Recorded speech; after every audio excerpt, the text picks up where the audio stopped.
All right, good afternoon, everyone. We have a pretty loaded agenda, so I'm actually going to start out with comments and keep it really short. Congrats on a successful event last night. I'm sorry, Madam Clerk, please call the roll. Thank you, Mr. Mayor. Mayor Williams. Call to order. I'm here. Mayor Pro Tem Caballero. Here. Councilmember Baker. Here. Councilmember Burris. Here. Councilmember Cook. Councilmember Kopak. Here. Councilmember Rist. Here. Thank you. All right, thank you. Just shout out to the Carolina Theater last night. It was a great event. Also the Ride in Silence with like Durham, great event last night. And also to the Life Skills Foundation for an amazing breakfast this morning. We have a loaded calendar of events today on the agenda. And I also have to leave early today. So we're gonna try and get through a very heavy agenda, policy agenda. Looking forward to comments and getting to it. Next up. You hit the highlights, so I think, yeah, I'm good. Wow, okay. Not used to that. All right, Mr. Manager. Thank you, Mayor. Madam Mayor Pro Tem, members of council, the City Manager's Office has the following priority items on today's agenda. For agenda item number 11, that's the resolution adopting the Durham Strategic Framework to make homelessness rare and brief by 2031. This item does include a presentation. For agenda item number 31, which is an overview of Durham municipal elections, there were modifications made to the slide deck and a supplemental fact sheet has been added to this item. And then a supplemental item has been added. That is agenda item number 37, which is the lease to the Museum of Durham History located at 521 West Morgan Street. Those are my priority items. I'd like to ask Mary Grace Stoneking to come to the microphone and make a very brief introduction, and then we'll be complete. Good afternoon, Mayor, council members. I just wanted to quickly introduce our summer management intern in our office, Princess Mutasa, who is over here. She's a current UNC MPA student, and we're just really excited to have her. She's done some work with Keep Durham Beautiful in the past, as well as some policy work also with our General Services Department. So we're really excited to have her back. She'll be working with a lot of our departments this summer. Welcome, welcome. Thank you, Mary Grace. Welcome, Princess. And Mayor, those are our priority items. Thank you, Madam Attorney. Thank you, Mr. Mayor. Good to see you this afternoon. The City Attorney's Office has a priority item, and that is to hold a closed session today at the end of all regular business. I'm happy to read the motion now, or we can hold it till the end of the meeting. Yes, please read it. The motion is to hold a closed session pursuant to North Carolina General Statute 143-318.11A3 for attorney-client consultation regarding the following matters. Isaac Woods Jr. versus the City of Durham. That is a Durham County Superior Court case. The Cincinnati Insurance Company versus Lisa Mae Cranford et al. That is also a Durham County Superior Court case, and also an anticipated filing of an enforcement action in Durham County Superior Court. Thank you. Colleagues, I am going to ask for that motion to be entertained now. Second. It's been moved and properly seconded to proceed into closed session at the end of this agenda. All in favor? Aye. Aye. All opposed? Thank you. So we'll just proceed at the end of the meeting. Thank you, Mr. Mayor. Thank you. Madam Clerk. Good afternoon, Mr. Mayor, Madam Mayor Pro Tem, and council members. I do have a board and committee report. I'll go through that. Most have reached consensus, but a couple have not. The Durham Open Space and Trails Commission appointment, there are 4. The nominees are Ron Barone, Lindsay B. Bickersbach, Benjamin D. Feldman, and Joseph Hoffheimer. The second is the Durham Cultural Advisory Board appointment. There are 3 vacancies, and the nominees are Felicia N. Brown, David R. Long, and Margaret E. McNabb. The Durham City Council or City County Environmental Affairs Board appointment for the category of at-large. The nominee is Taylor Price. For the Durham Planning Commission, the nominee is Corey E. Pontiac. The Audit Service Oversight Committee appointment, there are 2, but only one has reached consensus, and that is Nicholas W. Long. So the other one is outstanding. And a couple members did not vote. So if they did vote, we would reach consensus.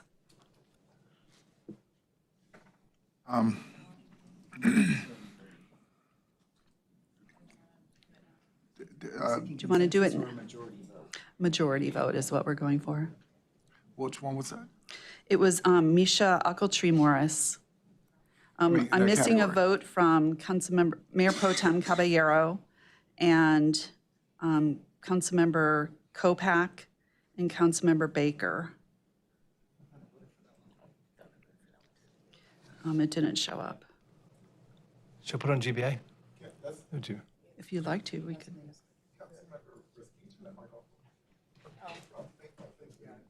We can hold it and put it on GBA. Yeah, let's do it. Yeah, let's do that so we can keep moving. Okay. All right.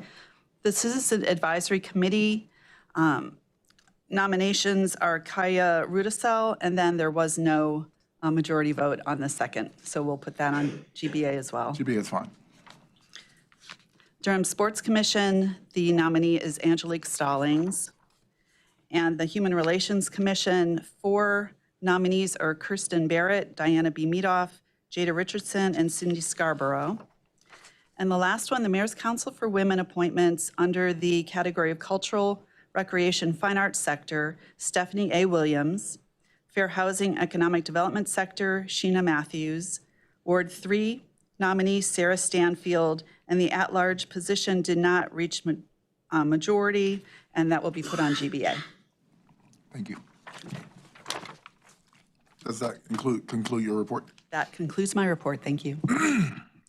Thank you all so much. This time I will read the consent agenda and then come back for public comment. Item number 1, Durham Open Space and Trails Commission appointments. Number 2, Durham Cultural Advisory Board appointment. Number 3, Durham City County Environmental Affairs Board appointment. Number 4, Durham Planning Commission appointment. And I'm reading these with understanding what's been put on GBA, which I don't remember which ones they were, but we'll come back and audit that. Number 5, Audit Services Oversight Committee appointments. Number 6, Citizens Advisory Committee appointments. Number 7, Durham Sports Commission appointment. Human Relations Commission appointments. Mayor's Council for Women appointments for departmental items. Number 10, request to amend the fiscal year 2025-2026 budget and other capital project ordinances. Number 11, resolution adopting the Durham Strategic Framework to make homelessness rare and brief by 2031. Which is a presentation. Third amendment to the external auditor contract. Excuse me. Number 13, cooperative contract sewer vac trucks. Number 14, cooperative contract stormwater vac truck. Number 15, contract for comprehensive facilities condition assessment with HDR Architecture. Number 16, eminent domain action to obtain 1 temporary construction easement at 103 West Cornwallis Road for the SW45 Bike and Sidewalk project. Number 17, construction contract with Barr Construction Company Incorporated for River Forest Park, Old Farm Park, and American Village Playground Renovations project. I'm going to pull that one along with number 18. Yes. Number 17 and 18, construction contract with HARROD and Associates Constructors Incorporated for West Point and on the Parks Renovation project, which has also been pulled. 19, eminent domain action to obtain 1 temporary construction easement at 105 West Cornwallis Road for the SW45 Bike and Sidewalk project. Number 20, eminent domain action to obtain 1 temporary construction easement and 1 permanent drainage easement at 107 West Cornwallis Road for the SW45 Bike and Sidewalk project. Number 21, eminent domain action to obtain 1 temporary construction easement at 2725 Stewart Drive for the SW45 Bike and Sidewalk project. Number 22, eminent domain action to obtain 1 temporary construction easement at 2737 East Shoreham Street for the SW45 Bike and Sidewalk project. Number 23, construction contract with Classic Electric Service Incorporated for parking facilities structural maintenance life safety project. I'll pull that one.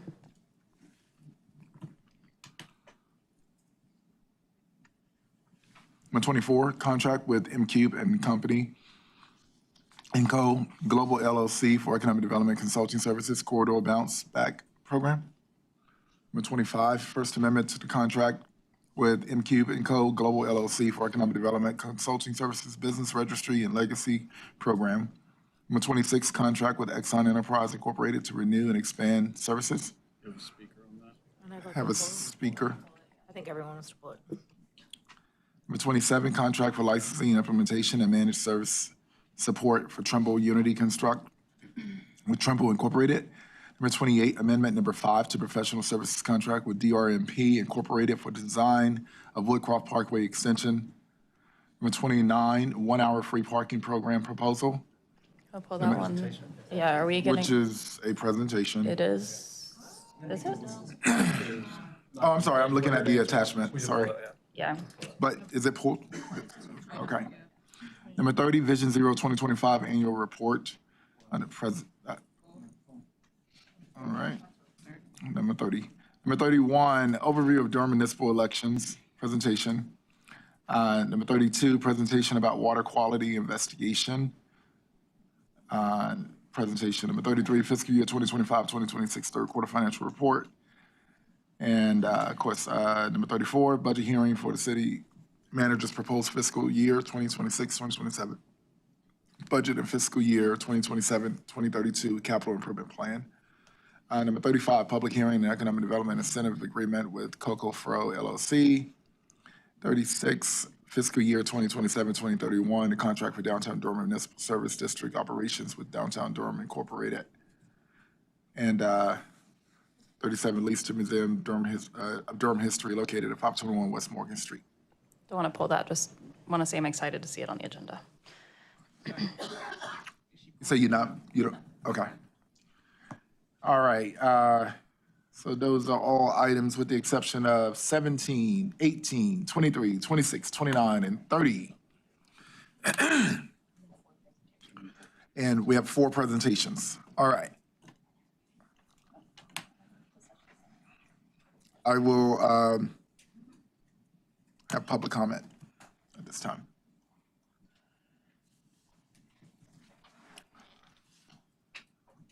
Okay, those are the ones that are, okay. Oh, I'm sorry.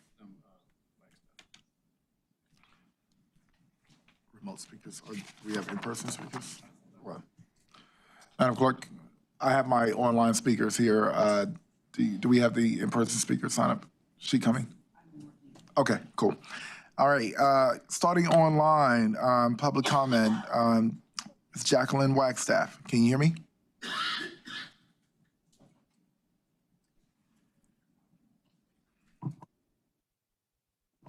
Ms. Jacqueline Wagstaff, can you hear me? I can now. Okay, welcome. You have 3 minutes. Okay, good afternoon. I wanted to comment, I did sign up to comment on the changing of the election process, but my comments on citizen matter involve some things that are happening in Durham that I think that this council needs to address, or at least give the citizens of Durham some explanation of what is going to happen. One, we have a serious problem with unhoused individuals that basically are dying, killing each other. We just had an incident yesterday right at the urban ministry where there were 2 individuals that were stabbed. One was serious and one was treated at the scene. This has become an epidemic. It happens every day right here where I live at, down the street, 50 feet from the front door of an elementary school. There's been 2 deaths in the last month.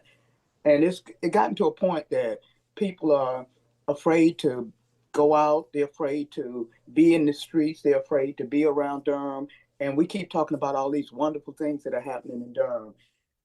There's a lot of things happening in Durham that I can say are doing that are well, but there's a lot of things happening in Durham that are not so well. And we have to get a handle on it. And hiring a consultant to come in and tell us what we need to do for our community is not the answer. I would urge that this council sit down with people that actually are boots on the ground, that understand the dynamics of what's going on in these communities, and not try to shy away from those individuals because of our differences of opinion. But right now, it is an epidemic right now in Durham that's occurring. And I also would like to, I guess I'll do this at the budget session, discuss the monies that's going into the HARROD team and what is it that they do, because I thought that they were supposed to have some impact on some of these problems we're having with our unhoused population. So that's my comments today on citizen matter. I'll see you at number 31. Thank you so much. Do I have Marquita Dorsey? Can you hear me, Ms. Dorsey?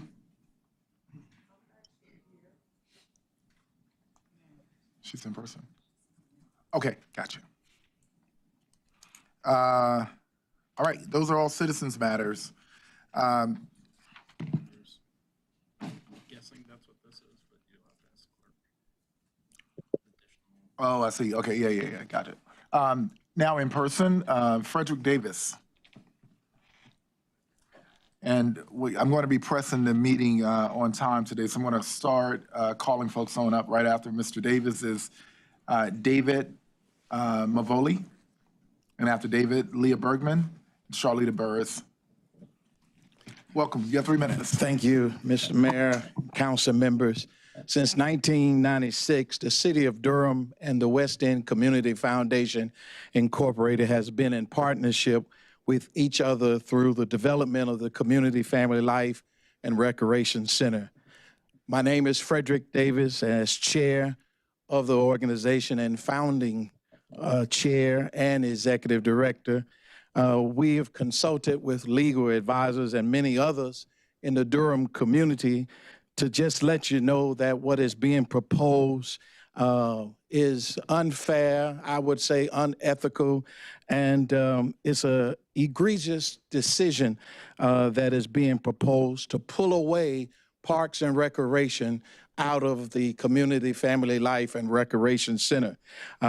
We will say more when it comes time to the budget hearing, but I wanted to go public now to let all of those who believe in what the West End Community Foundation Incorporated organization has been doing for 30 years, not 4 years, not 2 years, but 30 years in the Southwest Central Durham community. So as chair, we're going to rally the troops. We're asking citizens and taxpayers that are being served by this community, and we're asking for a dialogue now, since we hadn't had it since a lease agreement was signed in December for a 10-year operational agreement for Parks and Recreation to be in, and we budgeted on that aspect, and now you're pulling away $191,000 in the lease agreement proposal. So thank you for your time and your consideration. And I hope that there can be something happening better than what is being proposed for the 10-year lease agreement for the West End Community Foundation and partnership of a 30-year partnership since 1996, since it was created in 2002. So we look forward to further discussion because we have not had any discussion from Parks and Recreation, from the city, and why you sign a lease in December to effectively begin January 2026, and now June the 30th, you're canceling the contract, the lease agreement. Thank you for your time. Frederick Davis, chair of the West End Community Foundation Incorporated, 919-616-4819. Area address 1309 Halley Street. You just asking for the stalkers, man. All right. Next up, I have David Mavoli, and if Leah Bergman can line up right behind him, followed by Charlita Burris and Cheryl. I'm sorry, say again? Yeah, that's fine, come on. And also, Ms. Dorsey, who was signed up to speak, Ms. Dorsey wanted to make sure that her name's on the list to speak in person as well. Yep, got it. You got her? Okay, Yep. thank you so much. Thank you. Good afternoon, Mayor Williams and members of City Council. My name is Leah Bergman. My comments are with regards to the 2026-2027 proposed city budget and the financial funding labeled eviction diversion. I have followed eviction diversion funding closely in the city's budget for the past 2 years. First, let's understand the term eviction diversion as it is defined by the United States Department of Treasury and by National Center for States Courts as having 3 core components. 1, rental assistance, programs that connect tenants with emergency funds to help clear past due rent balances. 2, mediation, neutral third parties who help landlords and tenants craft mutually agreeable payment plans or move-out strategies without a judge's ruling. 3rd, legal advocacy. Nationally, a successful eviction diversion program is designed to help landlords and tenants resolve housing disputes, usually over unpaid rent, outside of traditional adversarial court litigation. The objective is to keep tenants housed while ensuring property owners receive their payments. Now, let's take a look at the past success of the City of Durham's eviction diversion program that has historically been managed by legal aid. Your eviction diversion program has no funds for rental assistance that legal aid connects tenants to. I believe that if you take a deep dive into where the eviction diversion funds are being spent, they are being spent on lawyer salaries. Please, I beg of you, allocate funds to rental assistance for tenants. Secondly, there is no functional mediation. Last year, a conflict resolution center received $25,000 for mediation, while the line item in the budget for eviction diversion was $700,000. That means that less than 4% of the eviction diversion program went to mediation. Secondly, the mediation center was contracted by legal aid. This is not a neutral third party. Let's take a look at the objective of a successful eviction diversion program working outside the traditional adversarial court litigation. Legal aid has offices on our courthouse on the 3rd floor and sits in magistrate chambers seeking clients to represent. By definition, if a defendant has been summoned to court, they are now in the legal system. So the City of Durham's current eviction diversion program is getting the majority of its clients within the court system, not outside of it. This is a failure on programming and the administration of city funds. I encourage you to look deeply at this program. It is missing the core components. Thank you. Rental assistance, mediation, and operating outside of the judicial system. Thank you. Thank you.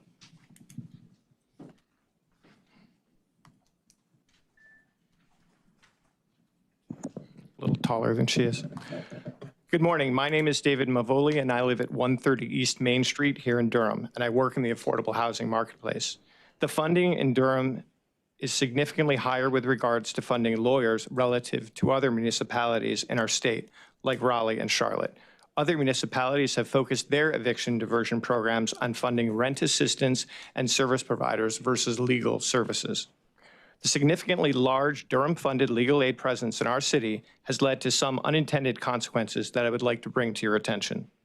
Housing providers, or landlords like myself, have asked numerous times for meetings with legal aid and for legal aid to connect residents to rental assistance and support services, as well as to point them towards newly created affordable units. There is no communication or engagement from legal aid prior to these civil filings. The only time we communicate or interact with legal aid is in the courthouse, which is within the judicial system. I'd like to take your attention to nonprofits like the Lotus Campaign. These are not able to serve clients in Durham due to legal aid's activities. The Lotus Campaign runs robust programs to gain stable and maintaining housing for its clients.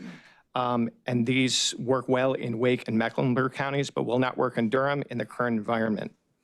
The delay tactics of legal aid cause a decreased supply of housing units at affordable price points. Housing providers who provide naturally occurring affordable housing might have to forego a half a year or more of rent if they find themselves engaged with legal aid. At the end of the process, these landlords have been financially adversely impacted and are much more likely to sell the property versus continuing to provide an affordable housing unit. This is reducing the number of those units in Durham. There is a financial hardship on housing providers who do not have access to rental payments for an extended period of time. A move out of a resident who has not paid rent for 5 or 6 months is not a favorable outcome for the housing provider.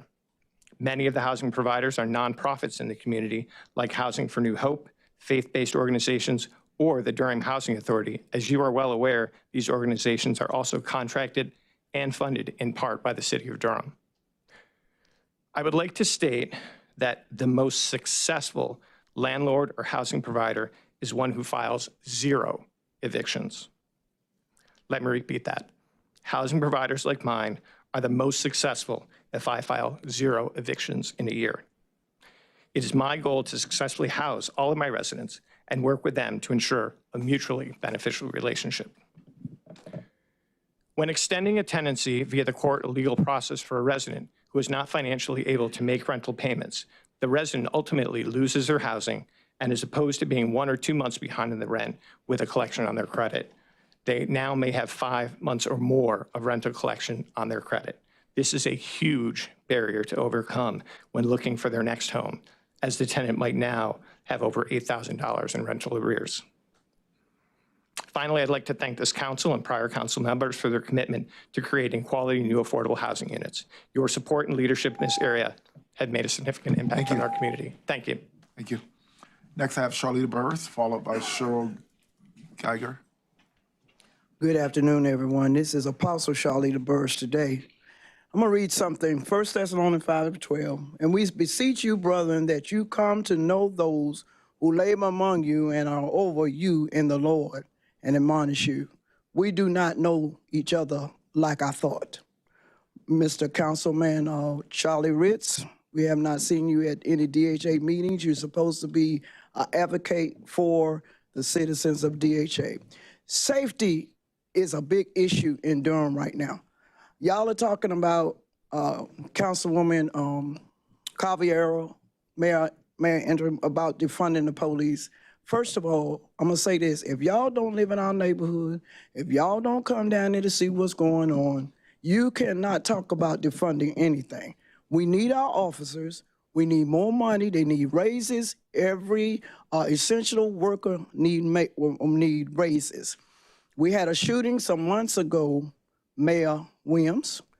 Me and Councilwoman Burris was down on East Main Street, and she called to see was I okay. You drove through there and didn't even get out of the car. Now, as a mayor, y'all and city council need to come together and work with us. I mean, we cannot do this by ourselves. Everybody want to put blame on each other and all this kind of stuff. But when are we really going to come together? We talk about how beautiful Durham is and how we love to live in Durham and all this, but your actions speak louder than words. So let's stop talking about defunding and taking things away from people. And then when you allocate this money to certain organizations, you need to have those people be accountable to where this money is being spent, because you are getting money off the backs of the community, and you say the money is for the community, but the community don't see it. And may I ask you before, I said, let the community leaders be at the table so we can actually tell y'all the things that are going on in the community that you may not know, because you don't know everything. None of y'all do. And I respectfully ask y'all, just stop it. Let us come together. Let's get a police department, EMS, fire department, whoever need these raises. Y'all get your raises, you get paychecks. You're never gonna get what you really deserve in your life, so get over it. You took the job, you know the responsibility for the job, so let's get the job done. Simple as that. And if you can't do the job, step down, okay? Bottom line, period, and let somebody get hired. These advisory boards, I wish I knowed about them. Maybe I would be, maybe if you didn't know me, maybe you'd let me be on one of them. But because I'm in the community so much, I don't even have time to look to see what's available for me to serve, okay? Besides being a minister. So if you get offended, AI is here to stay. Get over yourself. Everybody know when you come and go. Believe me, they know when you change your hair and change your drawers. So get over yourself about what you don't want to see. Thank you, Ms. Burris. Next, Cheryl Geiger. Good afternoon, Mayor, Council members.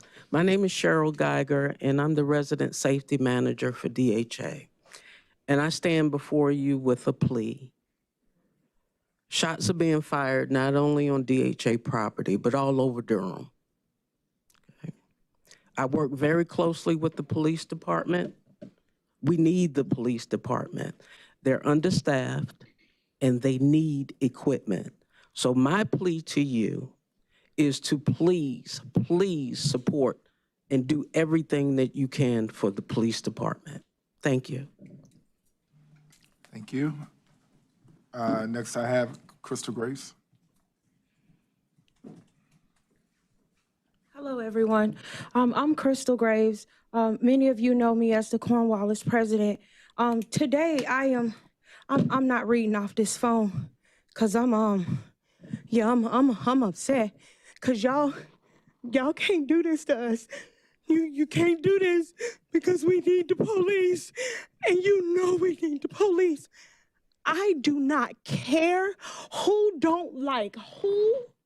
I don't care who don't agree with what, but until the crime that's on DHA property spreads into your community, which if you do not fund and continue to fund the police at full capacity, because you ain't funded enough now as it is, if you do not do this, we will not be safe. We are not safe now. I am losing my children. I am losing my neighbors, and I'm tired.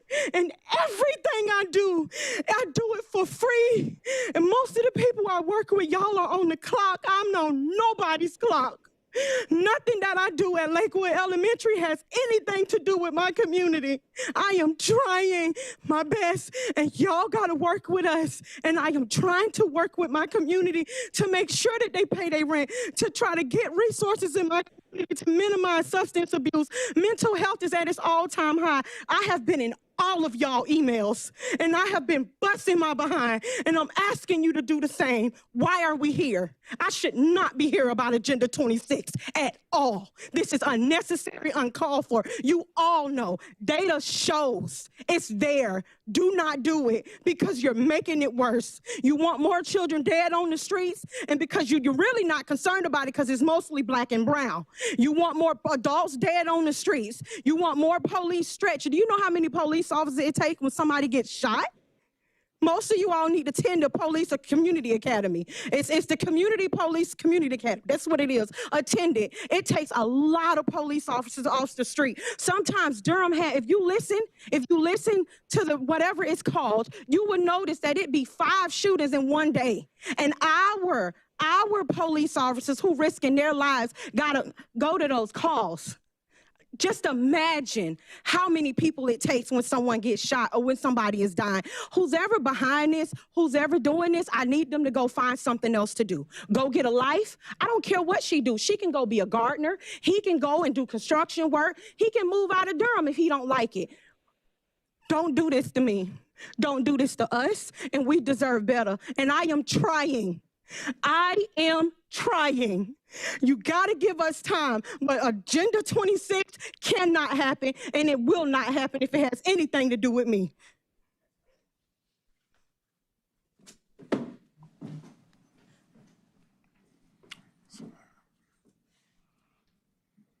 Okay.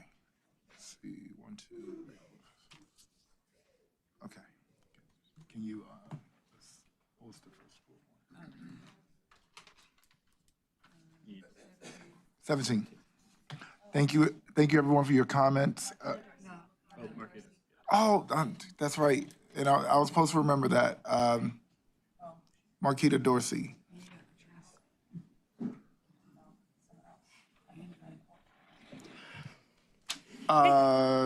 Ms. Krebs. That's correct. Yours is it general comment or is it item 34? It's a general comment. Oh, okay, go ahead. I'll correct it. So hey, everybody, I'm here to talk about Oakwood Park again. I was here in February to talk about what was going on there. And since then, we've actually had a fire in the park near the Families Moving Forward area. It was a homeless tent that was on fire. Eventually, someone came in, put it out, because I called 911 when I was driving by. Since then, I had heard that there was going to be work done to do something about this. I saw an email that said we were going to take care of it. And I asked, if you're going to do something, you got to follow up. Well, you did something. Unfortunately, there was a lot of misinformation about what you did, and that is on you. You know, people said they hadn't been informed. People said no help had been offered to people, and that's the narrative that's out there for you right now. I know you tried, but it's not what got out there. And then an hour after the park was cleared, 6 tents came right back in the gazebo, with 2 more tents, one by the school, and there's one by Families Moving Forward today. So it didn't help. And it's actually become now a flashpoint.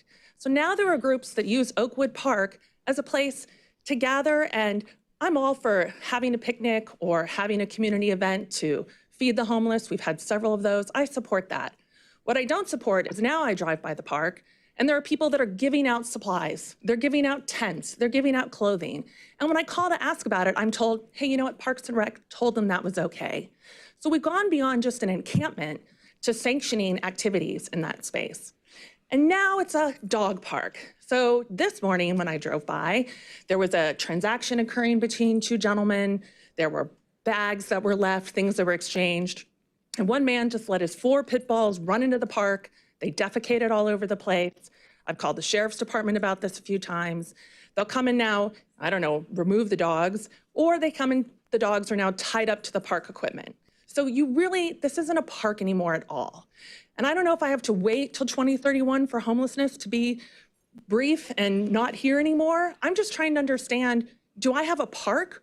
Or if this is a sanctioned homeless committee area, what do we do about it? Because it's not well ventilated. There's actually red biohazard bags full of feces that people put in the park. So it's not safe. So I'm just here to know, what do I do? Because I've sent emails for a year. I've talked to you all. No one's come back to me and said, this is what you can do and this is how you can help. I'm tired. I know there's all this going on, but what can I do? What can we do about this?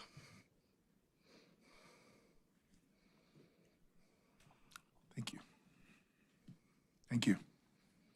I left you some pictures.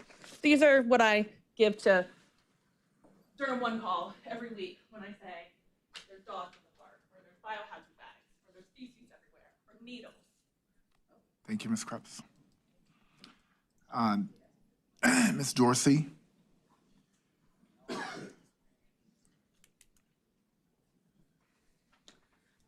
Hello. I'm here in regards to, my name's Maquita Dorsey. I'm here in regards to the residents of Falls Point and Magnolia. I've actually been there about 4 years, and 3 years ago, I experienced the same thing that they're going through right now. They're actually telling everyone they owe so much rent. They're evicting people. They did the same thing to me about 3 years ago. And I had to go through legal aid, and legal aid helped me. But it's getting really bad for everyone there. They're telling everyone they owe so much rent. They're evicting them. There's actually some sexual harassment going on with the management there. And it's been going on for years. They're actually telling everybody now that they got to move out. And a lot of people are handicapped there. They don't know where they're going to go. And so, like I said, I'm standing up for them because I didn't have anyone to stand up for me when it happened to me. And a lot of the people there are not able to move. And they're struggling and they need help. This situation with the management has been going on for a long time and it's been ignored. Nothing's being done.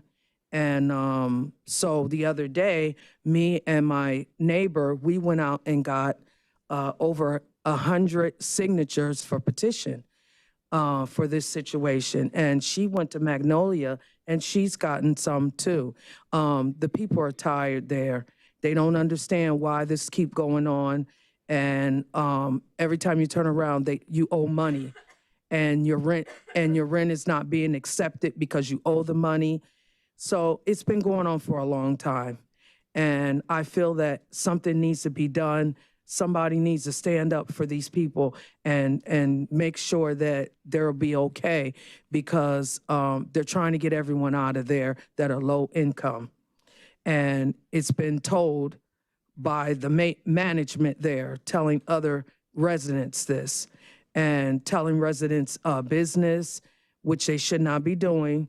And so I'm here to stand up for them. Like I said, we have over 100 signatures for the petition. And we're looking for something something for them to look at this situation for us. Thank you. Thank you so much. Emmanuel, could you? Ms. Dorsey, my special assistant is going to speak with you just briefly. All right, those are the, all of the public, oh, that's right, Madam Clerk, I got your note. Do you know if there are others? I'm not sure what's happening.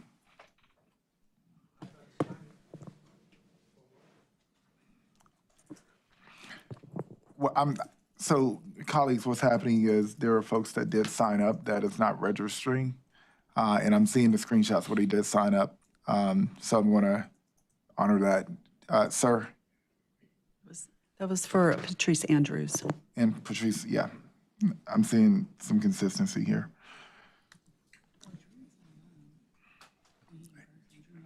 Yeah, he's in person on item 26. Sir, please state your name. Is there an item? My name is Achamela Dabala. I'm a citizen and member of the NAACP.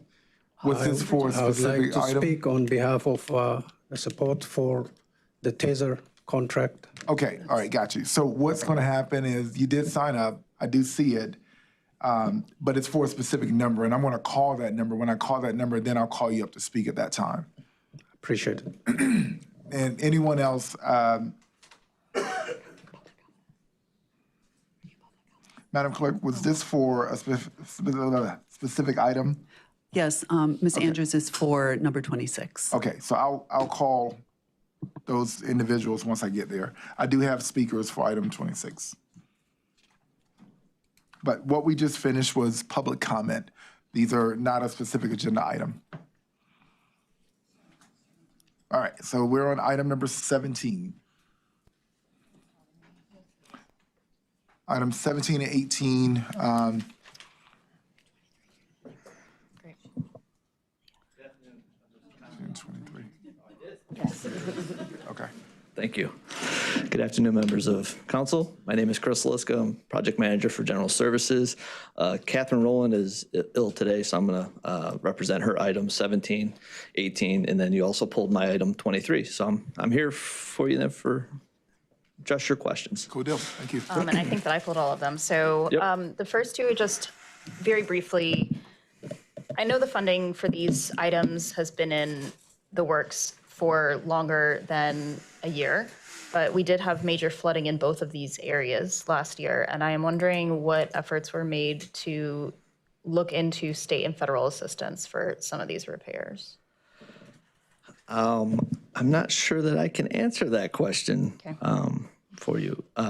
Mr. Walcott is present, so we can give him a minute. Is he online? Yes, I think he's in a Okay, room. Chris is like, I don't know. He is here, but we were full. So I'm gonna Oh.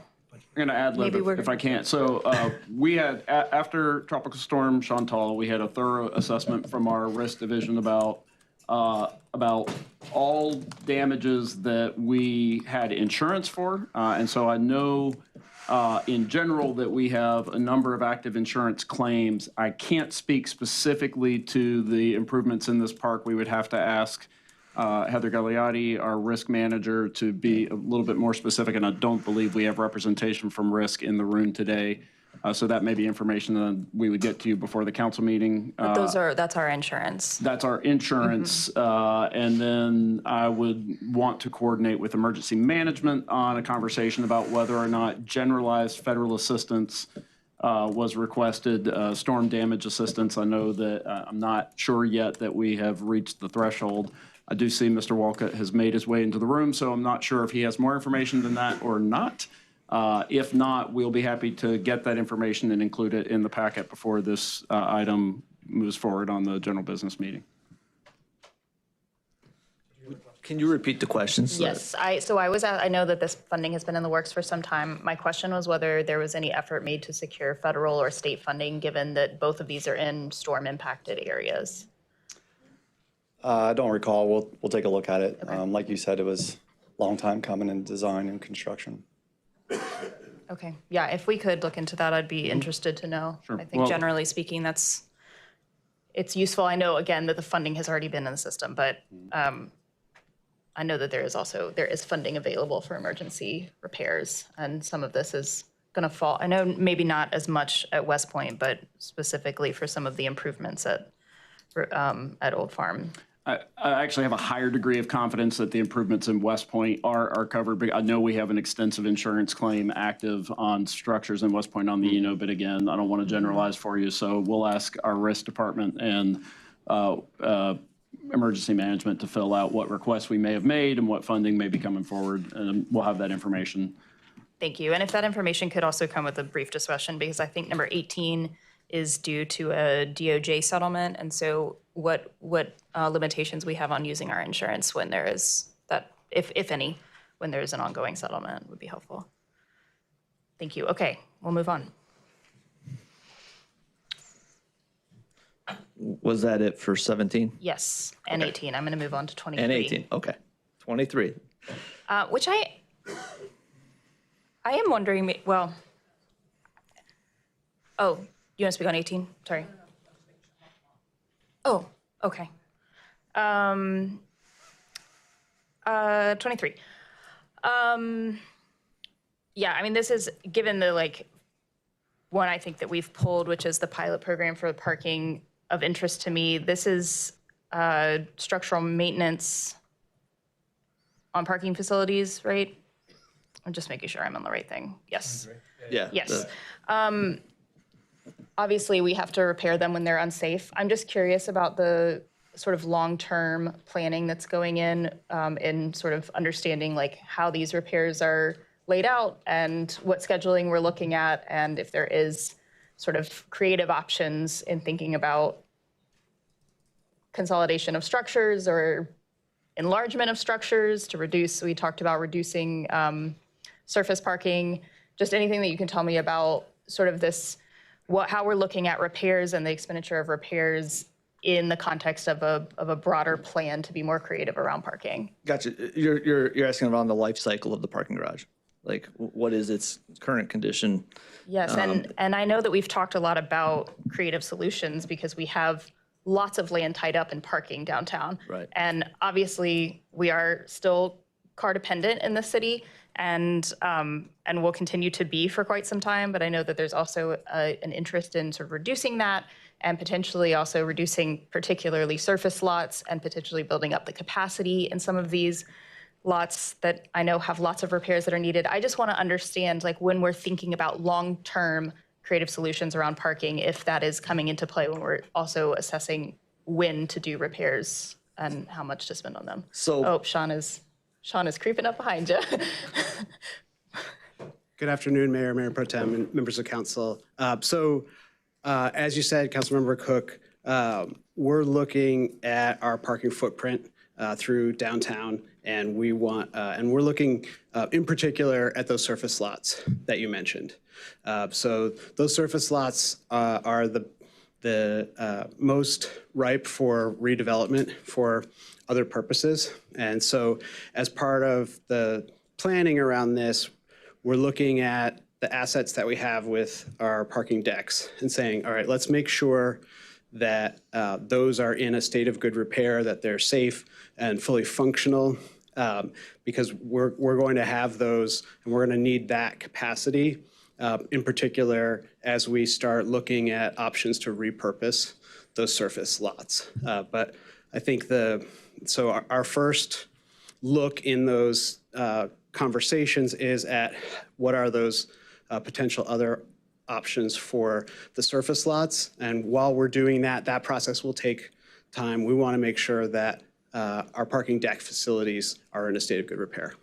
That makes sense to me, yes. I think I'm also kind of we've talked about a little bit about potentially expanding just garages as opposed to these surface lots and what that might look like. And I'm wondering if, as we're doing these repairs, we're thinking about possible expansions, or if we're just kind of doing the repairs to make sure they're in good working order, where it is in the context of that. I don't think that we're exploring any additional capacity garage, capacity at this point. We're looking at, all right, what are the 5 parking decks that we use today, and making sure that those are in a state of good repair, and then thinking about right-sizing our overall inventory of parking, and the most straightforward path to do that is by looking at potential other uses for those surface lots. Okay, yeah, I just, I want to make sure we're thinking about that stuff too as we're moving forward, because they're big investments. This is not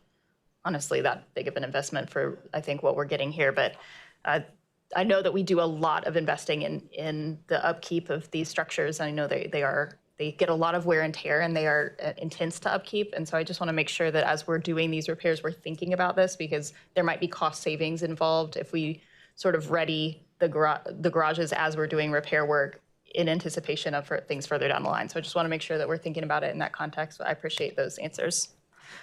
That's all for me for 23.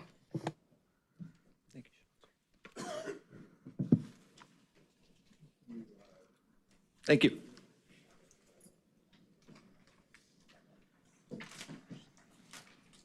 All right, now we're on item 26.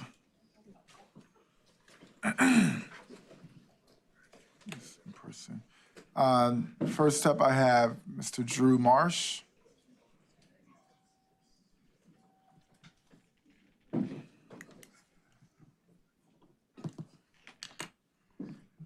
Good afternoon, Mayor and members of the council. My name is Drew Marsh. I'm a former district court judge here in Durham, and I am on the taxpayers' lunch hour, so I'll be brief. I'm here to speak out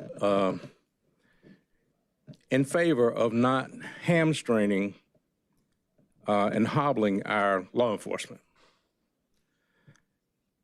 I've heard a lot of skepticism and misinformation about AI and what it does and what it doesn't do. And I think we need to stop shortchanging our law enforcement and preventing them from having the tools that they need to protect our community. I hear a lot of comments that, and you heard Ms. Burris earlier about how she feels that the attention is not coming to those who are disadvantaged. And we know that disadvantaged people suffer more challenges in terms of crime and the like. These comments against AI are frankly a bit paternalistic and condescending, and I am really offended by that. We need to support our law enforcement officers and give them tools. AI is here, it's not going anywhere, and we can either embrace it and monitor it, but our law enforcement have, first of all, the job of safety of our citizens, secondly, to protect our fourth, fifth, and yes, other rights under our Constitution. Let's embrace them, okay? For those that don't like AI, I'm sorry about that. It's involved in more of your daily life than you want to imagine. So let's not throw up unspecified fears about it. Otherwise, we can get some tinfoil and put it on your head so the government can't read your brain and right, like that. So I think we need to support law enforcement, and I'm speaking in favor on behalf of not only my position as a citizen. My family's been here 100 years in Durham, but also as chair of the Durham Committee on the Affairs of Black People's Political Action Committee. As you know, the Political Action Committee doesn't end its work just interviewing and endorsing candidates. It's our job to monitor the performance of those elected to make sure that your actions are aligning with the values of the committee. Thank you for your time. Thank you.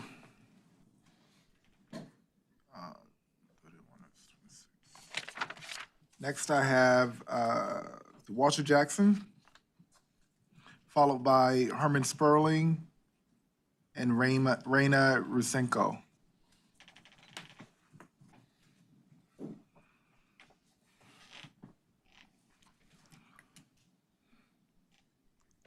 Thank you, Mr. Mayor, members of council, Mayor Pro Tem, Honorable City Manager, City Attorney, City Clerk. My name is Walter Jackson, and I am a longtime resident and activist in the city of Durham. I want to add my second to the remarks of Judge Drew Marsh regarding the need to support item 26, and specifically that provision of it that, as I understand it, would allow for the implementation, procurement of technology that would activate law enforcement body cameras when tasers are employed. As a previous speaker said so eloquently and colorfully, but accurately, AI is here to stay. And everywhere we go and everything we do and everything we say is on the record. We need to embrace the positives of technology, of course, while trying to avoid the traps, and there are many, of technology. But as I see it, this proposal would allow for the protection of both law enforcement officers and citizens of the city of Durham by providing that when these tasers are employed, it's on the record as to exactly what happened. I think we are fortunate in the city and county of Durham that we have not had the kinds of high-profile incidents with citizens and law enforcement where citizens were victims of law enforcement.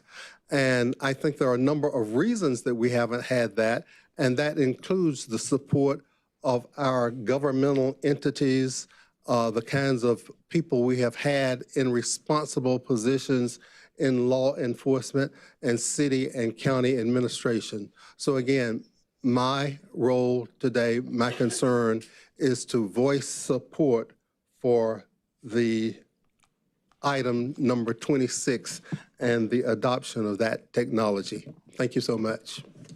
Thank you. Mr. Sperling is next, followed by Renovations. Thank you, Mayor. Since I know most of you, I'm going to elevate your status and say, fellow Durham residents, I'm Herman Sperling, and I'm speaking on behalf of item 26.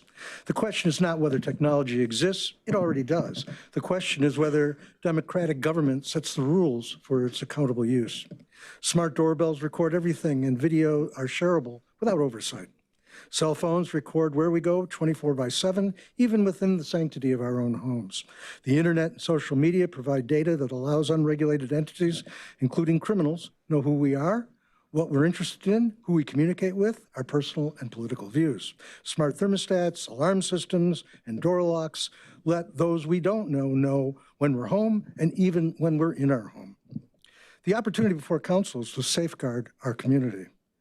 We can have clear written use policies, public reporting requirements, independent audits, data retention limits, warrants where appropriate, civilian oversight review, and sunset clauses requiring reauthorization. Technology can reduce the need for broader or more aggressive policing by making policing more precise, reducing unnecessary encounters with innocent residents. License plate readers can identify a stolen vehicle quickly instead of conducting large area traffic stops. Camera evidence can narrow investigations to actual suspects instead of relying on generalized suspicion, and drones can search dangerous areas without sending officers blindly into harm's way. Why would we want to disadvantage those who pay to protect us? Law enforcement cannot remain analog while sophisticated criminal activity becomes digital. Many cities face staffing shortages and want to avoid property tax increases. Technology can help cities do more with existing staff instead of continually expanding headcount. It can reduce administrative overhead, automated written reports and evidence organization, allow officers to spend more time on community policing, and help solve crimes more efficiently with fewer personal interventions. Some technologies protect citizens as much as officers. Think of George Floyd, the Boston Marathon bomber, and the recent murders in Minneapolis. Body cameras resolve disputes about what occurred. Digital evidence systems preserve change of custody and reduce accusation of tampering. Recorded encounters often improve officer professionalism and citizen behavior simultaneously. In closing, allow me to repeat, the issue before us is not whether technology will exist in society. It already does. The question is whether our city will use carefully governed, transparent tools to protect residents, officers, business, schools, and houses of worship while maintaining strong civil liberties, safeguards, and public oversight. Thank you very much. Thank you. Reina Rusenko, followed by Acha or Aka Debla. All right, good afternoon. My name is Reina Rusenko. I'm a Durham resident and a member of the Have a Heart Coalition. I am opposed to the contract to renew and expand Axon services. For one, the city's baseline expenditures with Axon for existing tools, such as cameras and tasers, are a problem on their own, and these expenditures should be fundamentally reduced rather than renewed. From here, though, I'll focus on problems relating to the proposed expansion. In the documents, the Tech Solutions Department argues that this bundled package of existing and new products comes as a bargain. But that so-called bargain doubles annual expenditures to Axon from $1 million to $2 million for products that the public is not asking for. Moreover, giving our money and our data to Axon for these surveillance products would compromise the true community safety we are looking to build here in Durham. The new products introduced into this contract include 6 drones, the Fusus platform, and data storage services. For more information, I reference the Axon and Skydio web pages to see what DPD might be purchasing. Axon is itself marketing its drone technology as an airspace security product. Drones are equipped with cameras that enable them to monitor public and private spaces and the people in them. Documents show that these drones include Skydio X10 technology. The Skydio webpage details that this tech, quote, provides live aerial intelligence to police officers and your real-time crime center, end quote, and enables police to respond to calls without sending officers by deploying self-driving drones. The Fusus platform, which manages video data, is a part of this larger mass surveillance project. Page 110 of the city contract also suggests that LPR data will be integrated into Fusus. It looks like DPD is asking us to spend upwards of $1 million per year on real-time airspace surveillance, which starts with 6 drones, but will likely not end there. Moreover, this project will likely be incorporated into the larger real-time crime center mass surveillance project that the city of Durham has tried to launch since last year. Recently, a proposed contract with Peregrine was dropped because of controversy surrounding mass surveillance in real time using cameras on the ground. I don't believe investing our money in the launch of a real-time airspace surveillance program is remotely what the public wants right now. Axon is already proudly partnering with CBP and ICE, and this airspace surveillance data could also be used by these and other federal agents. It's heartbreaking that people cannot afford rent, food, utilities, healthcare, or generally make ends meet in this city, yet our government is thinking of spending an extra $1 million per year on airspace surveillance. In fact, to neglect people's needs while dreaming up opportunities to surveil them is cruel. Under no circumstances should this contract with Axon be pursued. I'm asking you to vote no should this come to a vote. Thank you. Thank you.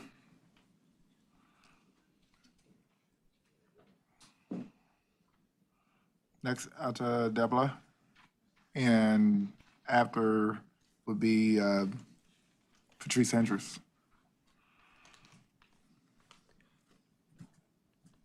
Durham City Council address, advancing accountability and community safety.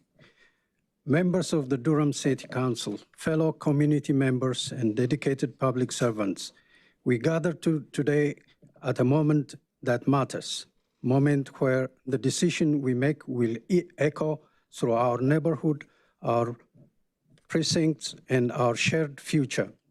The proposal before this council is not simply about equipment, it is about trust.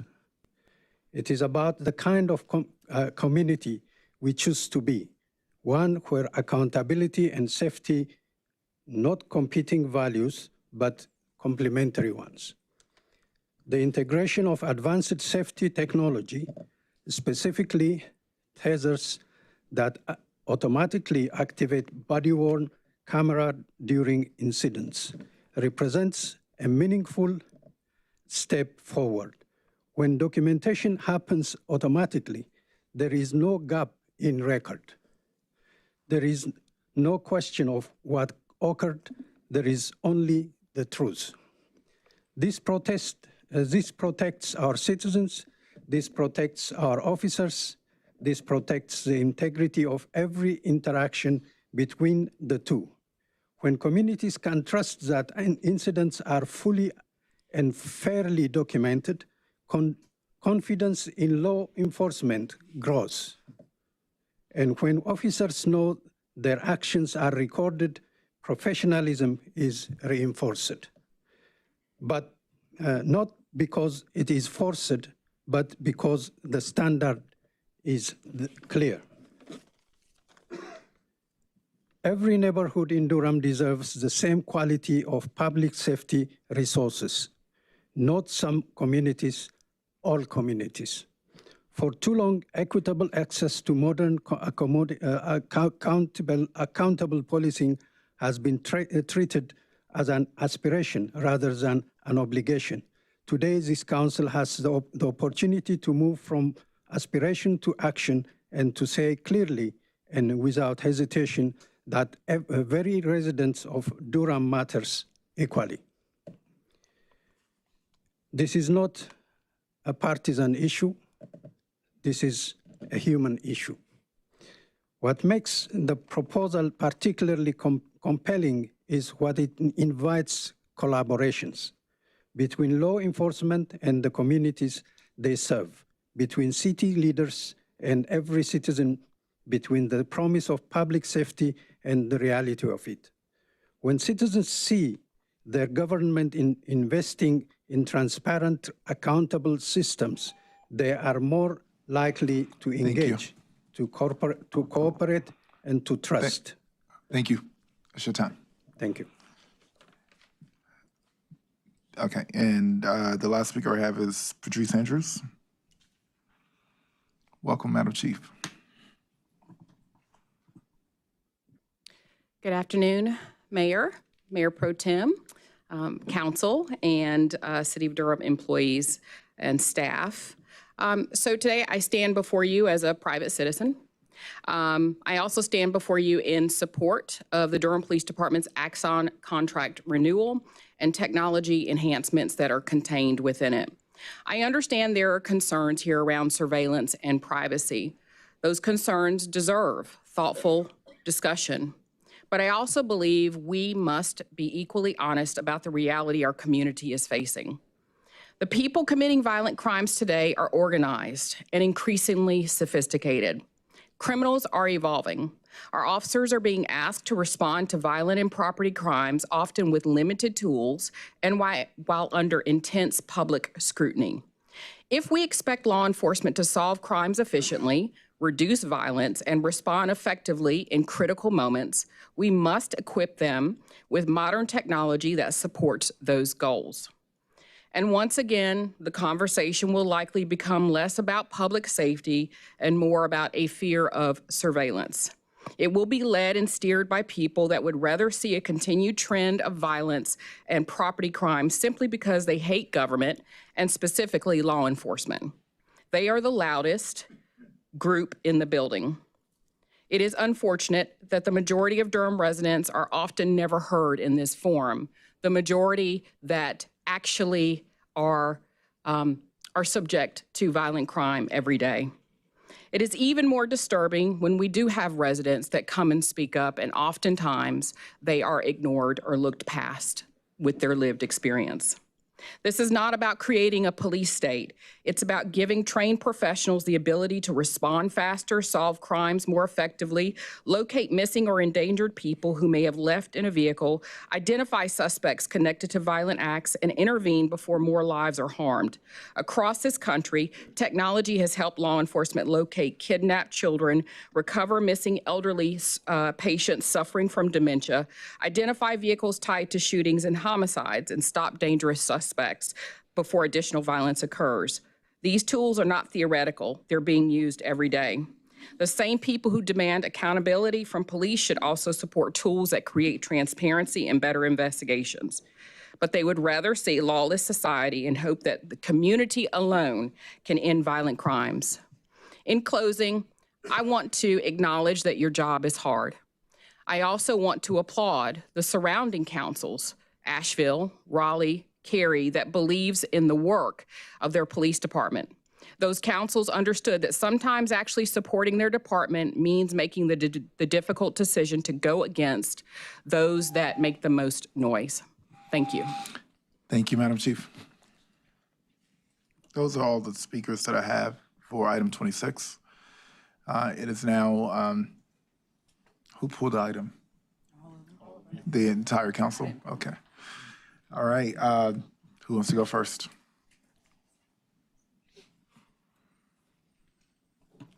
And council members, I'll just, in introduction to this, let you know that there's a wide range of staff and consultants available in the room today to answer questions.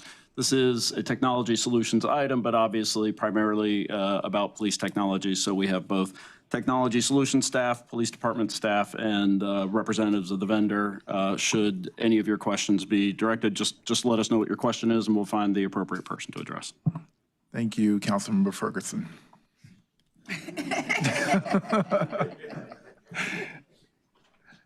All right.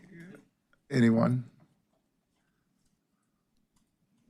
Okay, everybody pulled the item and no one's going. Okay, go ahead, Councilmember Kopak. Yeah. Thank you, Mr. Mayor, Mr. Manager.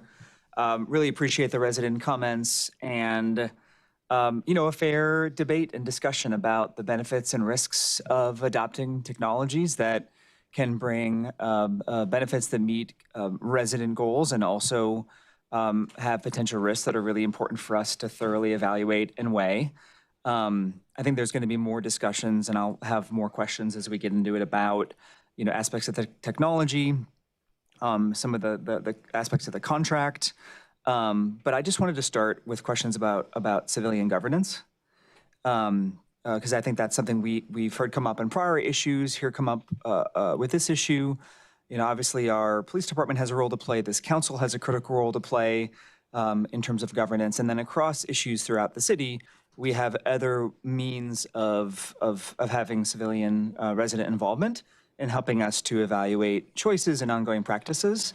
And so I just wanted to ask whether it's the manager or other members of staff about where that governance plays a role in issues like this, whether it's the Civilian Police Review Board or others. How does that factor into these sorts of policy questions? Can I add one more thing to that as well? Because I raised this during the Peregrine conversations too. But it's also my understanding that sorry to put you on the spot here, but that the city manager's office was already in the process of developing a comprehensive citywide governance policy around data collection and use and retention and access and all of that. That was my understanding. And so just wanted to tack that on to the end of your question as well. Sure. So I'll do my best to kind of address that range. So Councilmember Kopak, you inquired in a briefing earlier this week about the potential role of Civilian Police Review Board.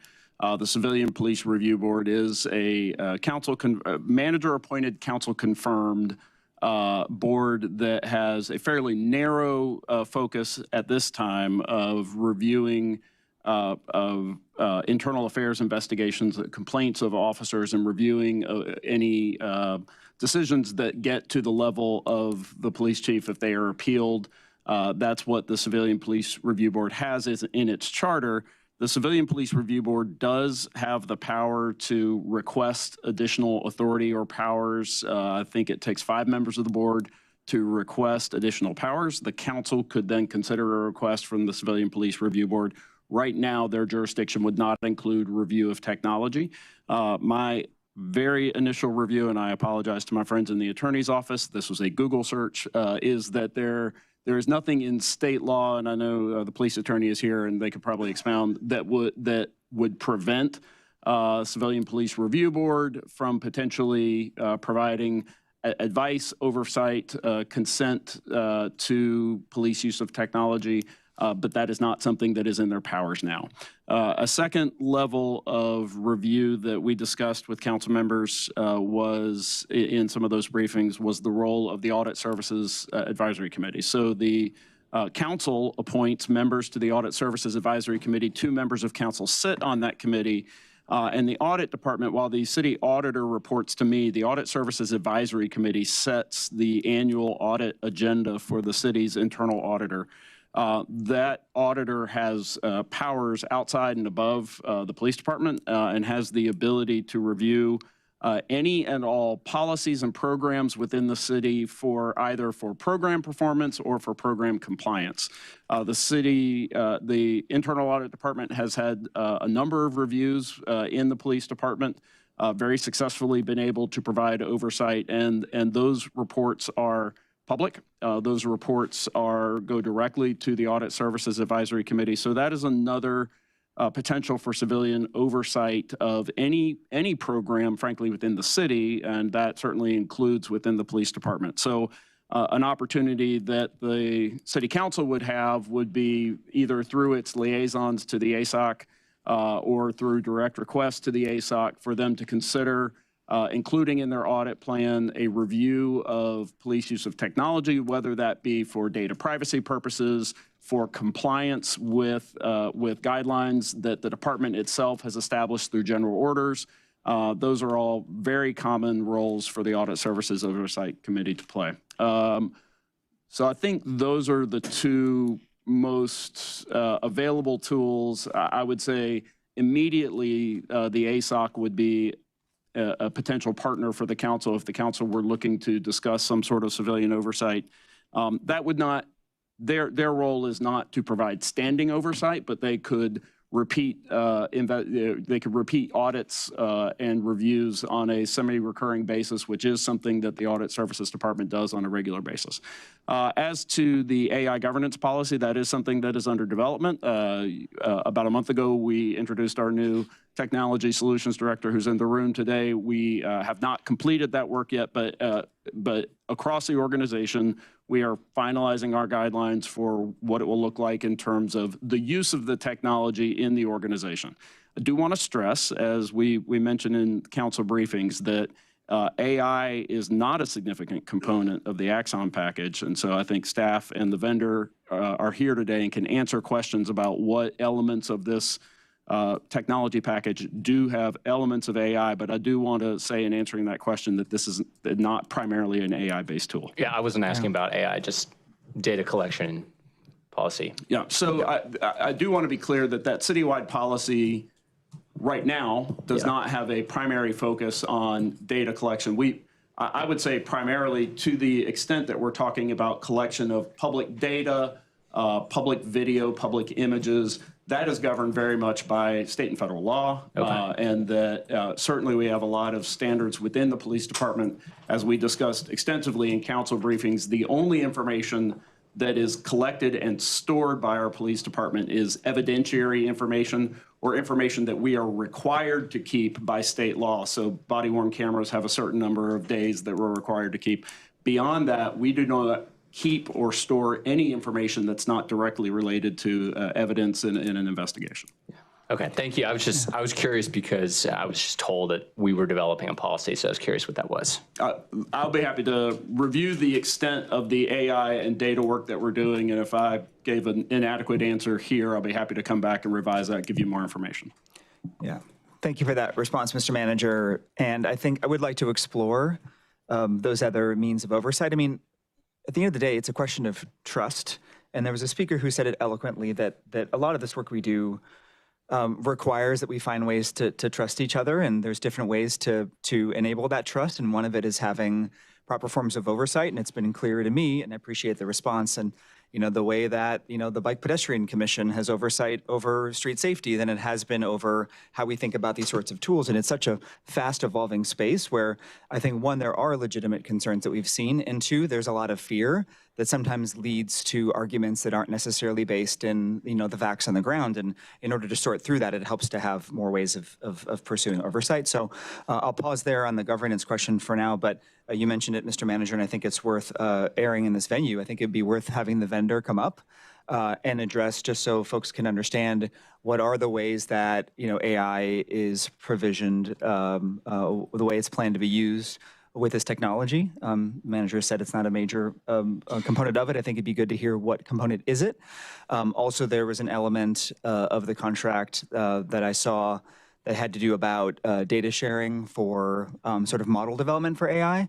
So I'd be interested to think about what is it in terms of the use and application of it, and what is it in terms of like the way the data is used for kind of other purposes. So. All right, the vendor is in. Please come up, and as you're coming up, I'm going to call on Councilmember Rist. Right, yeah, thank you, Mr. Mayor. If I could build on that question. So I appreciate the manager referencing AI. We had a great conversation the other day about some of these elements. So my question would be, as the vendor is coming up, is, when we've heard concerns today about real-time crime centers, right?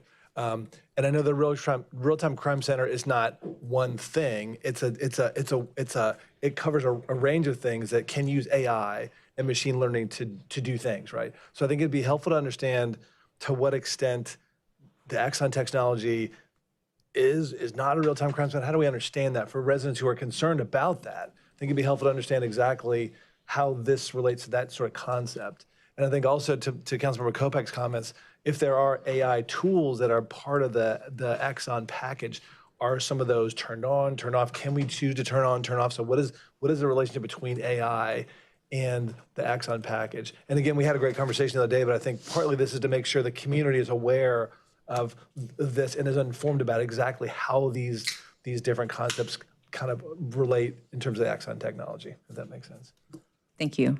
Andrea Swan from Axon. Thank you, Council, for letting me speak today. I appreciate the time. Which question would you like me to answer first? There were a couple, so I want to make sure I answer everyone sufficiently. I'll start with the piece that's in the contract today. So the piece that we are looking at in the contract today that would be considered AI is basically, when you look at the screen behind you and you see the closed captioning, it's transcription. So voice-to-text recognition is in the contract today, which could be considered an AI tool. Not generative AI, but AI that gives you speech to text. That is the only piece that is active in the contract today that has an AI component linked to it. So does that answer your question? I guess it was part of it, and then there was a element of the contract that referenced, sharing of data for AI model building purposes. My colleagues can tell me if I'm interpreting that right. I may need to have Tony weigh in as well, too, if he had. Okay.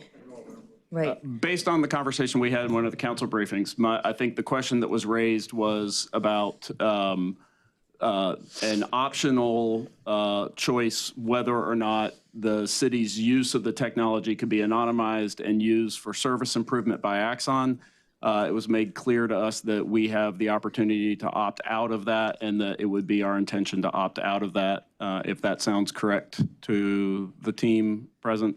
Chief Tate, am I saying that correctly? So it does make reference. That does speak to my question. Thank you. Certainly. Thank you for that. So as you just said, so the only AI piece in the contract before us is this kind of voice to text piece, right? Correct. But in the Axon package of tools you have in the world, right? Yeah. Are there other AI tools? Are those things that we have opted out of? Are those things we could opt into? Are those things that we sort of like we could choose in the future? So just to know like the whole range again. So if the citizens know exactly all that's sort of potentially AI related here, understand like what are we choosing or not choosing or can choose related to AI and Axon? Great question. There are a host of tools in the Axon portfolio that agencies can choose from. What Durham PD has chosen is not any of the tools which are considered in the AI-centric components of those pieces. When you ask, can they opt into them? The software would need to be contracted at a cost to be able to do that. So at this point in time, in the contract as it's built today, those pieces cannot simply be turned on. The pieces that are inside of the contract today, including transcription, are all part of what's called a software stack. So inside and the back end, for those of you I see nodding heads, that software can be turned on and off, but it has to be contracted in order to do that. So all of the pieces that Axon is building and has built today that are the AI, sort of the AI grouping of choices, are not part of this contract. The pieces like transcription and the pieces like Fusus, which I know Fusus came up in this, there are components of that we can walk down this road together over the next several years and decide as a team if there are additions that might be useful with the group and everyone here to say, is that something functional and reasonable for DPD to use? But it wouldn't be without a conversation, without paperwork, without having that kind of conversation with the entire team. And so that's helpful. So in the future, if there were, if either the manager or the chief or others wanted to add some of the AI components, that would have to be a new contract that then the city council would see that contract or not. That's. Hi, Brenda Neal, Associate City Attorney. So what that would look like is a contract amendment, essentially. And so as other contract amendments, that's based on the dollar amount, whether it has to come back to council or whether it's under the city manager's purview. As we discussed back when council changed my contracting authority, the decision whether or not what you delegated is the right for me to execute contracts like that, but it is within my discretion to bring those contracts back. I would be very comfortable committing today, as part of my employment from the council, that any modifications to the Axon contract would be brought forward for council consideration, that I would not use any delegated authority to modify this contract in any way that adds a new technology or use of technology without consulting with the council. I appreciate that. And that gets to Councilmember Kopech's comments about trust, right? So I think we need to have trust among the council, the DPD, the chief, the residents. So I appreciate that. Thank you. I'd like to make one more quick comment about this. The other piece is a piece of hardware inside of the contract. It's called a core. I'm sure you guys who have seen and looked over some of the information in the Axon contract are familiar with that term. That's for Fusus. Fusus is basically, the core is a piece of hardware that sits on the network that allows those camera feeds, which have been selected, to be able to be viewed on one screen. So whether it's city cameras, whatever's been delegated by DPD to be able to see in there, that core hardware is what gives the potential to be able to see them during an emergency response. For instance, on the network. That core, the cores that are in there, have AI potential to be able to be used, but will not be turned on without any kind of conversation or agreement between all parties. I want to make sure that's clear. Thank you. Oh, sorry, I was. She had her hand up earlier, so I'll go here and then to you. Thank you. I appreciate my colleague's questions so far. I think everybody on council knows I'm probably the biggest tech skeptic. I will just say I do have a lot of concerns around this just generally. I will say that and I appreciate city staff. I think I kept y'all way over our hour the other day, so appreciate you. Some of the things that have been shared that I feel more confident, I still don't know where I am. We have until June 1st. But some of the things that I know that I feel better about is, and this was different than Peregrine and quite frankly ShotSpotter and some of the other tech that has been presented as options in the past. One, it is our data. It is not going to be anybody else's data. I think that that's a huge difference. I think that the other piece that I feel better about is that we are thinking through what are the oversights. I really appreciate the city manager committing to whether it's above or below his threshold. Anything comes before council. I think putting it with audit services makes sense. All of those things are the guardrails that I need to, and I want to hear where other colleagues are as well, but all of those are the guardrails that I, at least feel more comfortable than any of the other tech solutions that have been brought forward to date. And that goes all the way back to 2018. I think some of the other things that made a lot of sense to me is that in many ways, a lot of this technology is already here. We already use it. We already have Axon as a contracted partner. This is a bundle. There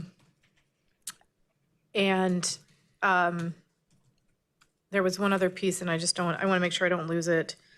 I think the other piece, which we haven't spoken about yet, is in some ways, partly because of the way that prosecution is moving forward in North Carolina, some of this is because of the tech that the prosecutors' offices are using or district attorneys' offices are already using. And so in many ways that they've made a choice in a tech platform, and to make their jobs easier, we're having to move in the same direction. And so that's, in some ways, at least for me, very different than somebody, saying as a council member, oh, I think we should bring this tech piece in, which is what has been done, before. Or just this kind of outside piece like Peregrine, which honestly didn't make a ton of sense to me. This is a movement in some ways partly outside of our control, what prosecution offices are doing across North Carolina and what tech platforms they're using, and then a bundling of tech that we already have and are using. And so those are, I think, pretty large differences in what other things have come before in council. One, two, I think we will need to explore, and I think by June 1st, I really would like to have that clear, what is it audit services? What's the plan? How do we plan on having oversight? Is it going to be quarterly, annually, however that council can see, and by default, the public can see how is this moving forward? And then from my perspective, as you all know, I'm not interested in any kind of add-on beyond what we have here. This makes sense to me. A lot of the other things that maybe y'all have and then other communities want, and it's bells and whistles, I'm not particularly interested in. And then the other thing is, I know that within I don't know if it's Fusus or somewhere, there is the license plate reader, and that's something that we can decide to turn on or off. And my recommendation or my hope is that we would not add that, or if we do, it's in, I think, the 3 areas that were listed. It was pretty narrow in scope, and so either it's off or we make sure that that is very, very narrow in scope. Those are all the things I have to say. I'm not going to have questions for you if you want to take a seat. I mean, you don't have to, but I just want to thank my colleague. Actually, a lot of those issues are ones that I also am thinking about. For me, a big piece of this, and Councilmember Kopak talked about trust. A big piece of this for me is that councils are volatile, and the manager therefore is volatile, and also cultures within our police department are volatile. Not to say that we are like hiring and firing people in mass, but that is always a potential for those things to change. And so we talked about this a little bit in our briefing, that some of these things we're willing to enshrine those in writing to ensure that stuff like the license plate and car reader doesn't get turned on. That's not a cost situation, so it wouldn't necessarily come back before us, even if it were within the manager's discretion. But I think for me, it would be helpful to have some of these things in writing, and the ones that I've made a list. So if folks want to, and I'm happy to hear from my colleagues about some of this as well. But to the extent that these things are not already binding policy, I'm interested in not storing recordings unless it's required by state law. And I want that to include any of the drone footage, because I know that that's not regulated in the same way. What? I'm just curious, like, if they're building a case against someone, right? Yeah, and that's like, required. We're required to hold evidence for that purpose. So, but you don't. Anything in addition to that, like anything over that we would be just holding, and that might already be. We don't do that now. I want to be really clear. Our department does not do that now. But this I'm talking about as like things to enshrine for moving forward. So that and I don't know. It already might be written. That's the other thing, and I don't know. So this is just things that I'm thinking about. So. And I do think that there's different laws around drone footage, so I'd be interested in sort of hearing about what is required, if anything, by the state. Not using that plate or car reader text, I would like to have in writing. The encryption remaining in-house for all of our data, I know that that is the case, but I would like it to be in writing if it is not already. The only AI usage is from within the city system, so right now my understanding is that the limited AI that is in this package is coming from a model that is in-house. and I would like it to stay that way. No responses to anything outside of a formal and legal subpoena that we don't give our data over. I think, again, that is policy, and that probably is written down, but I just want to make sure that we're opting out of that data training that we talked about earlier, or the model training, and we're not providing our data for that training.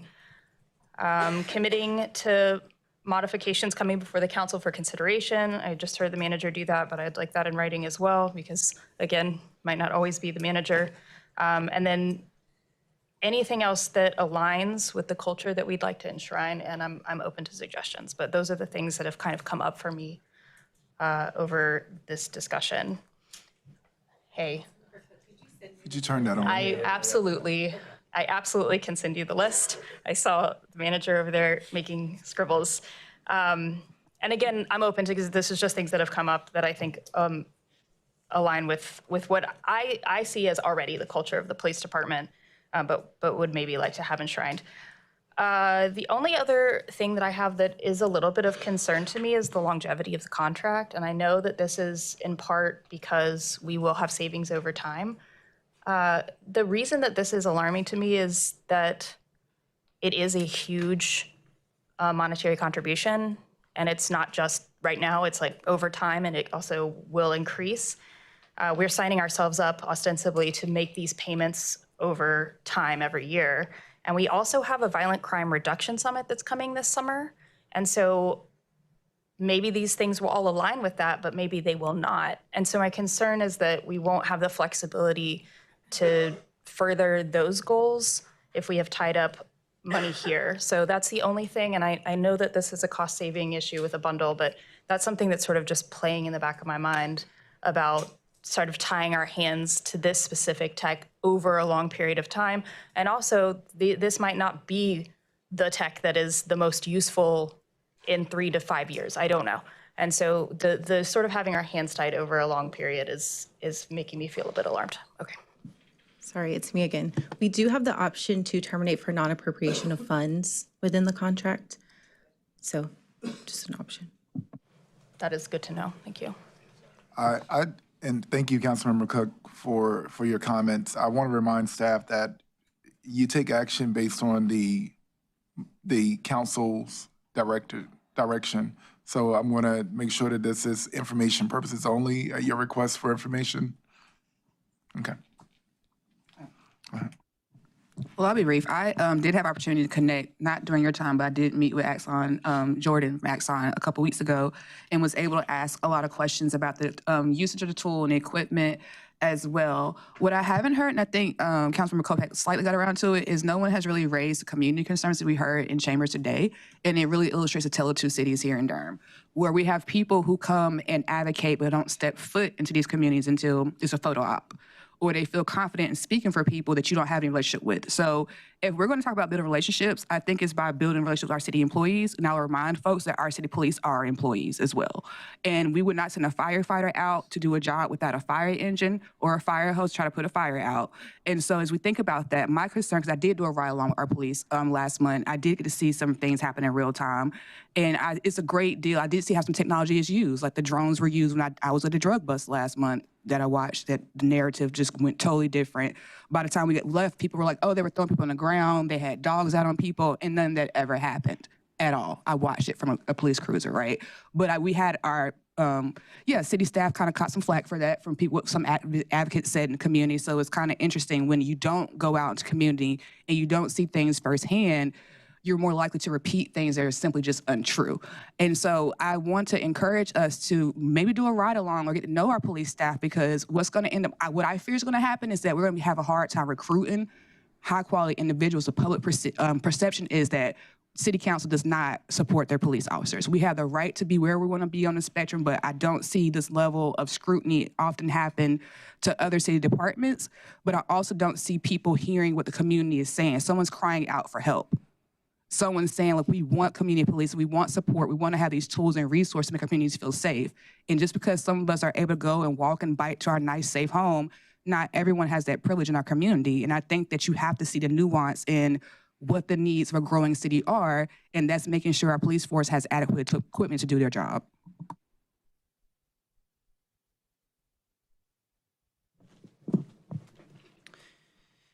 I know that Asheville recently approved a contract with Axon. I'd be interested, whether you have this in this meeting now or not, in a little comparison between what Asheville has done and what we are doing, because I think there's some differences that are interesting. So I'd be interested in that comparison of what is similar and what is different between here and Asheville.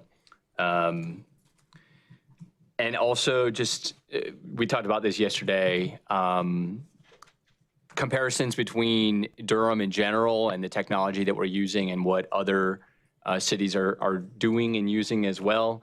I'd be interested in having some sort of comparison there as well. There are actually in this proposed contract some things that I think make policing safer and more transparent. So we're actually doing things that I think people who are concerned, those of us who are concerned about privacy and surveillance, doing things that are actually beneficial in this. I think body-worn cameras, in-car cameras, and accessibility to those and transparency are good things. There are other elements of the contract, particularly those that are being expanded upon or would be expanded upon, where I think putting in and ensuring that there are those guardrails and oversight is an important part of it. And I don't think we should downplay those concerns either. So we kind of think about this in two buckets: surveillance, the technology and technology needs of our police department so that they can do the work that they need to do in one bucket. I think the other bucket for me is that we are seeing drastic cuts in our city budget and concerns, and employees not getting the raises that they hoped and expected. And at the same time, not just an increase in the annual expenditures here, but more than double the expenditures for this contract. Can someone speak to what, if any, savings there are? I'm not talking about savings because of the longevity of the contract, but I'm talking about savings around, we currently have drones. There are now drones in this contract, and any other kinds of, training. We're talking about training. What is replaced versus what is enhancing or expanding what we are already doing? Can we learn a little bit more about what kind of savings that we've heard are happening? What kind of savings? What are we seeing in terms of the savings? Sorry, Sean Huey. I'm the Fiscal Services Manager for the Police Department. So I have a cost breakdown of what we currently pay per year for our Axon contracts, which is about $954,000 a year. If we did not include, or if we did not do this bundled contract, and we did a continued 5-year contracts for each of the items that we currently use, the body cameras, the in-car cameras, and the tasers, we would be seeing cost increases elevated based on whatever the consumer price index is each year. So instead of paying $1 million per year right now, which would be $2 million under the new contract, we would be seeing a cost over the 8 years of about $12.2 million for the status quo. Nothing changed, nothing added, but that does not give us some of the items that we crucially need, like the unlimited storage. Right now we have some storage in a couple different places. One of our contracts with another vendor, they do not offer unlimited storage. So at the rate that we're increasing our storage, it would increase almost exponentially as the amount of data that we have increases. For the unlimited storage for under the Axon contract, it adds $1.5 million to the cost. The other item that we need, we are short by 100 cars for in-car cameras. That alone is another $1 million.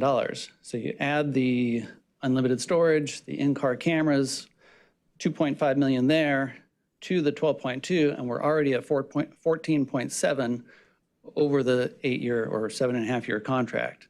Compare that 14.7 to the 16.1, and it's only about a $2.4 million difference over that 8 years.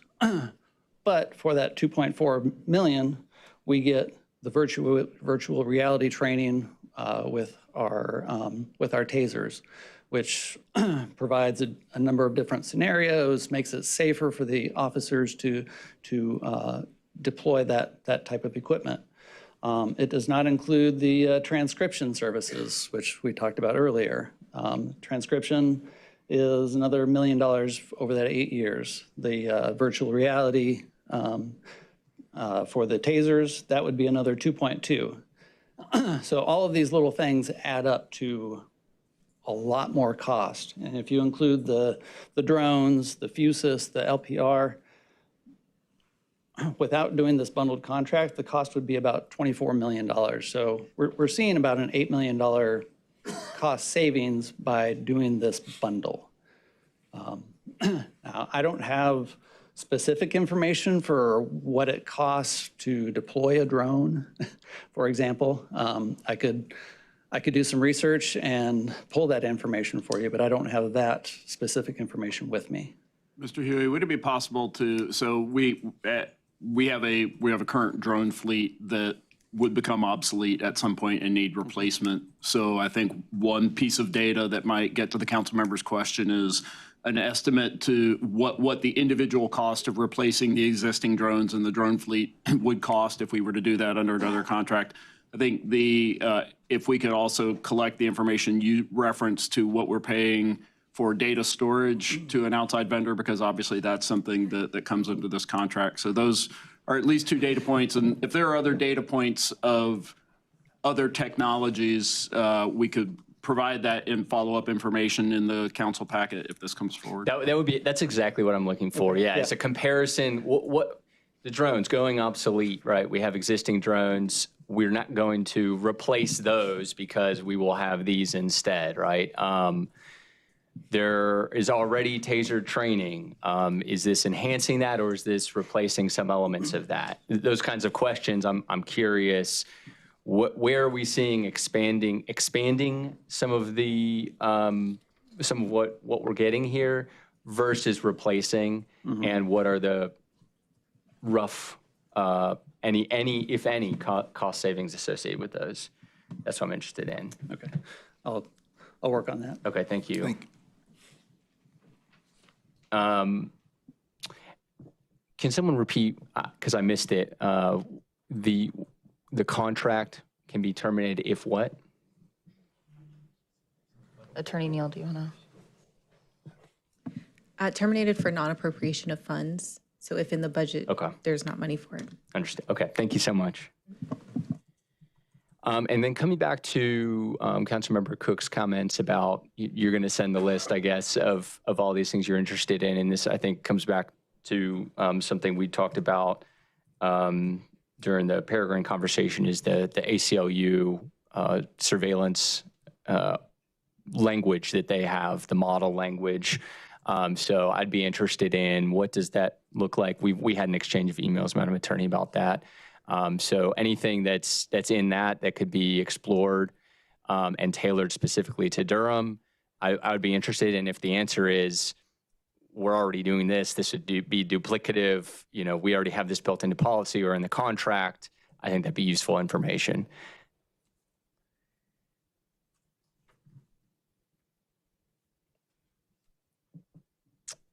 That's it for me now. That's it, Mayor Pro Tem. Yeah, thank you. And this is a question more for Manager Ferguson. It just sparked it with the drone conversation, because we also know that the fire department has drones, and I brought it up during our briefing, was as we're moving forward, really doing, I understand the purposes or the nature of what the fire department needs to do is going to be different than the police, but where are the opportunities for cost savings? Because the tech's gonna, their job is to sell their tech. I mean, they're salespeople. It's like when you go to the car place and they're gonna try and sell you the car with the fancy sunroof and you're like, I don't need that. Just give me a car that works. I think as we're having these conversations on tech and the desire, which is, I get it, from departments to really have robust tools, especially when you're thinking about saving lives, right, at the end of the day.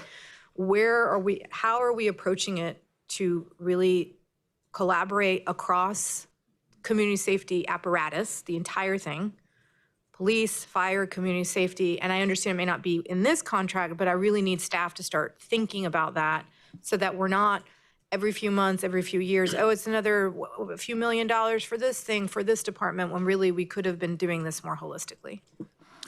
Thank you, Mayor Pro Tem. One of the things I'd like to call out for council that I'm really proud of, that our Technology Solutions Department has had a fairly long-standing practice of a robust external review of departments and the technology, primarily software packages, but I think it's a model that we could explore with this, which is what technology does the city own, what capabilities are within those technologies, and how can we make sure that we are making the best and most efficient use of those technologies. We have a governance process that requires departments to go to technology solutions, thus why Axon is coming forward as a TS item. And as part of a department coming to technology solutions, they don't come to TS and say, I want to buy Axon. They come to TS and say, we would like these capabilities. TS then runs a process to look at what capabilities do we have in the city, what packages do we have, what are the risks of these technologies, what are the benefits of these technologies, and then what is the most efficient solution for this department, but also for the city. So basically, every question that you are asked is fundamentally built into this governance process, because I would say that drones are a mix of technology and equipment. I would not want to say today that would automatically fall under that process, but I think that process gives us an excellent template to do exactly what you're asking for, which is it makes sense from an efficiency standpoint and from a mission standpoint that we try to get the most out of those partnerships. And I'm proud to say I think the police and fire department have already had a lot of collaboration with their use of drones and other technologies. So I'd be more than happy to follow up on your interest in that. Thank you. Thanks, Mr. Mayor. Yeah, on this question of cost, I want to go back to the question of cost. I think it's a fair question in a tight budget year. So, Mr. Huey, if you'd come back up. So, I wonder. And I want to and we had this conversation when I was briefed by the staff. I think it's a little difficult to get a sense of. We got a lot of moving targets here, right? We got the current contract. We got the new contract over time, which is bundled, which is going to save us on some stuff. There's also, if we got this stuff a la carte, there's different costs over time. So it's hard to compare all these different pieces. So I wonder if we could do some kind of almost like a present value calculation. So with the current contract, if we continue that for 8, 10 years, what's the present value of that, right? If we did the present value of this new Axon contract with all the stuff that's going and all the pieces that are involved in that, what's the present value of that over, again, 8, 10 years? And then if we were to a la carte this thing over 8, 10 years, what's the present value of that, given that costs are going up, we may choose some things or not. So that would give us at least one way to look at one number to compare these different scenarios to understand exactly what the cost implication was. I don't know if that's something we could do, but that would allow us to really, again, sort of compare in a apples way what the different costs are, and then the difference, and also what we're buying for the different cost scenarios. Yeah, I can certainly work on that. My present value to costs aren't calculated in my head just yet. But. No, exactly. No, yeah, I'm sure it takes a little spreadsheet or something, but I think that would be really helpful to have. Again, then you sort of controlling for, that'd be helpful. Yeah. Okay.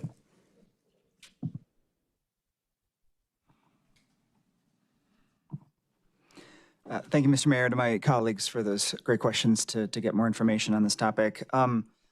I wanted to return back to the comments of Ms. Graves, just to make sure that we honor and elevate that, because she is someone who really is perhaps some of the most boots on the ground as you can be to help support our neighbors and residents. And I want to direct a question, I think, to the police department based on her comments. And I have communicated with her, and so I want to be careful not to speak for her, but I do want to elevate what I believe I understand, which is a concern around putting funding toward this sort of technology, in part because of a desire to see more officers in her community.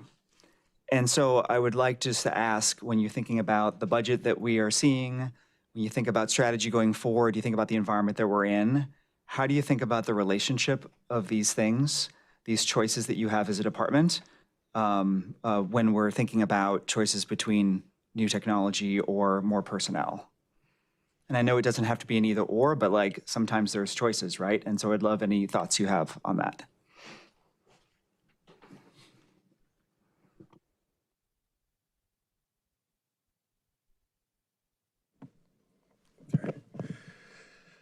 Good afternoon, Council.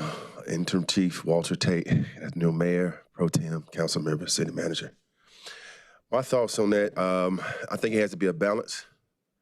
There's a tough decision that has to be made here. We've heard a lot about Axon right now, and I appreciate everyone's comments. I like the fact that we had some folks to go out and ride and actually see what happened.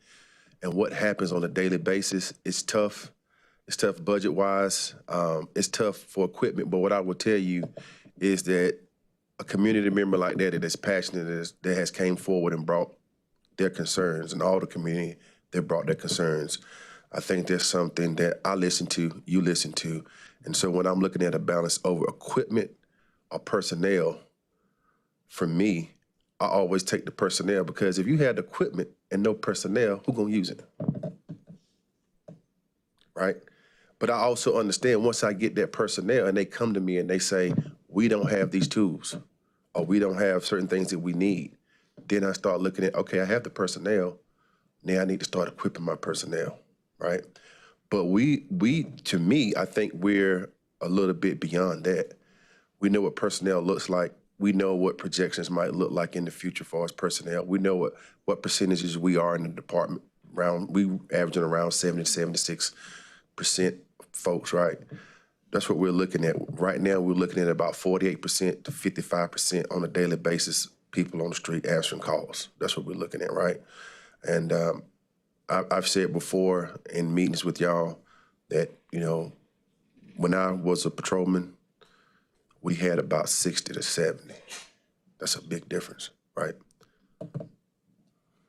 I really appreciate the comments, and I don't want to stop you, but I just wanted to jump in. If you could help me understand the percentages you're referencing and just make sure everyone's clear on those. Absolutely. So the percentages I'm talking about is how many patrol officers are working per day. So if I say 48%, that's 28 officers. If I say we hit 55, 50, maybe 54, we're talking about 33 officers, somewhere around in there, right? So each squad has about 12 to 13 positions allotted. So if you just take those and you add those, all of those up from 4 districts, except for, it's 5 districts except for District 5, which doesn't have 12 to 13 allotted positions. It's actually, I think 5 to 6 allotted positions. That's including these supervisors. And that's how we come up with the numbers of how many people you have working per day on a squad. And that formula has been used for years, and it works. And that gives us an idea of how many people we have out there.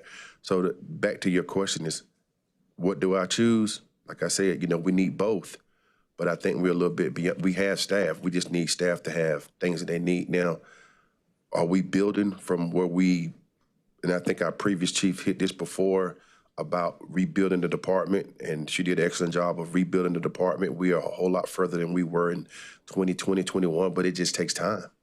It takes time for recruitment, and we have to sell our department. And that's what we've been doing, selling our department. And we're competing against other departments around the area. And it's tough. It's not an easy job. All right. Thank you all for all of these comments. I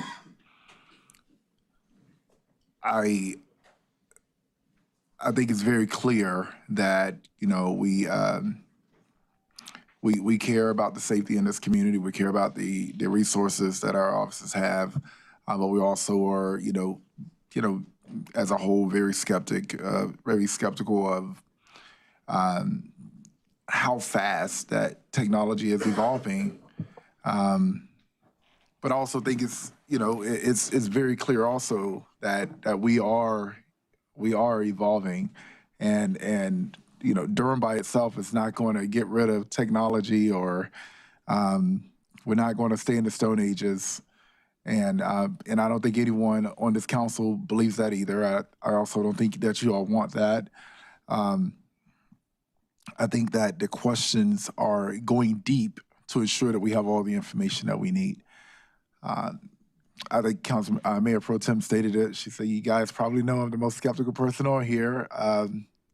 I know that, and I appreciate it, your line of questioning as well. I also think that you guys probably know I'm most in favorable of what's new, and I've done quite a bit of work on this. Before we got here, what grabbed my attention was we have about 300 mayors in a text message chain on across the country. And we just talk about, you know, what's happening in our cities. And I started to see a thread where folks were just jumping over to Axon and leaving their use of Flock and other technologies.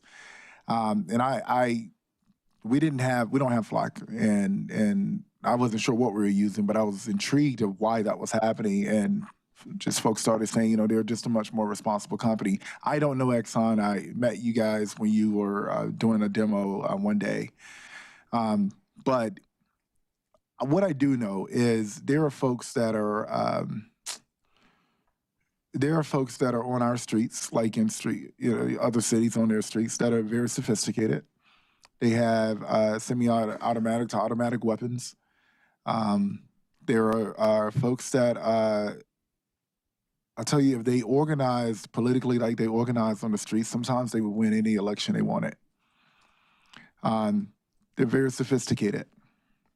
And I would employ every council member to, if you haven't, to do your, I forgot what you all call it, but it's like this it's not classified, but it's like sensitive briefing. I was blown away at the sophistication of folks that are sometimes wreaking havoc on our streets. What scares me is someone with an AK-47, and then you guys have your little handgun. And the reason why I'm talking about this is because it is real. You know, we can't run from it. There are folks that have their own drones to see when the cops are coming, or the scanners. There's an app. Even I listen to it sometimes. We are going to have to evolve eventually with the times. And we cannot let we can't let fear put us in a dangerous situation. We can let fear or skepticism allow us to ask very targeted questions and get as much information as we can so that we can ensure that we are making the right policy decision. But at the end of the day, while I care about cost, trust me, that's why we have this next presentation coming up. The value of a life doesn't have a dollar next to it. It doesn't have a dollar sign next to it. So some things are worth, you know, making that investment, and that's where I lean. I think that, you know, some of the things that we're not opting into for this, I don't agree with. I wish we would. I want to make sure you guys have all the resources you need to get things done, to be able to do your job and do your job well. And be able to, you know, I'm not worried about drones. I think, you know, if you know, we have 8,000 people out at a No Kings March and you're using the drones to say, all right, let's make sure everyone is safe. I appreciate that, because the moment someone gets hurt, they're going to look at you and say, how did someone get hurt? And the worst thing you can say is, I don't know. We didn't have eyes over them. So, they're the way I look at it is, and Madam Clerk, you can just give me my second round. It's running out. I always wait to the end, so you just put it in there. I just want to make sure that, we're resourced enough to be able to do the job that is required. And we can be, theoretical as much as we want. We can be philosophical as much as we want. But at the end of the day, what's inevitable is real life will smack you harder than anything else. And I've seen the emails coming in when people say, we don't want this in Durham. Durham does not deserve this. I would implore people to please speak for yourself. Please speak for yourself. There have been so many times where folks even come to me where, when I'm walking down the street outside of a coffee shop and they surround me and tell me, this is not what Durham asked for. Speak for yourself. Oftentimes we have the folks that are living in, these conditions that are, just infested with crime. We have people living in, they're having to ask for a shuttle from their doorstep to the bus stop. There are folks living like that right now. So when the young lady comes in and she's crying or trying to hold back her tears, it's because she's one of the folks that was like, can you get me a shuttle from my doorstep to the bus stop?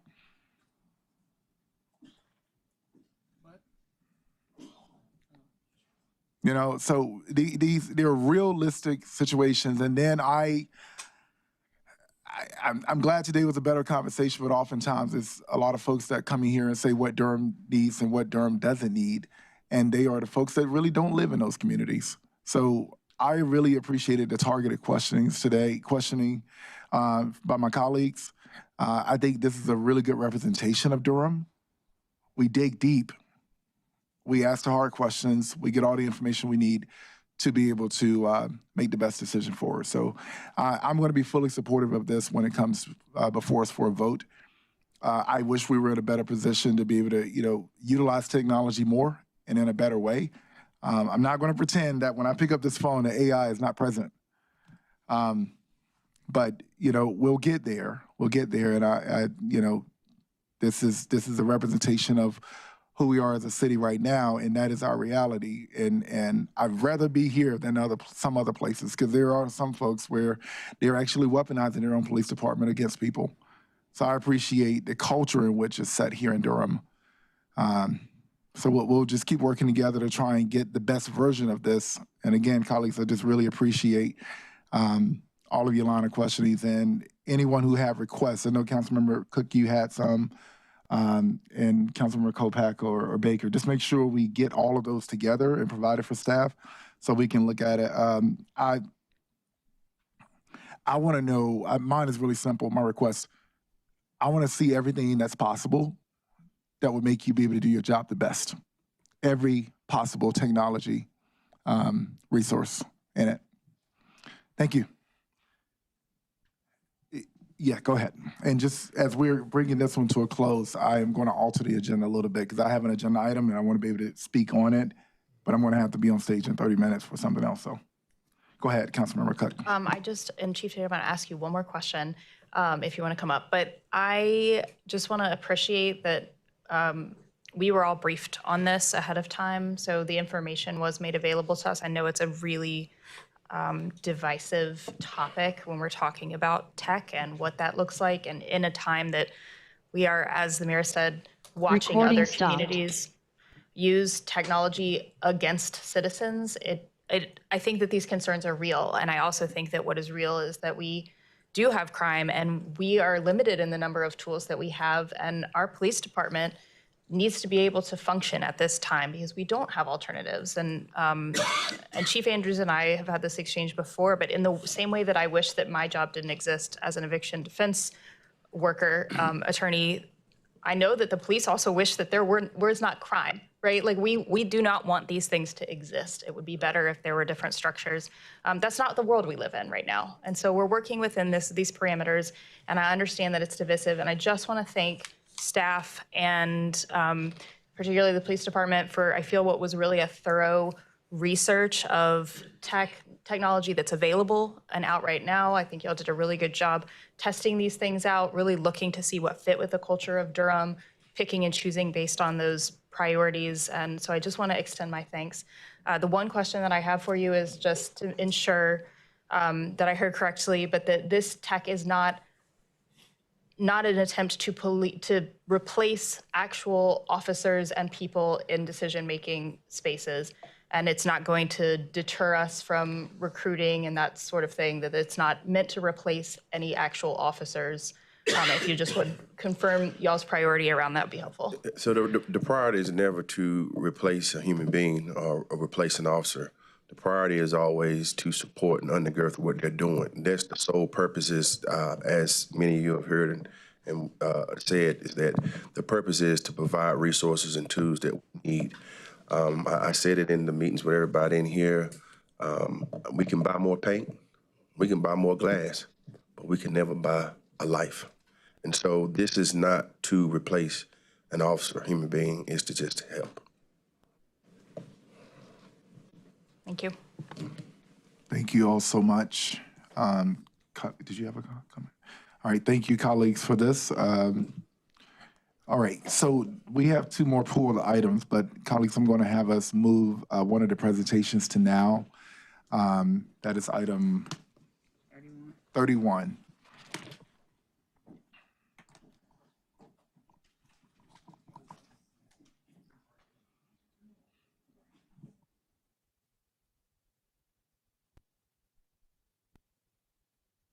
And colleagues, will make sure item 26 is on GBA. Ready?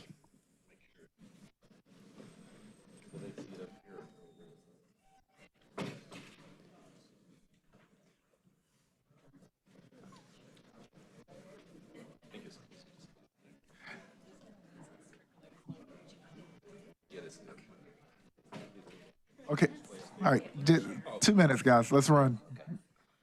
Okay. If I say 2, it'll be 5. 2. Yeah. We're gonna take it while you guys are getting, oh, you're set up. We're gonna take a 2-minute break, let me use the restroom so I won't lose quorum, but go ahead.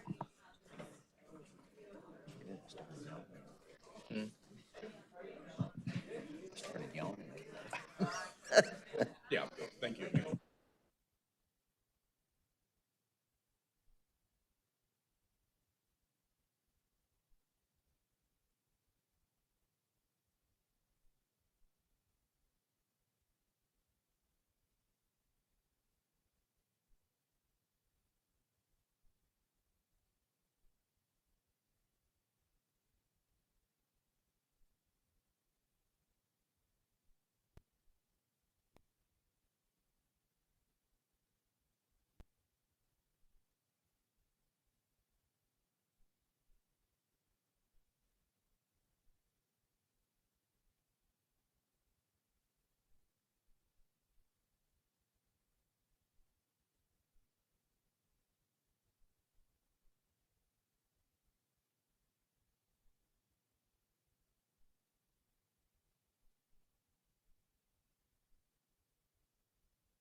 All right.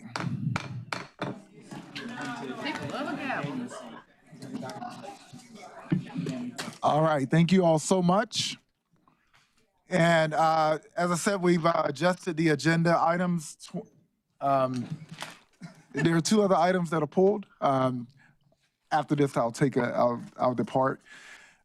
Before we get into it, I do want to announce, in case I forget, tomorrow at 12 noon, Councilmember Rist and I have some big things we've been working on. Everyone should have gotten invited, but we'll be announcing a campaign, a $9 million campaign to ensure every child in the city of Durham has an investment account. We'll be doing it with Brad Gerstner and the state treasurer and governor's office. We have representation. It's bipartisan efforts to utilize public policy to change the entire financial trajectory of every kid in the city. So it's a really big deal, really excited about it. And thanks for your partnership, Councilmember. All right. Next up is item 31. And before you guys get started, I do have one person signed up virtually. Jacqueline Wagstaff. Can you hear me, Ms. Wagstaff? I can. Okay, Ms. Wagstaff, would you like to speak now or after the presentation? I really want to hear the presentation to see what it was that this council is proposing at this point. I know thank you, I'll honor that. You can get started. Okay, thank you. That's a good question. So today is a presentation on I believe 3 different parts. It's election term for the mayor, election cycle, and wards, I believe. And so right now is information for us. Mr. Manager, how did we set this up? Was there a direction for us to take action, or was this presentation? Just a presentation. Okay, just a presentation. Yeah. So no action will be requested at the end of this, but we will have information for action to be taken in the future if desired. Thank you. Okay. Well, good afternoon, Mr. Mayor and City Council. I'm David Boone, the chairman of the Durham County Board of Elections, and with me today is Derek Bowens. He is the elections director. So we're going to talk about today is the Board of Elections, the Durham method and form of election, the cost of elections, charter changes, the method and form regarding method and form of election, charter provisions, other triangle municipalities, even numbered year municipal elections, cost saving opportunities, and then at the end there'll be time for some questions. The Board of Elections is made up of 5 members. And we're responsible for overseeing local, state, and federal elections within the jurisdiction. The board is responsible for administrating municipal elections for 5 municipalities in accordance with North Carolina General Statute 163-284. And the board is made up of Ms. Pamela Oxendine, she's the secretary, Ms. Dawn Paxton, a member, Mr. James Weaver, a member, Ms. Natalie Beauchene, member, and of course, myself.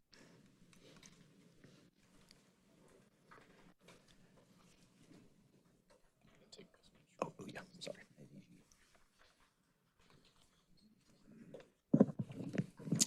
So just a quick overview of the City of Durham's method and form of election.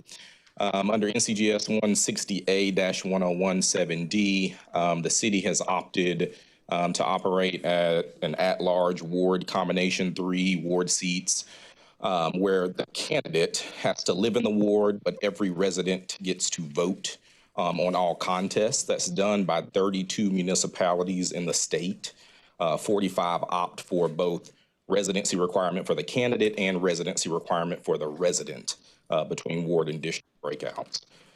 You operate under the nonpartisan primary and election method, or plurality, as the statute calls it.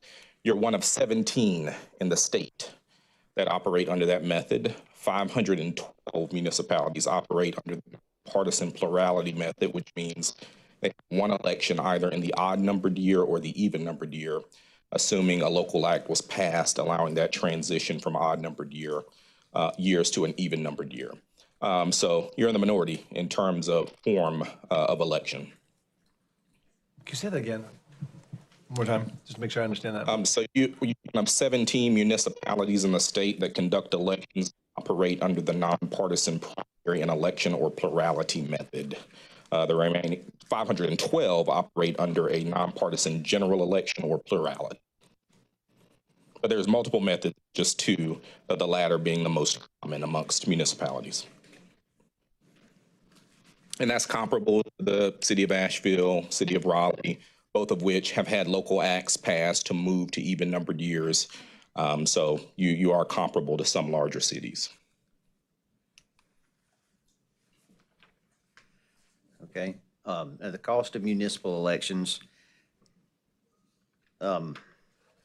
most of the costs is administering the municipal election is consistently increases due to salary adjustments, inflationary pressure, expansion of voter access initiatives, statutory and regulatory changes. Reimbursement charges paid by the city of Durham to neighboring counties for the administration of the 2025 municipal primary and election include Orange County, which was $6,977.53, 42 for 42 city of Durham residents who reside and are registered in reside in Durham County and are registered in Orange County. And in Wake County, the number is 13,776.74. And that's 614 residents are impacted by that. I'm sorry, I'm not following this data. Could you rephrase what you've just said? Yeah, go ahead. So just making the point with regards to Orange County and Wake County, we have registered voters that live in the city of Durham that are in Wake or Orange County because of annexation. So he was giving you the stats related to the number of registered voters responsive and the cost for the 2025 municipal elections. I don't understand. So that I see on the box, so 2 million eligible voters. Yes, that's non-distinct. So those are folks that would have been eligible across the 10 elections you've had since 2017. Oh, in all those years, okay. Okay, yeah. We were all like, wow. That's a lot of voters. There's no inflation of the registration rolls in Durham County. That is across. Okay, thank you. Okay.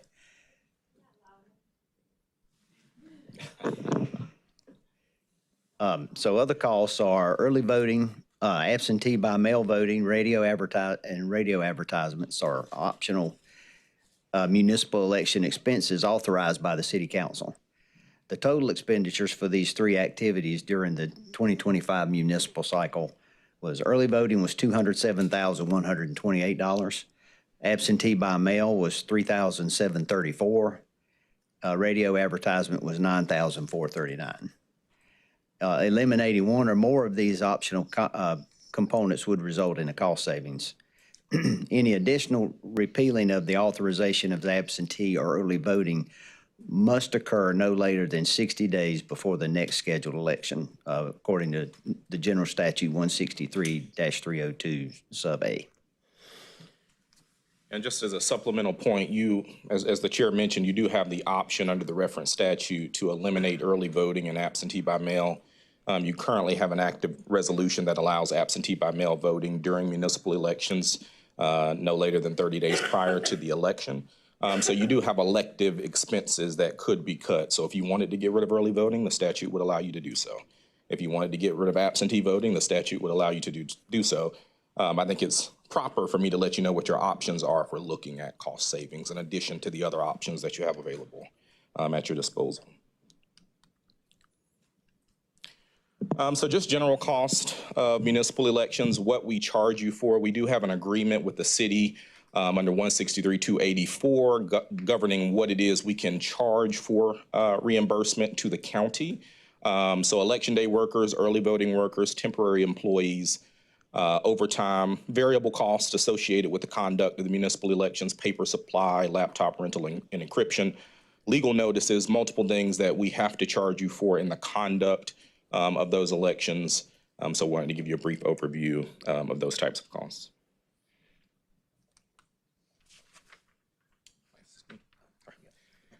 And in deference to Attorney Rayberg, I want to give you a quick overview of charter changes and the method for doing so.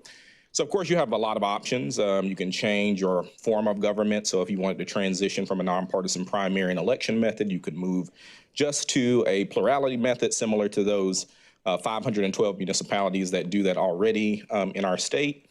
You can change terms of office, which we'll talk about here in a minute if you opted to do that under the provision in statute that allows you to do this via charter.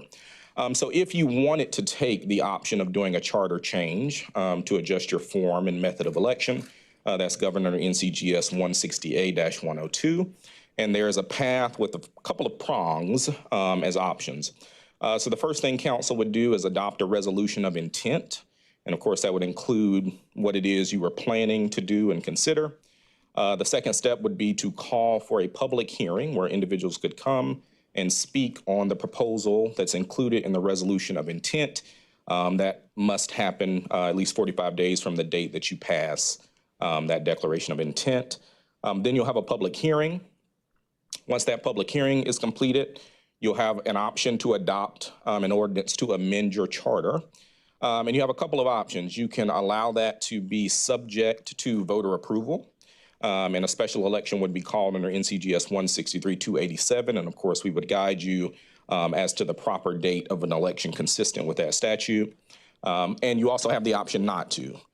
City of Raleigh, when they made their change to a nonpartisan plurality election back to a primary and election method in even numbered years pursuant to Session Law 2021-56, I believe it is, they did not elect to have the voters make a decision on that change. And there's a QR code in the presentation if you want to look at that May 2024 resolution. And then, of course, the fifth thing you'd have to do is publish a notice of adoption if you opt to adopt that change pursuant to a charter adjustment. If you do that without voter approval, then 5,000 voters can sign a petition requiring you to place that item on a ballot.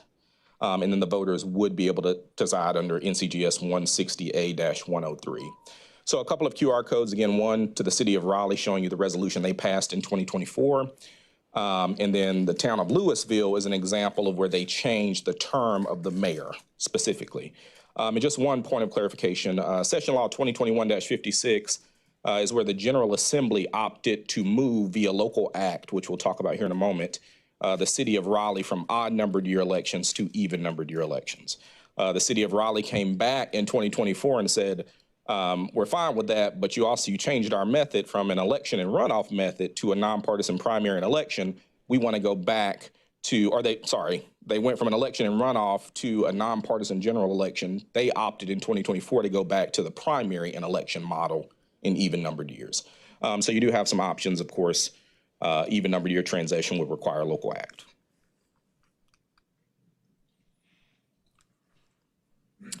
So just a quick brief on triangle municipalities and the breakdown. So Durham, of course, as we've stated, operates under the nonpartisan primary and election method. The term of the mayor is 2 years, council's term length is 4, and you do operate under a ward model. Raleigh, same form of election, but their mayor, as per the charter change, went up to 4 years. Council term is 4 years. They also do districts, which are based on residency. So the candidate has to be from the district, and the voters get to vote based on their residency in said district. Chapel Hill, they're all at large, but their mayor term is 2 years, council members 4. Cary operates under the same model as per a charter change in 2024 of August, moving to the model that is most common, which is the nonpartisan plurality election model. So the mayor's length is 4 years, council term length is 4 years. Morrisville also operates under that model, and they have 4 years for mayor and 4 years for council. So the city is effectively, if you look at neighboring municipalities that we conduct elections for, is in the minority with respect to the term length of the mayor.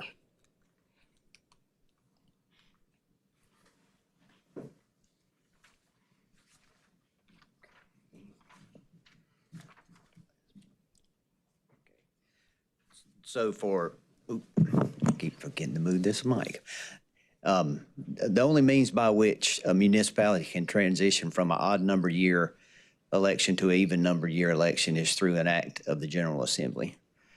Total municipalities conducting municipal elections in even number years are 75. Session Law 2021-56, or SB 722, transitioned the city of Raleigh to even numbered year elections beginning in 22. And other municipalities conducting the even numbered year elections include the city of Asheville, city of Winston-Salem, and of course the city of Raleigh. And there have been approximately 5 bills filed in the General Assembly seeking to move 12 cities to even numbered year elections. And I'll say that's just in 2026. And most recently, the town of Pink Hill, there's currently a bill, I think, in both the NC House and the NC Senate where they're looking to make that transition actively right now.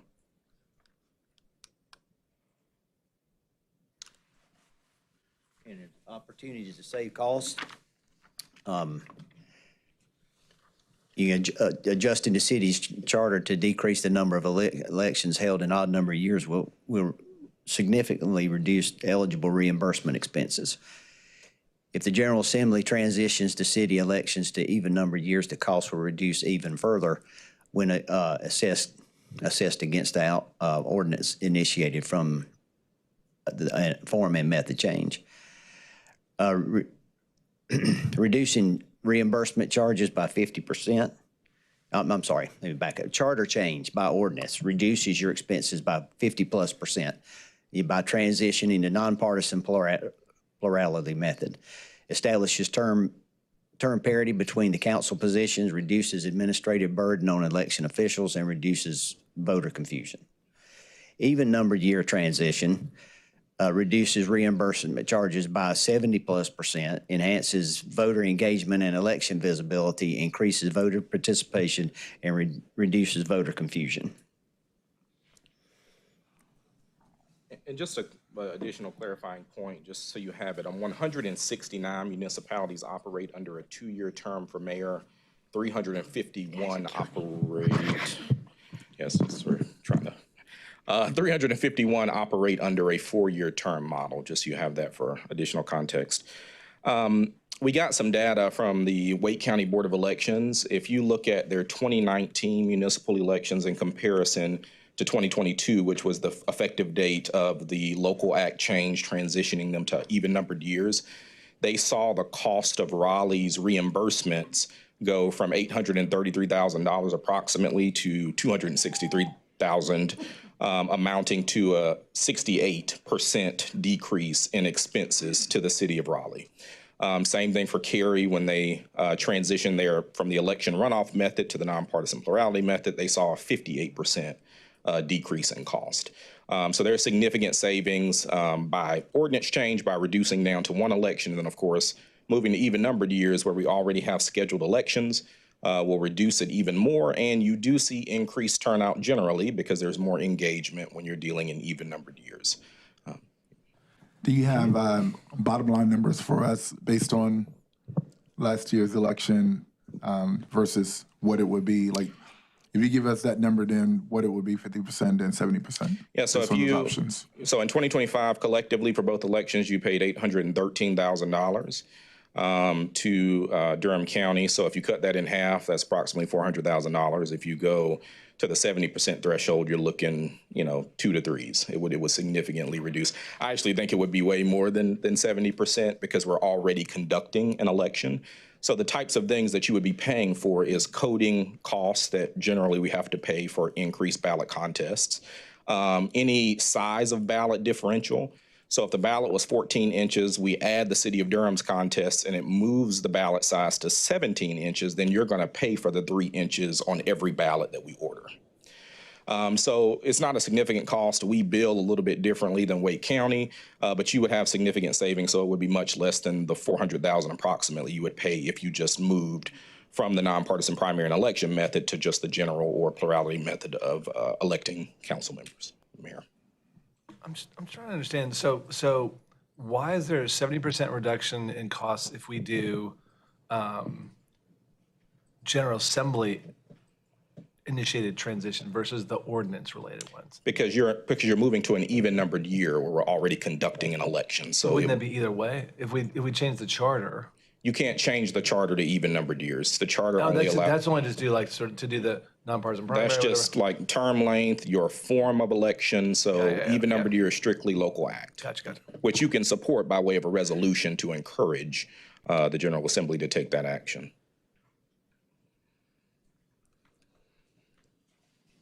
You can continue. Unless you have something, Mr. Chair. Questions? Go ahead, Councilmember Kopak.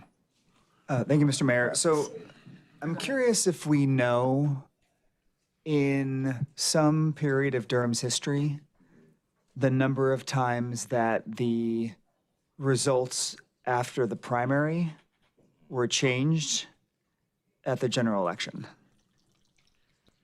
I can tell you since 2017, since I've been here, the answer to that question would be no. We do have archive data going back to 1968, so we would have to go back and take a look to give you a more finite answer to your question. Colleagues, I'm going to share some remarks, and then I do need to pass it over to Mayor Pro Tem. I appreciate you all coming in to provide this information.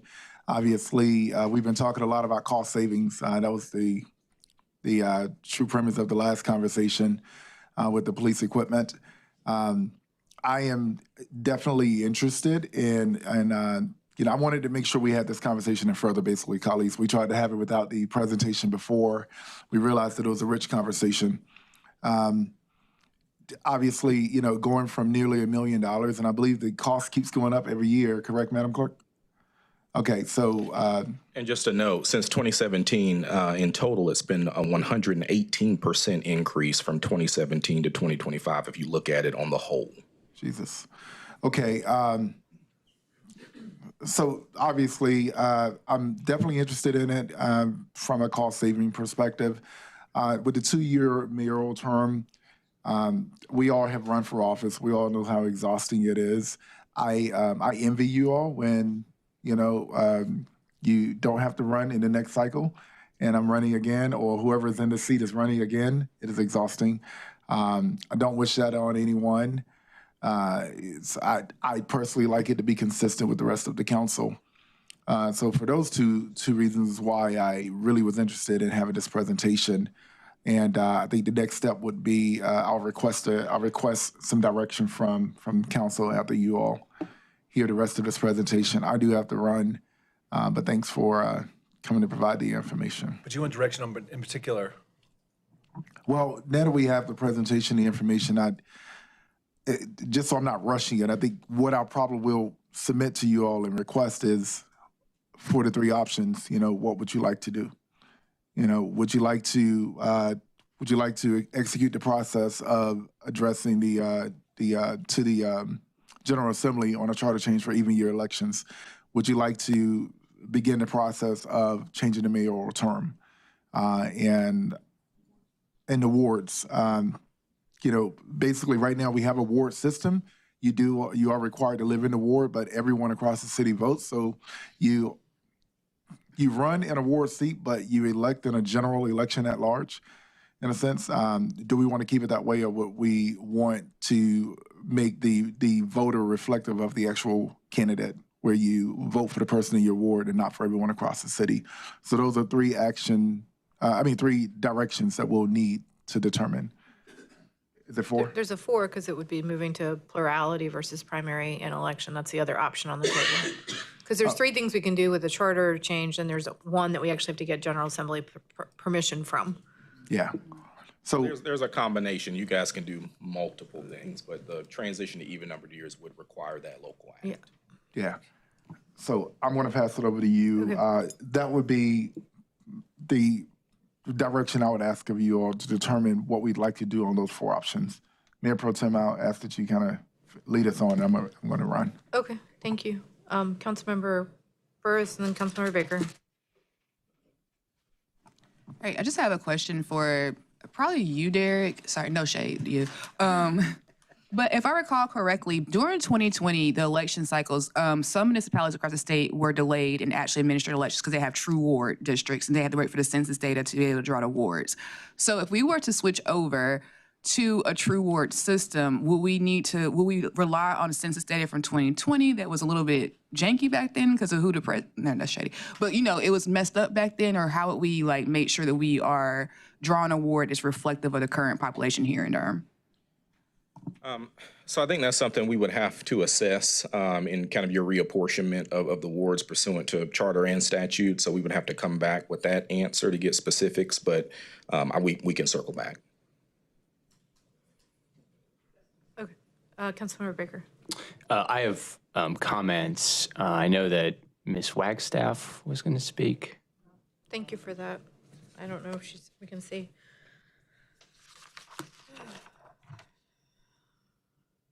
Yeah, and that's the only speaker I have for item 31. Madam Clerk, can you see if Ms. Wagstaff is online? I am. Good afternoon, Ms. Wagstaff. You have 3 minutes. Okay, thank you. When I was listening to this presentation, there was a couple of things that I noticed that might have been left out. I remember when this downsize happened. I happened to be on the council when this proposal came before council. I was on it, Floyd McKissick, several others. It was a 13-member council. And at that time, we had a Republican named John Best that wanted to get elected, but realized that under the current status of it, it would be impossible for him to get elected. That's just a little history lesson. But the problem that I have with downside changing the voting process to go to an even year is that right now there is, when this process was changed to go to 7 members, went from 13 to 7, we had true ward system. We had a true ward election process, meaning that if you ran in a ward, only people that were assigned to that ward could vote for or against you. The system that we have now is not a true ward, it's a modified system, which does not work particularly well for Black people without means. And I think that the focus should be, if you want to make any changes to this charter, should be to increase this council by 2 members, because since the council was downsized from 13 to 7, this county has grown. They all annexed in all kinds of big development. So you've annexed in the county people into the city. So the area has changed. We need 2 more seats on there to have true representation, but we need to go to a true ward system where you actually have ward representation voted on by ward people that live in the ward. Because as it stands now, you could be running for Ward 1, and I'm gonna use that as an example, and the person that Ward 1 people that are assigned to the precincts in Ward 1 want may not get elected, because people in other wards, especially when we have political action groups in Durham that seek out to make sure certain people don't get elected, they will make sure that that person that the ward actually wants do not get elected. So we have to change that process so we can go back to a true ward system. And then we have to do our homework on how we got to this point. And I do remember that when they were changing it the first time, I don't know if that process is still in place, but you can collect signatures, and I'm not sure how many signatures would have to be collected to petition to have this put on the ballot. And that's what they did when they changed it. John Best and a small group. But the problem that happened was we probably would still have 13 if they had had that voting process done during the election that happened in November. Instead, it was put off until December, and it was voted on as a separate item in December. So people just didn't come back to the polls, other than the people that wanted the council downside. So I think we need to look at the history of the first change of the council, and we need to look at expanding the council to 9 members instead of 7, and have true ward system, 4 at-large seats and 4 ward seats. And I don't think we need to change the mayor's seat to anything but what it is, 2 years, because I think 2 years is enough for us to figure out whether we want to keep you or not keep you. Thank you for allowing me this time. Thank you. Those are the only public speakers I have. Go ahead, Councilmember Baker. Thank you. I have very strong opinions on this. First of all, I want to say thank you for putting together a really good presentation. Thank you to City Attorney Rayberg I know that takes a lot of work. I also know you've had a lot of people council members ask you about elections over the years. and I appreciate he left, but Mayor Williams for putting this on the agenda. I think this is really important, and I do think that we need some changes. And so my position on these items are that, first of all, I am vehemently against moving this to even year races. I think it's important that we have odd year races for local elections. I think we will easily get lost in the mix for even year races. I think a lot of people will show up to vote for president or to vote in federal elections and will have no idea who the folks are at the bottom. I think it's our job to inspire people to get out in odd year races. I think having, I get that I get the exhaustion factor of having elections every single year, but I also think that it's almost like democratic maintenance, that when we pound the pavement in odd years, we are making sure that people are registered to vote, that their voter registration is up to date. It also frees us up during even year elections so that we're not competing for attention, we're not competing on all the other important races that are happening, and we can all kind of speak in unison in those elections. And so I very, very strongly believe in keeping our odd year elections in odd years.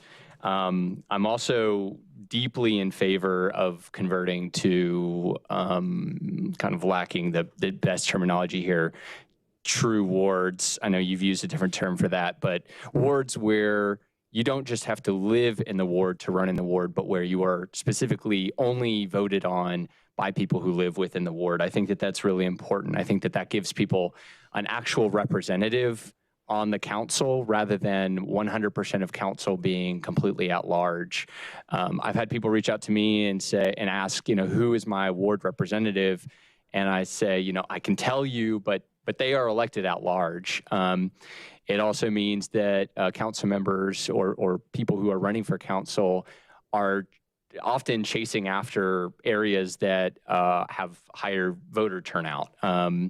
And those tend to be concentrated in certain areas. I think if you spread it out across the city, you have more people incentivized to pound the pavement in areas where you might have lower voter turnout and give more power to those kinds of people and more inspiration to get them to show up.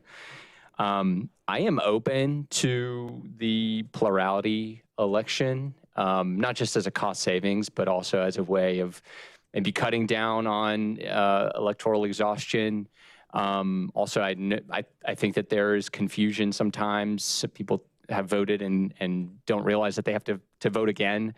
And to Councilmember Kopach's point, I'm not sure the last time that there was a change between the results in a primary and then the results in the general. So yes, there's a cost savings, but I also think that that could potentially be beneficial. It's not something I had thought about, but I do think based on this presentation, that's an interesting piece and something that I would be open to. I'm open to it, but I currently support keeping the mayor at every 2 years, not because I want to punish Mayor Williams, but because I think that it's important that people are able to vote and are inspired to vote in local elections for the sort of top of the ticket. I think that it creates more excitement, more interest. And, I think if we look at Mayor Bell, for example, the people in this city don't want to ping pong back and forth between different new mayors every 2 years. I understand the exhaustion factor of running every 2 years, but I also think that you have a strong incumbency factor when you are mayor. And so those are my positions on these different items. I actually think the idea of expanding the council is very interesting, and the cost savings could factor into that. I think that for me, I would want to learn a little bit more about our capacity, and I think given our budget situation and cuts, I would probably seek more information, but that is something that I'm also interested in exploring in the future. Thank you. Anyone else? Go ahead, Councilmember Riss and Councilmember Burris. I have a question first. So on this issue of the cost of municipal elections, this is the back on slide, what's that slide, like 3 or something like that? I just want to understand, like those numbers aren't adjusted for inflation, right? So between 2017 and 2025, I think inflation probably went up like 35, 40%. So have these are not adjusted for inflation, are they? Yeah. Could you give us those numbers adjusted for inflation? Because it looks like the cost has gone up, but I'm just curious, relative to inflation, how much it's gone up. Okay, we can work on that and provide. Yeah, that'd be helpful. Because I do believe, as my colleague said, I believe that local elections are in part like kind of democratic maintenance. I think it's important. So I think spending money on local elections that our residents get to, where they get to choose their local leaders and have visibility, I think is a value. And so to me, sure, all things equal, I'd like to save money, but I think I don't want to just sort of say, oh, I just want to save some money if that's going to threaten some of our democratic sort of like engagement and principles and terms. So I want to be careful about that. But it would be good to know just relative to inflation, what's the actual increase. I guess my other question is like I'm not sure where we're going with this conversation because we're like almost 4 o'clock. We've got a lot of stuff to do today. This is more than a 15-minute conversation. So I can give you where I come down to these different pieces of like the 4 years versus 2 years or whatever. But I'm just kind of curious, where are we going with all this? I'm happy to answer that in a second, but I'd like to give Councilmember Burris and then Councilmember Kopak, and then did you no? Oh, yes or no? Well, I guess because like is this the conversation or is this going to be? I'm not sure. I kind of want to hear from other colleagues, and then we can kind of circle back. Okay. I can say what happened at Legislative Committee, which is what spurred this conversation. I thought this for like information purposes only, more so like we were not going to take action. So, but I'm more than happy to provide commentary on just to be democratic. So I want to be like explicit. I know that what was mentioned was as a cost cut mechanism is eliminating absentee and early voting. And I wanted to be on the record and say I would never support a scenario where that ever happened in this life or the universe or any other universe. And then also, like, I'm also not in favor of moving municipal elections to the even years. Particularly for me, it's around long ballots and the educational piece that require people to flip the ballot over, but also compete in the top of the ticket. When you have the president or if it's a midterm U.S. Senate race, it makes it really hard for those candidates, like, who are some women who it's hard to fundraise for some of us to actually raise money. Kind of indifferent about the mayoral going to 4 years. I do feel as though it keeps someone in a perpetual campaign cycle when you have to constantly campaign, so you're not able to really get your footing on the ground because you're going right back. You need like a year, and then you're going right back into campaigning. So, but that's not something that's gonna make a break with me. I do have a question. You may not be the person to answer, maybe the city attorney.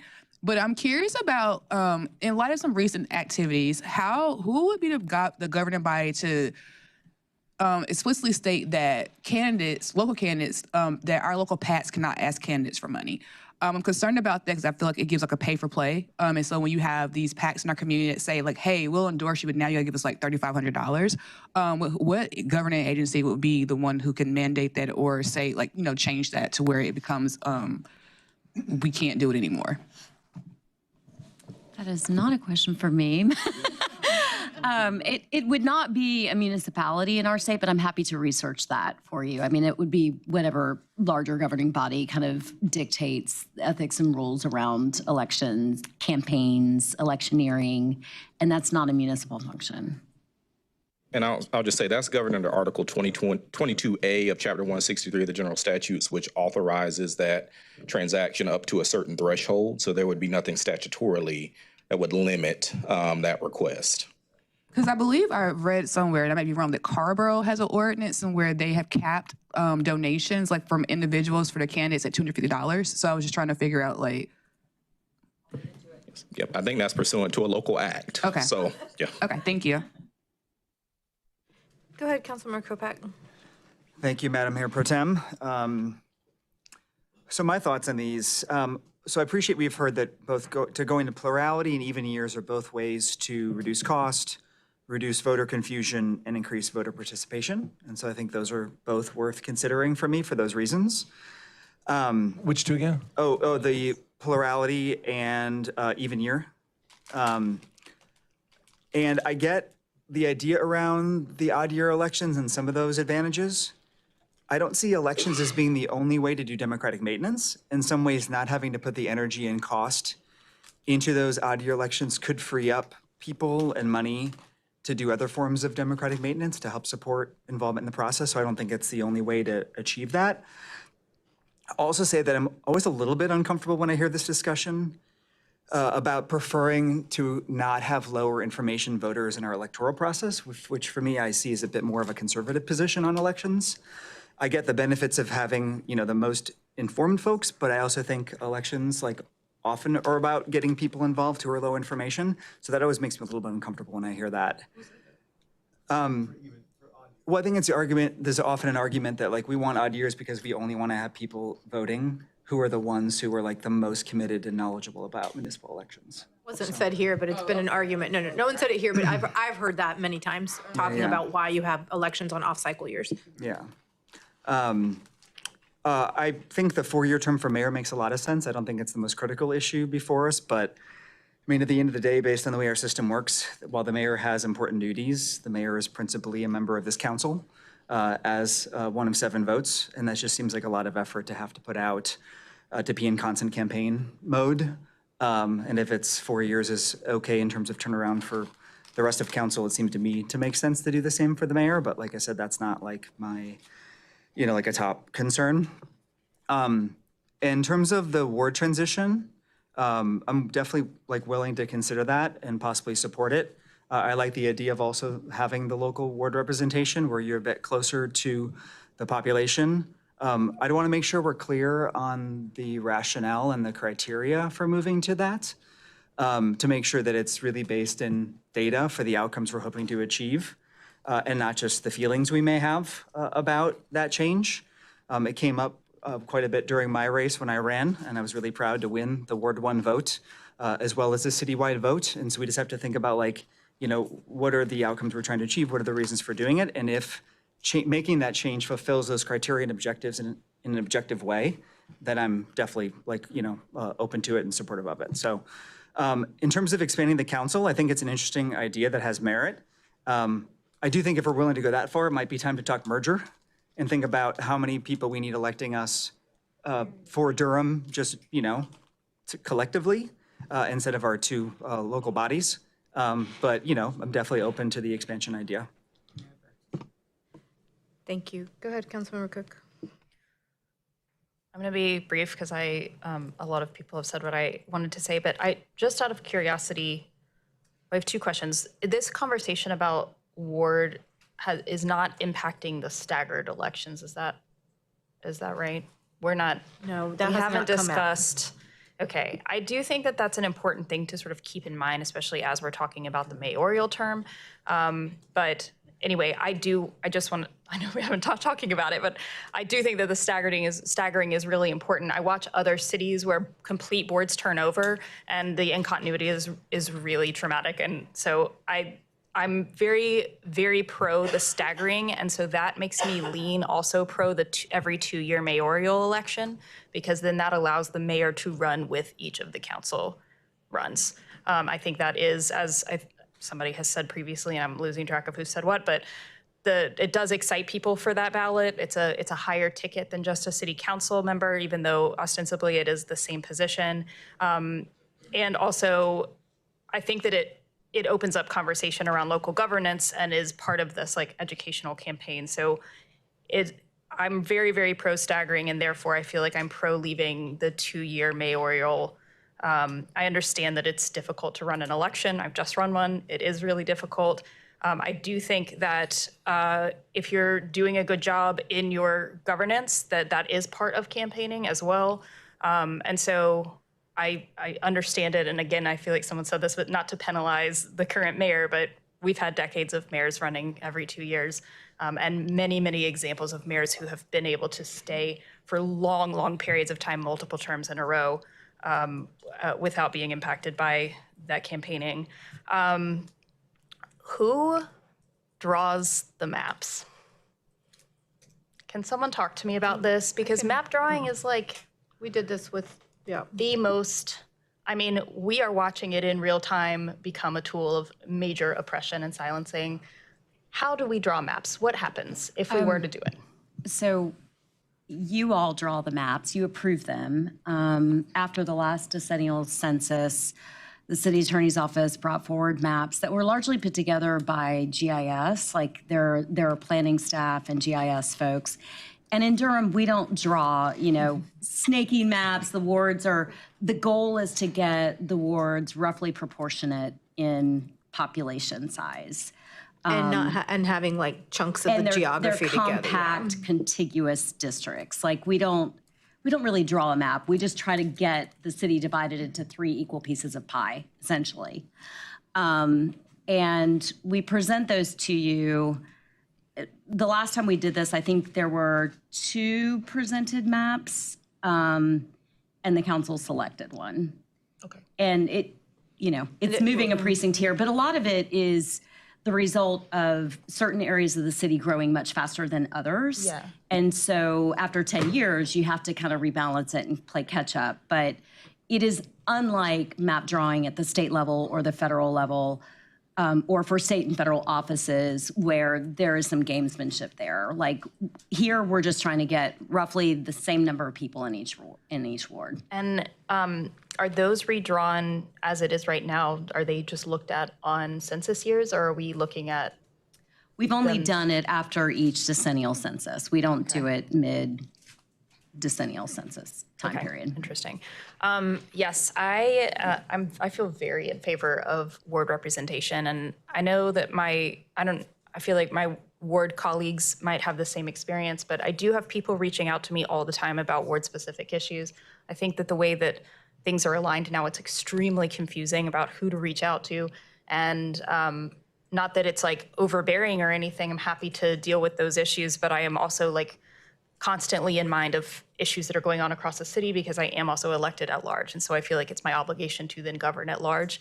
And I do think it would be really awesome to have just a specific advocate for your community. And I think Councilmember Baker might have said this, but then also being able to really engage your own community. And I like the idea of us all going to wards because then the population within those wards is smaller. 3 wards to represent a city of this size feels just overwhelmingly not like appropriate because folks I just feel like are not truly represented if they're bulked into with 1/3 of the city. So it's 100,000 people together, more than 100,000 people together. So for those reasons, I feel like the moving to a ward system and having the city broken down into 6 wards, or if we need to have a conversation about more, I'm open to it. But again, I think that's a bigger conversation, as Councilmember Kopak has stated. But I do think that for clarity purposes, that feels really important to me. I am interested in the cost-saving aspect of the plurality, and I think once we see those statistics from going back from before 2017, oh, you have them? Oh, no, okay.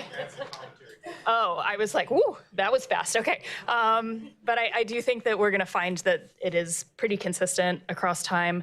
And it also like, wow, they're back to back, they're so confusing. People are like, I already voted for city council, I don't understand why I have to vote again. Like, it is a lot. And I, like Councilmember Burris, and I think we got some vehement nods over here, I'm not interested in taking away any early voting or ballot or mail-in ballots. But this does feel like a way to save costs without actually really impacting any rights. I feel very in favor of that, particularly given the cost savings. Did you want to say something on that? I have one more thing, but I'll let you. I just wanted to really emphasize how strongly we feel, I think I can say this on behalf of the board, about the confusion associated with the primary and election method. It is incredibly confusing. You also have municipalities, or you have Orange County, they just have to conduct an election for that primary for 42 people. And then you get a $6,000 bill for 42 people. Wake County, they conduct an election for 614 people in a primary just for Durham voters. So it's confusing for them, it's confusing for us. It is, and I know this typically doesn't matter, but I have to say it, it's huge administrative burden for us and also those other counties. So I just wanted to emphasize the fact that it's incredibly confusing, it's an administrative burden, and I don't think that it would reduce, based on data, turnout. We always see higher turnout in the elections versus the primary. In the regular as opposed to primary. Okay, yeah, that's helpful context too. I know we hear it as candidates, but it's helpful to hear it from y'all as well. I also feel pretty opposed to moving to even years. I think a couple people have stated reasons for that, but that democratic maintenance and the education piece were really, really important. We've also seen, particularly on the national election scale, lots of advocacy from our colleagues during that time. And I don't want folks to, I don't want folks anyway to be turning their back on Durham specific issues, but I really don't, I like to see that folks are engaged with local government and that we are out pounding pavement specifically for those races. If we get onto a ballot, I think this was brought up earlier, that's like a PAC recommended list or something, I just feel like it's so easy to lose those small elections, and you're going to be seeing people out campaigning for national seats or statewide seats, which are really, really important. But we lose a lot of opportunity for education in that, and a lot of opportunity to engage people who might not otherwise engage. So for me, that one feels really important to stay on the odd years. Would love to have conversations with other folks in the community, particularly the Durham School Board and county commissioners. Thank you, Councilmember Clerk. Sorry. Well, other people have gotten to speak twice, so No, your timer went up. Yeah. You can do another 3 minutes. About having conversations about sharing that cost in off years if it feels really, really vital to people. But it sounds like we have an option for cost saving that doesn't actually impact or impede our ability to do that local education. So thank you. And I'm actually gonna, but sorry, y'all, I'm gonna do a thing. This is supposed to be an information item. We're not supposed to be deciding things. And unless people want to be here, because we have several more items, we have a training and we have a closed session, and it's 4:07. So I just want to remind folks that we also have staff and folks who are waiting for their items still in the audience. And so I do want to be mindful of comments. So if you can do 5 seconds, literally. I'm looking at both of you. Councilmember Baker, did you have something too? Okay, literally 5 seconds. Measure what we mean by engagement. I ran for county commission. Even year, it felt like more local people were engaged. So how would you define it? Thank you. Councilmember Baker. I want to know when we're going to bring this back so that we can have that conversation. And I'd like to bring it back sometime in the fall. Thank you. So we can have direction. But I do have two quick questions.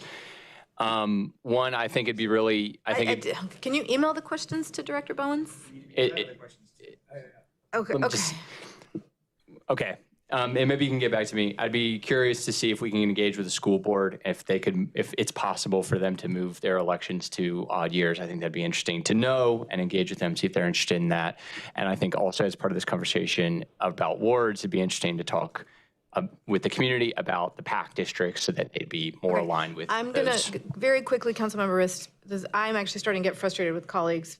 Please be brief. I'm trying to move us along on the agenda. Thank you. Yeah, well, it sounds like you're getting a temperature check, so I didn't even weigh in on the 4 issues. That's why I just said. And I haven't either, and I'm just trying to. So if you want, I'm happy to weigh in. If this is the time to weigh in, I'm happy to weigh in. If it's not, then I'm happy to weigh in later. It seems like what I was going to do is this got brought up very quickly at Legislative Committee, and it was clear there was a robust conversation there. The only thing that then we decided to bring forward. It seems like this needs to be discussed again. It seems like there's lots of conversation that needs to happen. I'll just say then, so for me, pro odd year elections, right? Very open to the nonpartisan plurality election. I think the mayor should have a 4-year term. I think it's crazy to run every 2 years.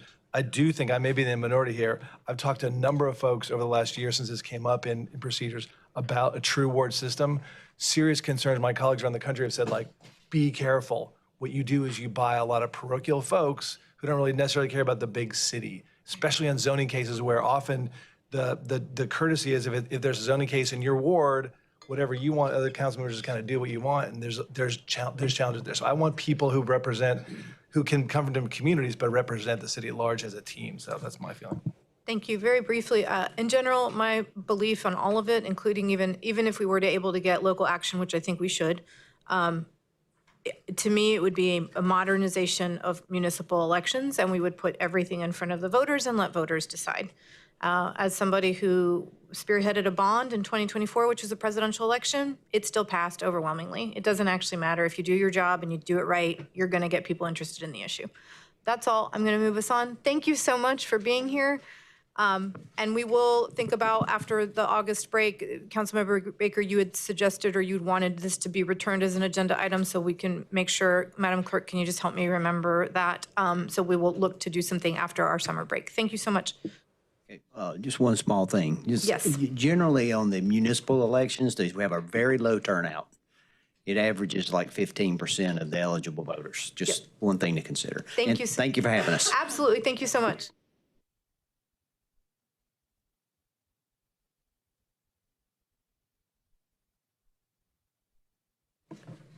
Thank you. Next presentation.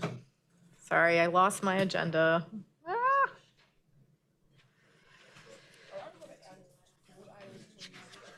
Oh, we do have to go to, you're correct. Thank you, Councilmember Burris. Item number 29 is the next pulled agenda, then item number 30. I'm just going to go ahead. I think several folks pulled item number 21. I don't remember who all pulled it, but it wasn't just one council member. 29. And then Councilmember Rist, I have you as for number 30. You pulled 29? Okay, I just remember. Okay, go ahead, Councilmember. Yeah, Councilmember Cook, go ahead. I actually, I pulled it 3.5 hours ago, and I thought that we might want to have a conversation about this. It sounds like we're moving forward with the 1 hour free parking. Anything like that has majorly changed since we talked about this the last time. And also, I know that we're already in a deficit in this parking fund. I know that that deficit is continuing. Any conversation that we can have about, and we're in a very strict budget year, about what we're looking at with respect to this parking pilot. Is it a pilot? Am I allowed to call it that? It doesn't have that in the word. Anyway, will you just address those couple of things? Evian Patterson, Assistant Transportation Director. To answer your first question, we're bringing this back to you in response to a request to put together a 1 hour free parking program that we're calling it. There's not much that's changed that's in the proposal. It's an operational action. We just program our meters, program our gate to extend the 15-minute grace to 60 minutes. But I think one of the other things that might be different this time is that we've partnered with DDI, who are here, and want to thank them for hanging out all day with us. I'm partnering with DDI to help monitor and evaluate the program, do some data collection, and also to utilize their marketing and communications networks for getting the word out to local businesses. I think that's probably the change. In the packet, you have the reduction in revenue that we would have to address. I mean, it is about $75,000 annually for 2 garages. That is something that we bring to you and the council to make that decision. But the 2 garages that we've selected have availability now and can take these additional parkers. And so this is for a period of how long and which garages, and it's not meters. Can you just for those who didn't read the agenda item? Sure. It's 2 garages at Morgan Rigsby and Church Street. These are geographically located north and south of the downtown area. Also within 5 minutes to some of the major destinations and restaurant and entertainment areas. The gates that's what used to operate. I know I said meters, but this is for our off-street facilities. So those would be operating for a definite period right now. We would do an analysis. We would collect some data and then bring it back to you and the council to see if this is something you want to continue. And that again, working with our partners at DDI to gather some of the feedback from the businesses as if this is really activating economic activity downtown and if it's something that's worth sustaining. Do we have a time frame when that data will come back to us, or do y'all have an estimate? We don't have a time frame. I mean, we have a general in the proposal within 6 months we could come back with some kind of report on the health of the program. Thank you. Those are all my questions. Thank you, Councilmember Rist. Thanks, Mr. Patterson. Just to confirm, so you said the cost is $75,000 per year? 75,000 in revenue reduction. Right. I'm looking at the memo. Looks to me like, is it not 55,000? Is that? So that's for the first 3 quarters. We're talking those estimates that were given today, okay, based so on the first so it 3 would be quarters, like but today. These are estimates 75,000 per year. Correct. Yeah. Correct. And so how will we pay for that? That's a question for council. Definitely in this budget year, that does come out of our revenue, but I will leave that to the city manager to Parking fund address. is right. So we're subsidizing parking funds. The fund is negative. Right now, it would increase the negative balance. That's balanced against other funds, but at some point, we would have to rectify that. And we've already identified kind of a major financial analysis is necessary in this fund in the coming year. I do think it's wise for council to consider that as a factor. That doesn't mean this comes without our recommendation. I think you clearly directed us to develop the program, and I want to show it to you. But I want to be very transparent that this is already a fund that's underwater, and this will take it this much more underwater. And so, we're being asked to vote on the first. On this proposal, yeah, to do this. Yes. It's not a sort of idea. This is okay. Yes. We felt this was responsive to direction we got from council. Thank you. Councilmember Kopak. Yeah, that was a clarification I wanted. So this is currently proposed in next year's budget? Yes. In anticipation of us voting on it in the next GBA? I'll make sure that Director Warden can confirm that for me. June 1st. I can confirm that with the department, but we received our revenue projections from the department, so I assume that they incorporated that, but I'll confirm. No, I just want to clarify it. So this will be something that gets voted on June 15th. This isn't like an item for the June 1st GBA that we support. So you will vote on it on June 1st, and then it'll be incorporated into the budget. So it's in the budget numbers you have. Okay, so the June 1st vote will lead that to be incorporated. So, but it sounds like I think the department has already included this in the budget, but we have to vote for it on June 1st. If it's approved, yeah. So based on the feedback and the direction that we got in December, we brought this forward as an informational item. We researched, there is authority delegated to the city manager in the ordinance to implement promotional programs in support of city objectives. So this was not submitted as an item to be voted on. It was submitted as responding to the concern that you had and to show you a plan that would exercise authority that is available to the city manager to see whether there were any questions or concerns about the city manager using that delegated authority. Okay, so I think I mostly get it. So this will be on our June 1st agenda, but you've already been responsive and included this in the budget proposal going forward. And so when we have it in June 1st, I guess I'm wondering, like, what happens if the council says no? You would want to give that direction to the manager, right? Yeah. Okay, So, before the meeting. I'm not saying, right. So what is before you is to accept a report. The report, though, the intent of this conversation would be for you guys to acknowledge that you would like the program to move forward, or to tell me that you would not like the program to move forward. If the program moves forward, we've provided an estimate of the revenue that you would not bring in. So you would have a reduced revenue. And I think the question that's being asked is, does the budget that I presented Monday night show the parking fund with or without this revenue in it as of today? And if you don't have that answer, don't guess. We can confirm that and get it to the council before the June 1st council meeting. I'd like to confirm. Okay, so let us confirm what is shown in the budget that I presented. Either this revenue is out or in, won't change the format of the program, but if that question answers, I think important part that we know exists either way is the fund is already negative. So this is just a question of, do we predict it going more negative? Yeah, I mean, just for some perspective, this represents approximately 1% of annual revenue, the 75,000. So it's. And one other question. So where is Raleigh at with its program?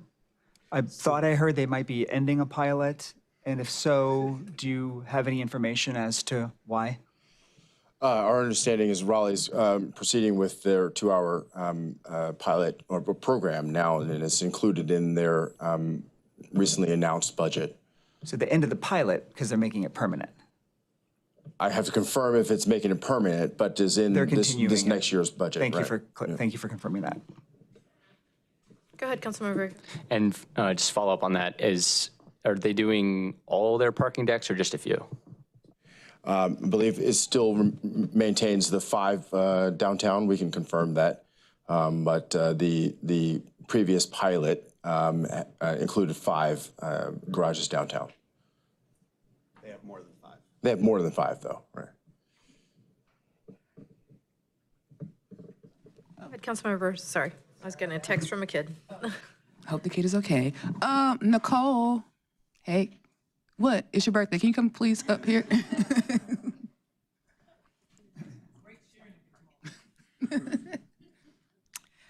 You are better than me because my birthday comes around, you will not see me here. Yes, it's Nicole's birthday. And she's 30. Yes. I'm 30, yes. I'll be 29 next year. Yes, welcome. Just want to, of your support, I read the letters you've proposed, because I'm thinking about it, it's like, I know that the fund we're under some financial constraints, but I'm also thinking about another major revenue source as being sales tax, and then also how we support our business downtown. So can you provide any insight on how this pilot or may support some of our downtown businesses, or what we're hoping to accomplish by this pilot program right now, or what's going to be like return on the investment, maybe? Can't give you a solid number. Okay. We have pushed this out to the small businesses. We did get responses from about 5 or 6 who immediately said, be great if it were 2. They all are aware of what's happening in Raleigh. Great if it was 2. We don't want to stop 1. We'll start with 1 and see if we can build upon that. We've also heard from one of the larger venues in downtown that also said this would be great to at least have 1, 2 would be wonderful. It will drive traffic. We have mentioned in our letter of support some of the concerns we have that 1 hour isn't enough. Will it really entice? But we're willing, as was mentioned by the Transportation Department, to work with our businesses and have things in the restaurants to see if people will respond and let us know. Is it enough? We will use our software to supplement the data that the parking department will collect with pool tickets to see, are people staying later, where they might be going. That's a little difficult with our software because it can't really pinpoint, but as best we can. That's why we're not clear. We need to sit down, if you all move forward with it, to really talk about what we can and can't do. Anything to help bring people into downtown is a positive, which is why we don't want to stop 1. But we did share concerns about the 1 hour, and also that it's in just 2 parking decks, not all of them. People who know Durham know where those 2 parking decks are. People who are visiting may not. And then just the confusion that might that might cause. Thank you so much, Nicole. Thank you. Okay, go ahead, Councilmember Kovac. The other question is just about the decision to do the decks versus the street. Just what was the rationale for that in terms of maximizing traffic flowing through and also the revenue implications of it? In our last presentation, we talked about the constraints off-street versus on-street. I think we see our on-street as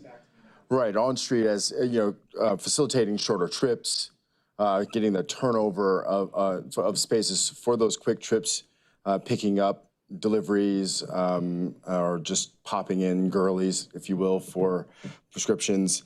And so for the longer term, which we heard from the interest from our partners that people are looking for longer stays, and that's what this this program would address that by taking just 1 hour free there.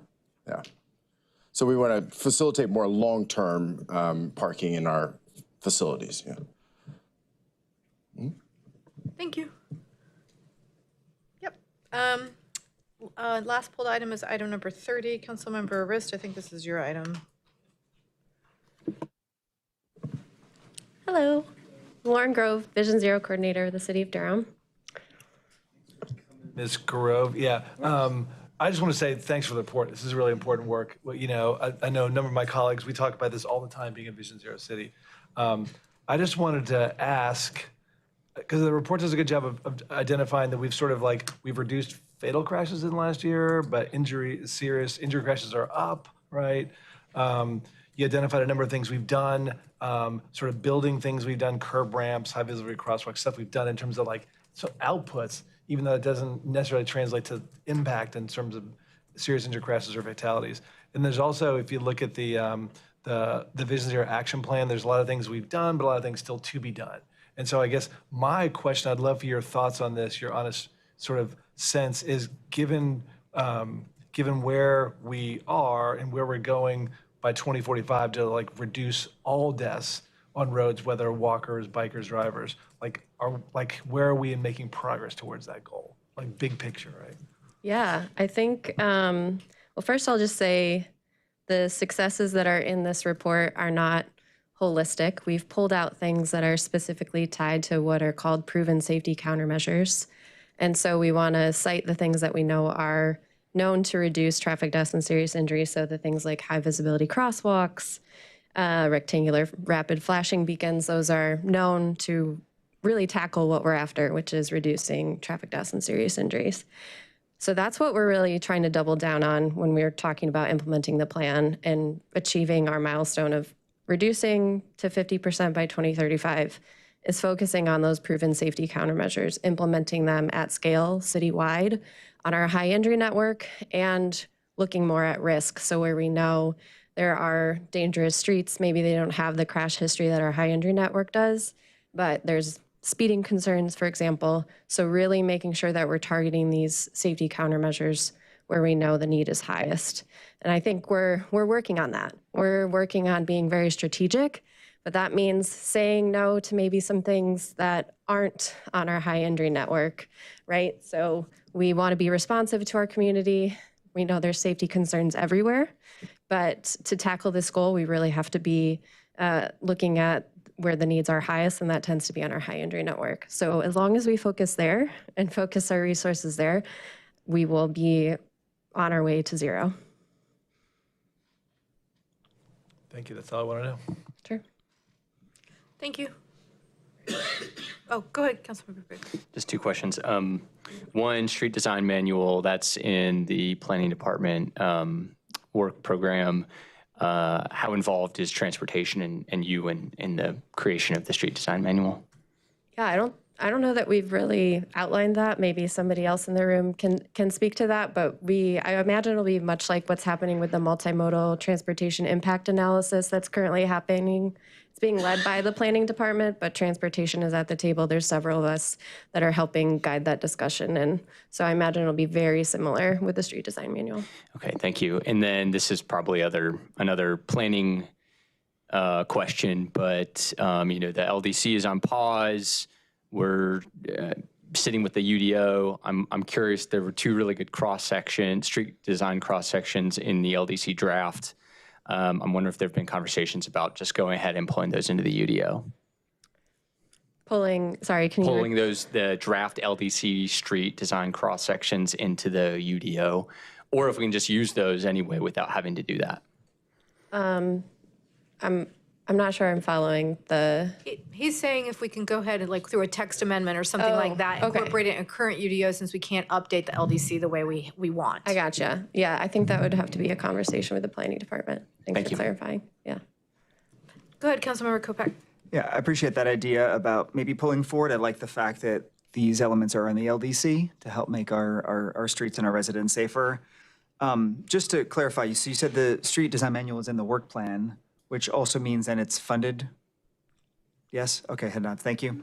And I just want to say I love the idea of the rapid street improvements. I think we can get bogged down in wanting things to be perfect. and that adds so much time and cost, which deprives our residents of the benefits of the improvements. And those will start rolling out in 2026. Yeah, we have 5 corridors that are currently under design through a consultant, and then 2 are being designed in-house. Okay, awesome. Do we know, when will we know those sites and the ones that are sort of in the pipeline? Yeah, they will be listed on our website if they're not already. I'm happy to name them right now. 5 of the corridors are high-end network streets that are city-owned. So that's Liberty Street, Driver Street, South Roxborough, Hoover Road, and then there's North Point Drive between Guest and Broad. So those are the 5 sort of street corridor levels that we're going after for quick builds, and then there's 2 intersections that we're tackling. And those are, specific because they're city-owned and we can move quicker. Great, And those exciting, thank you. The intersections are Holloway and Hoover and Linwood and Alston. Those are not solely city-owned, so we're coordinating with NCDOT on those. Thank you. Will you do us a favor if you all are going to do, I know sometimes we get some like celebratory things around, if, like just invite council. Of course. Yeah. Those are always fun. It's like the nice part of our job.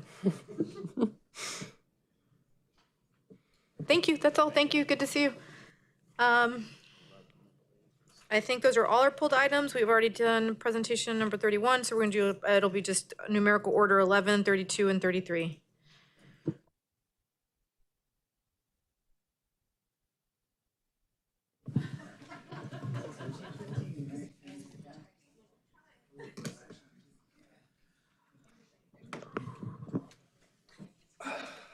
Thank you.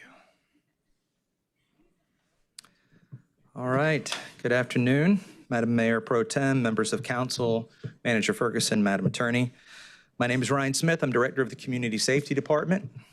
Today I'm going to provide an overview of something that many of you have heard before, of the 5-year plan to make homelessness rare and brief in Durham by 2031. This is an ambitious, yes, but a credible plan. It has been built by a unified coalition, and it will require a shared investment for us to realize. I'm here talking as a single department director, but the one thing I want to say off the bat to remind you all of is this is the work and the result of many partners across our continuum of care who came together over this past year to develop this plan. You see a list of names. I'd like to recognize one of our core leadership members, Tiffany Bryant Solomon, who's one of our HSAC leaders who is here today. But we had a core leadership team that met throughout this process that included Alliance Health, Duke Health, Families Moving Forward, Urban Ministries, Housing for New Hope, and leadership in HSAC, as well as city and county, that worked together to develop this, in addition to many other partners that we involved in this process. This is the second time that we have publicly presented this. And I say that because for those who may be watching at home, or if you weren't here the first time we presented this, when we first presented this, we had standing shoulder to shoulder Duke Health and Alliance Health and Families Moving Forward and Urban Ministries and Housing for New Hope and city and county leaders who all stood behind this plan and talked about their belief in this. And I want us to remind us of that, as well as that this is a collaboratively funded venture that was supported by the city, the county, Duke, and A.J. Fletcher. Let's start with where we're at today. All right, where we're at today, which I know we're all painfully aware of, is something that isn't working very well. The status quo in Durham is we have over 600 people who are currently, by the best of our data, living unsheltered in Durham. We have now over 140 active encampments that we are working in. We have a long wait list. We have over 200 single adults on a wait list to get into shelter and over 50 families on a wait list to get into shelter. I always like to stress wait list and shelter because sometimes people might just hear housing, but that's just to get into shelter. This creates a very difficult situation for our street outreach workers. As you know, the city employs street outreach. They are often in an impossible situation. They are out working in encampments, supporting people to get into housing, and all they have to offer is a wait list into shelter. What I'm here to talk about today is transforming that system and getting us into a much better place. Of course, we have the bottleneck. We have roughly about 12 permanent supportive housing units that come open per year, right? This is where we're at today. Where we want to be by 2031 is a place where homelessness is truly rare and brief. What do I mean by that? I do not mean that by 2031, no one will ever be homeless again. What I do mean is over the next 5 years, we will have built a system that is resilient enough, well-resourced enough, and working well enough together that when someone in Durham experiences homelessness, we will be able to house them in 30 days.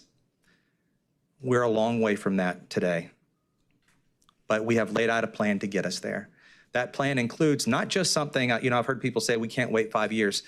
This plan has milestones for every single year, and by next summer in 1 year, we want to reduce unsheltered homelessness by 30%, youth homelessness by 50%, homelessness among veterans by 30%, and by seniors. These are significant milestones. This is a lot of work that we are excited to move forward.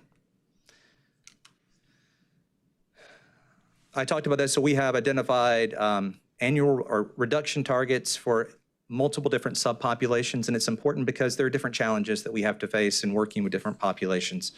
You see here at the time we did this, and this was back probably in December, drawing on our HMIS, Homeless Management Information System data system, how many households by our best data we believe were homeless. So 200 families, 30 youth, 140 veterans, 600 people who are living unsheltered, and 700 singles.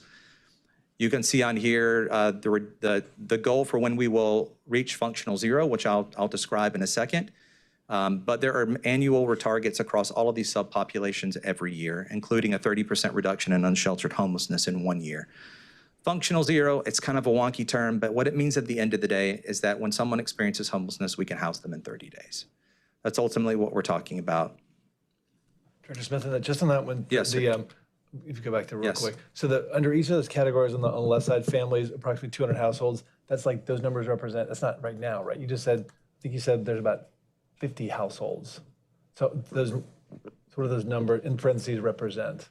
Those numbers represented the data at the time that we were working on the plan and setting the initial reduction targets, which was back at the end of the calendar year. We're updating them now. We actually have a live website that tracks the annual data. This slide just exists at the point in time in which we were doing this. The numbers, on average, our numbers are increasing about 20% more entering homelessness than exiting. So the number has been growing, which we, I think, all see and experience, that homelessness has been growing. Okay. Just a quick reminder of how the framework was developed. First of all, I say the word framework. I think you've heard us say that. I want to talk about why we try to talk about framework as opposed to plan. When we talk about plan, oftentimes we think of something in which we know every step we have to take and how we're going to get there in 5 years. The part of a framework is there are things that we are going to have to learn, and what we have developed in this is not just a set of actions that we think can get us there, but a way in which we can be learning together, looking at data and making changes that will be necessary in something that is complex like this, and when situations on the ground could change due to federal funding or other issues. I think that's really important, that we don't pretend to know all of the answers. We have set a set of credible steps that can get us there, but we're also going to have to be learning together as a continuum of care and learning about some things that aren't working well, using data to inform that and making necessary changes.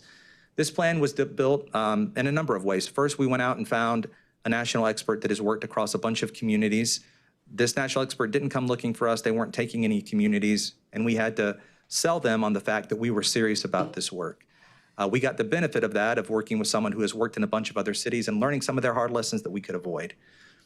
This has been a very collaborative Durham-built plan. Yes, we worked with a national expert to learn, but this was built, again, with a core leadership team that included our many providers across our continuum of care. It included an advisory group that was even broader than that, that included philanthropy and business leaders and faith leaders and others. And importantly, on the far right, we spent time out in Durham, out meeting with folks who are actively living unsheltered today to make sure that this plan was responsive to things that people actually would use if they existed. And that was a really critical part that I'll talk a little bit more about. Most of what I want to talk about today is like what this will look like next year. What are the tangible things we want to do? But underneath that, this plan is not just about a set of tactics and strategies. It is about the way that we work together as a system. We have these 5 pillars that the plan is built on. This is a much abbreviated slide deck. I think when we presented it back to Joint City County, it was 50 slides. So you only have like 12 today or 20. But these are the main broad things. So one is like, what are the foundations that it takes for an effective system, especially a system that requires many partners? That's having good data, that's having the right governance structure to support it, that's understanding the inventory and resources that we have available. How do we work together effectively? Sometimes this gets in our way, but how do we have effective case conferencing where we're bringing our various providers together and working in real time to understand the challenges that are preventing someone from getting housed? What are the feedback loops we need? How do we work across sectors, which is critically important and something that really cuts across housing providers and economic development and cuts across health systems. So thinking about and building in place the things that we need to have effective cross-sector partnerships. What I'll talk most about today are what are the strategies we think today that can help us reduce the number of people who are experiencing homelessness. And then undergirding that work is what we call a backbone operation, which is the city's role as lead agency and as a backbone in supporting our continuum of care and the many other folks outside of city that we need to do this work and moving in a coordinated fashion to advance these ambitious goals. This is a system paradigm shift. These are just a few ways in which things are different. Historically in Durham, we have been relying on an annual point in time count, right, which we do in the wintertime. That's a good thing, but it's not sufficient for the type of data that we need to be taking stock of where we're at month by month and are we seeing the reductions that we need. We have already moved toward, and we have a online dashboard, if you haven't seen it, that gets updated every month for how many people are coming into our system, how many people are leaving our system, what do we know about them. That's a really important piece that moves us beyond relying on a single annual point in time count that often undercounts. Instead of moving from endless wait lists, we are talking about having the resources available through the Flexible Housing Fund that we can line up resources in advance of working with someone in encampment. I'm going to talk more about that. We have relied a lot on federal funding. This plan calls for a community-wide investment that will also bring in public dollars, and that's important because federal funds are both insufficient and they often come with a bunch of restrictions that make it harder for us to pathway clear and to get people into housing. And then a lot of this work is about working better. This work requires a lot of collaboration with many partners and the city's role as an accountable partner in that. All right, I'm going to talk the most about this. If you just want to understand what's different, what will be different. Again, I'm going to tell you what happens today with street outreach. We go out to an encampment. Our team is engaging out in encampments every day, trying to find housing, and they have a wait list. What's going to be different? Because of a flexible housing fund that we have recommended $9 million of which the city under the manager's budget is putting in a couple of million to start, that flexible housing fund will provide dollars to pathway clear and get people into available units that are out there today. That means that when street outreach is approaching encampments, we will have already lined up units in advance, approach an encampment with real options to offer people, so that radically transforms that whole experience when you can come with real offers of units that you can take someone to see today. In addition to the units that we have available, we want to expand interim housing. Interim housing can take different shapes. It can be pallet villages, which are single units that have a door and a window and your own heating and air, that provide greater dignity, greater autonomy, greater safety than even a congregate setting, or hotels, leasing hotel rooms or other options. There's a variety of ways that we have been looking at. And then finally, once we get someone into a unit, we want to be able to provide the right support and the right housing stabilization case management so that they can stay in the unit, so they can build stability, they can make sure that they're accessing benefits, a variety of things to make sure that once someone is housed, they're able to stay housed. I've already talked about this. I'm not going to spend much time on the slide other than to say we already have a dashboard. We have already made significant improvements in the data. That's going to be really critical at understanding our ability to meet the goals that we have set and to be held accountable to that, and also to understand where we're not, to have the data to help us learn about why we are not and how we can make changes as a system. I want to talk about this slide. The things that we have asked for investments in are not only the things that we see evidence will work, they are also the very same things that we have heard the most from our neighbors who are currently living unsheltered said they would use if they existed. The top two things, so we spent time out in community talking to well over 100 folks who are living unsheltered, and we asked them, if this existed, would you use it? The top two things were some form of independent housing, which could also be satisfied by interim housing, but having your own place. The third thing was case management, that having case management made a real difference. There's oftentimes a long wait list for finding case management. The plan that we talk about today are the things that people who are actively experiencing unsheltered homelessness have said they want the most. I want to talk a little about why we're confident that this model can work. I've already talked about, this is built on evidence from other communities. I could talk about Denver as one example in which they invested in interim housing, they scaled that up, they had real resources to get people into units, and the first 1,000 people that they approached who were living in encampments, all 1,000 people voluntarily said yes and left to go into interim housing and to housing. And then they've been able to move 6,000 more people into housing through that and have significantly reduced unsheltered homelessness, which is a much higher number than we have here over a couple years' time. I could talk about that, but instead I want to talk about local validation. So we spent time working on this model.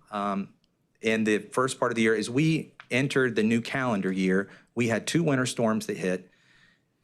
We worked together across our continuum of care and added a bunch of rooms. Community Safety ran a hotel for families and medically vulnerable folks. When that storm subsided, we had a problem. We had no exit strategy for 10 families and 14 children that were staying in a hotel. And so we went to the manager. We said, Manager Ferguson, we want to use this as an opportunity to do a first proof of concept of the kind of things we've been talking about in this plan. We partnered with Families Moving Forward, with Housing for New Hope. We created a small version of a flexible housing assistance fund that Housing for New Hope administered. Families Moving Forward had families that were effectively stuck in their shelter because of some financial barriers that prevented them from accessing units. And so our goal was, can we use a flexible housing assistance fund to pathway clear to get families who were in shelter and ready for housing into housing that would free up spots for families who were in the hotel with children to come to. Our goal, again, we had 10 families, 14 children, and our goal was to do that in 30 days.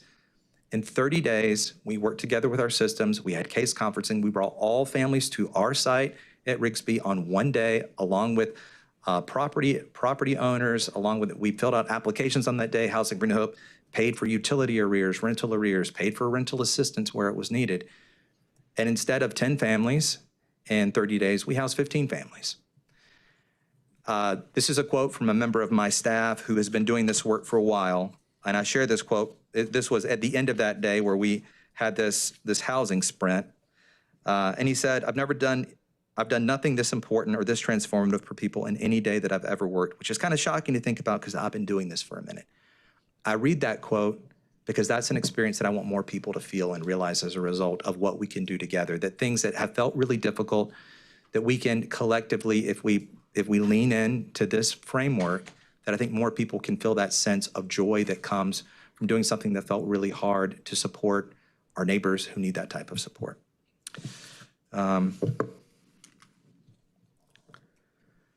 The plan is, again, not just about the strategies, but also about the implementation, structure, and governance that we need. The plan calls for some changes. We have had a Homeless Services Advisory Committee of 26 people. Many people on the Homeless Services Advisory Committee, as we went through this plan, talked about that committee being too large, being ineffective in some ways, but filled with people who are very committed to it and needing to be restructured.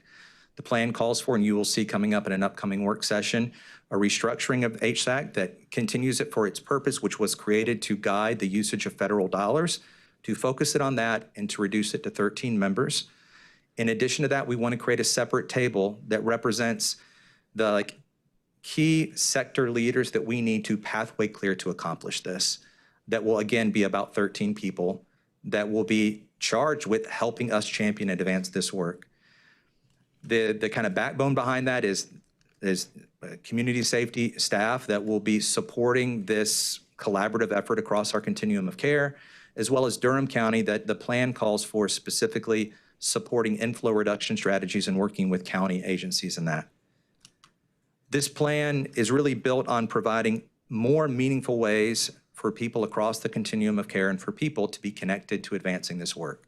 These are all new ways that we will be managing of engaging that work. We will have an executive director roundtable that we've already started that brings executive leaders from across our nonprofits to meet regularly so that we are aligned on this and learning together.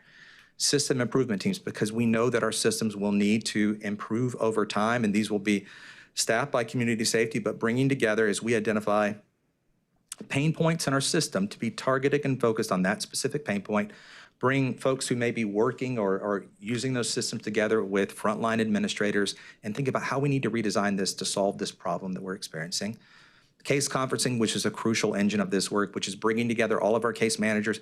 Before we started this work, we were working with maybe case conferencing 10 people a week. And that we have, I think, raised to like 80 or 90 people a week that we are case conferencing, which means that we are bringing case managers together to talk about specific individuals who are experiencing homelessness and understanding as a continuum What are the barriers that we need to be working on that can pathway clear to get people into housing? Communities of practice, because this work is complex, and we want to be committed to building up the practitioners in this space. I mentioned, case managers.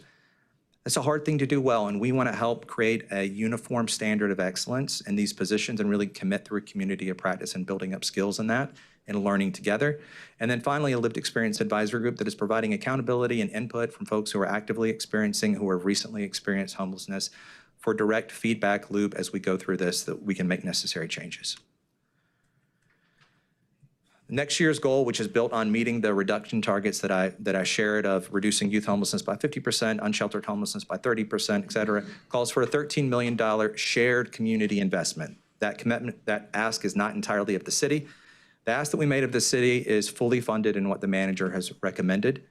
But that, if you look at how it's broken down, $9 million, the lion's share of that is going to direct financial assistance to people who are currently experiencing homelessness to get them pathway clear and get into available units. The next largest part is system-wide case management. And I want to remind you of the slide in which we talked about the two things that people who are actively experiencing unsheltered homelessness and homelessness said they wanted most, and those are the two things that we are spending the most money on in this plan. All right, just briefly, sometimes someone might see like the cost of $13 million next year and think that's a lot. The truth is that in our community, we spend more of that collectively on worse outcomes today. We know from the best national research that on average communities are spending between $30,000 to $50,000. The truth is that we could put someone in housing with case management for less than that. So that's a national figure. I want to talk about a local data point. So our team, we have a Familiar Neighbors unit you might be familiar with, where we work with folks who are living at the intersection of unsheltered homelessness and severe persistent mental illness, sometimes substance use. This is a real case of someone who in the year prior, or we worked with that person for a year. It took a year to find housing. And in that year, that person went to the Duke ER 97 times. We got that person into housing and ER visits dropped to 12. And over the next year, that's over $100,000 in savings.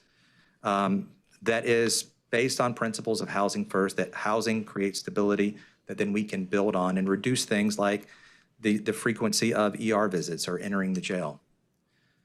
A challenge that we face in this is, while it's true that I think the solutions cost less, the problem is that the costs of that are borne by many different systems and actors, right? So Duke Hospital accrues costs. We accrue costs. Durham County accrues costs. There are costs that are even hard to calculate that might be accrued by businesses or other folks. Those costs are distributed out.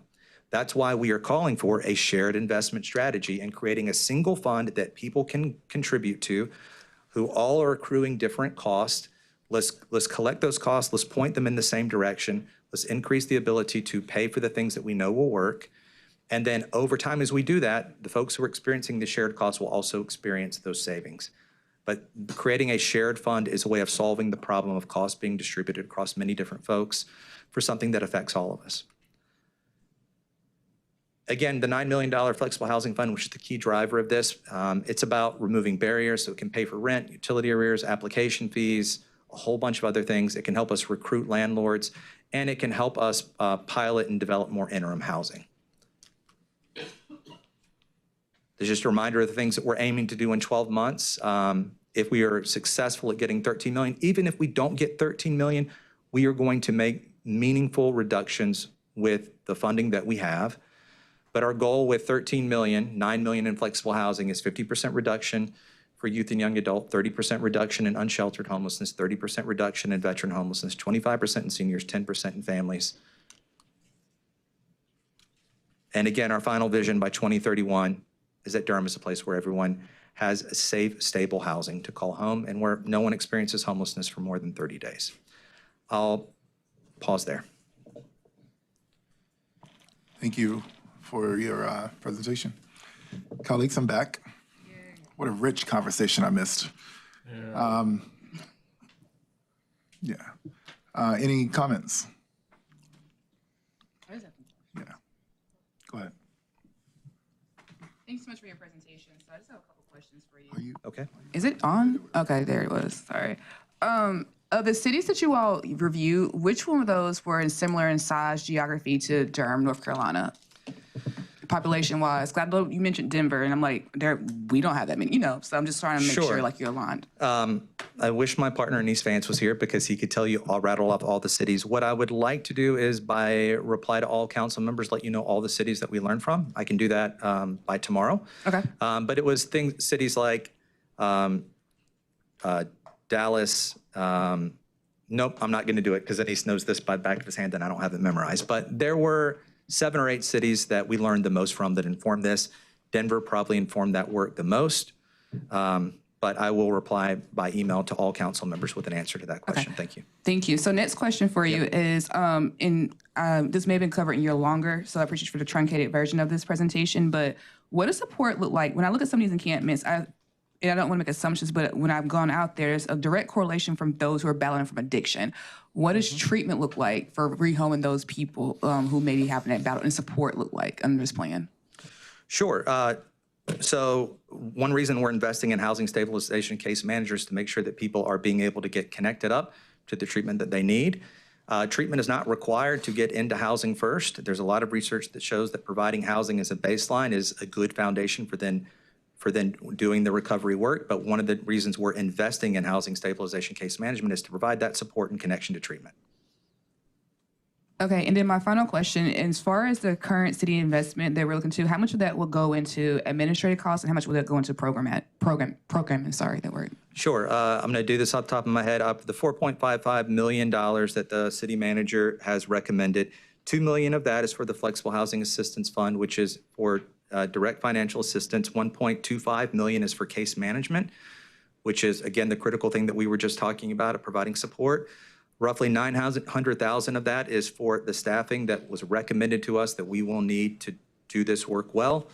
$300,000 of that is for ramping up landlord engagement, of which we currently spend about $150,000. And if we want to get more units and more landlords involved in this work, we have to spend more money on that type of effort in doing it well. That's most of it. That's roughly, I think I'm missing $100,000, which I think is for technical assistance. Can you all get that to me? Just a definitive breakdown of how this money is going to be utilized? Yes. Thank you. Sure. Councilmember Cook.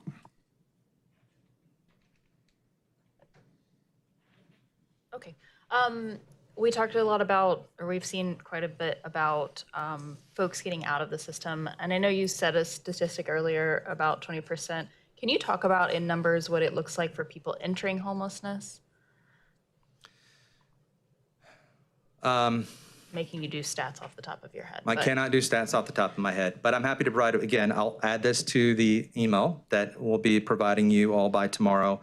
I can tell you that, again, that homelessness has been growing by 20%, by 20 people a month. We've seen some decrease in that recently with some of the work that we have been doing. I think part of this work is, again, because we're investing in better data and better systems of learning, is going to be we have to learn more about how folks are entering our system.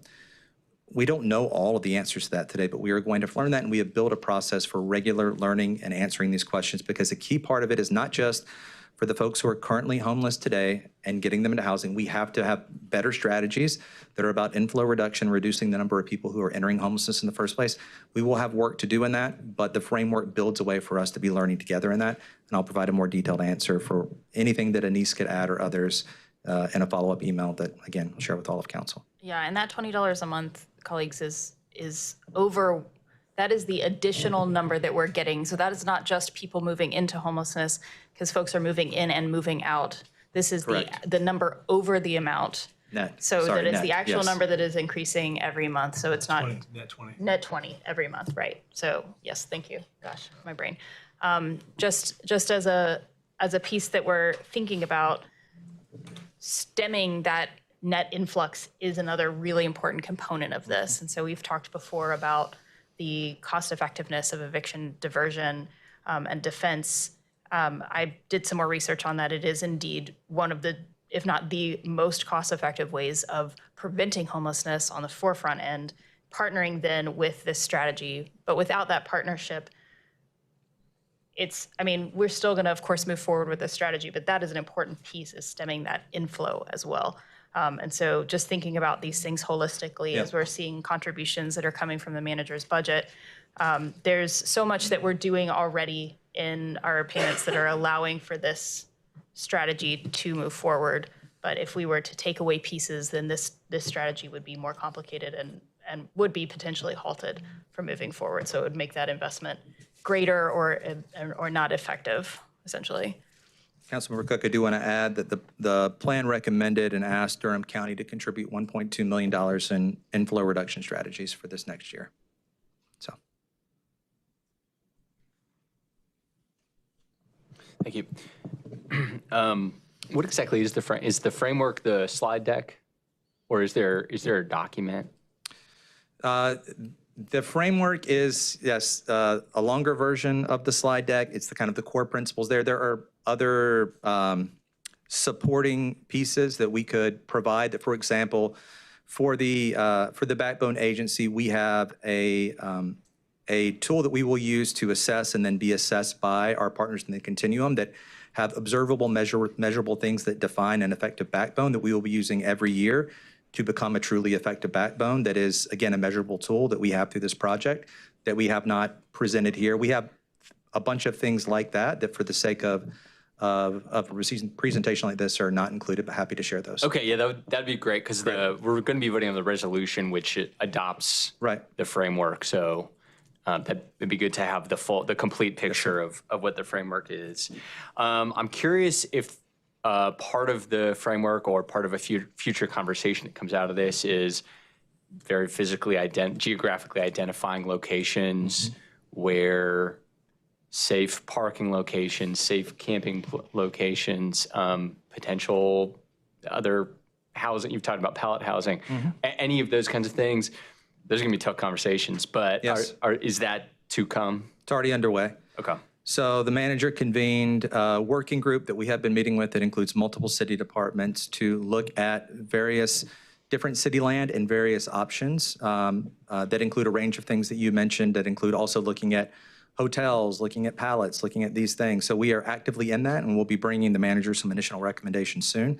So that work has been underway. Basically, the second we presented this plan, we have been at work laying the foundation for it. Okay, thank you. How much is this framework and the Affordable Housing Strategic Plan, how much are they informing one another?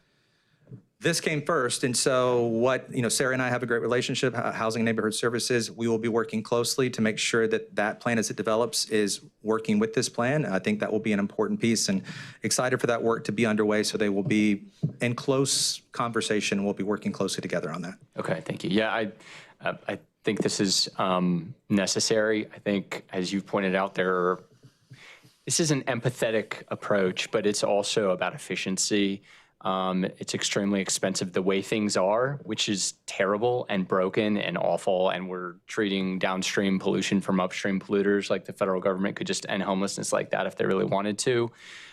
This doesn't do that, as you've pointed out, but such an important thing for us to do, and the reforms that are necessary. I think if I lose my election next year, I think this will be one of the things that I'm most proud of, and I'm very hopeful that we can successfully fund it and implement it the way that it needs to be. Last question: what's most likely to go wrong? What are you most concerned about as we move forward with this? Sure. Appreciate that question. Like I said, this is complex work, so I think there are a number of things. I think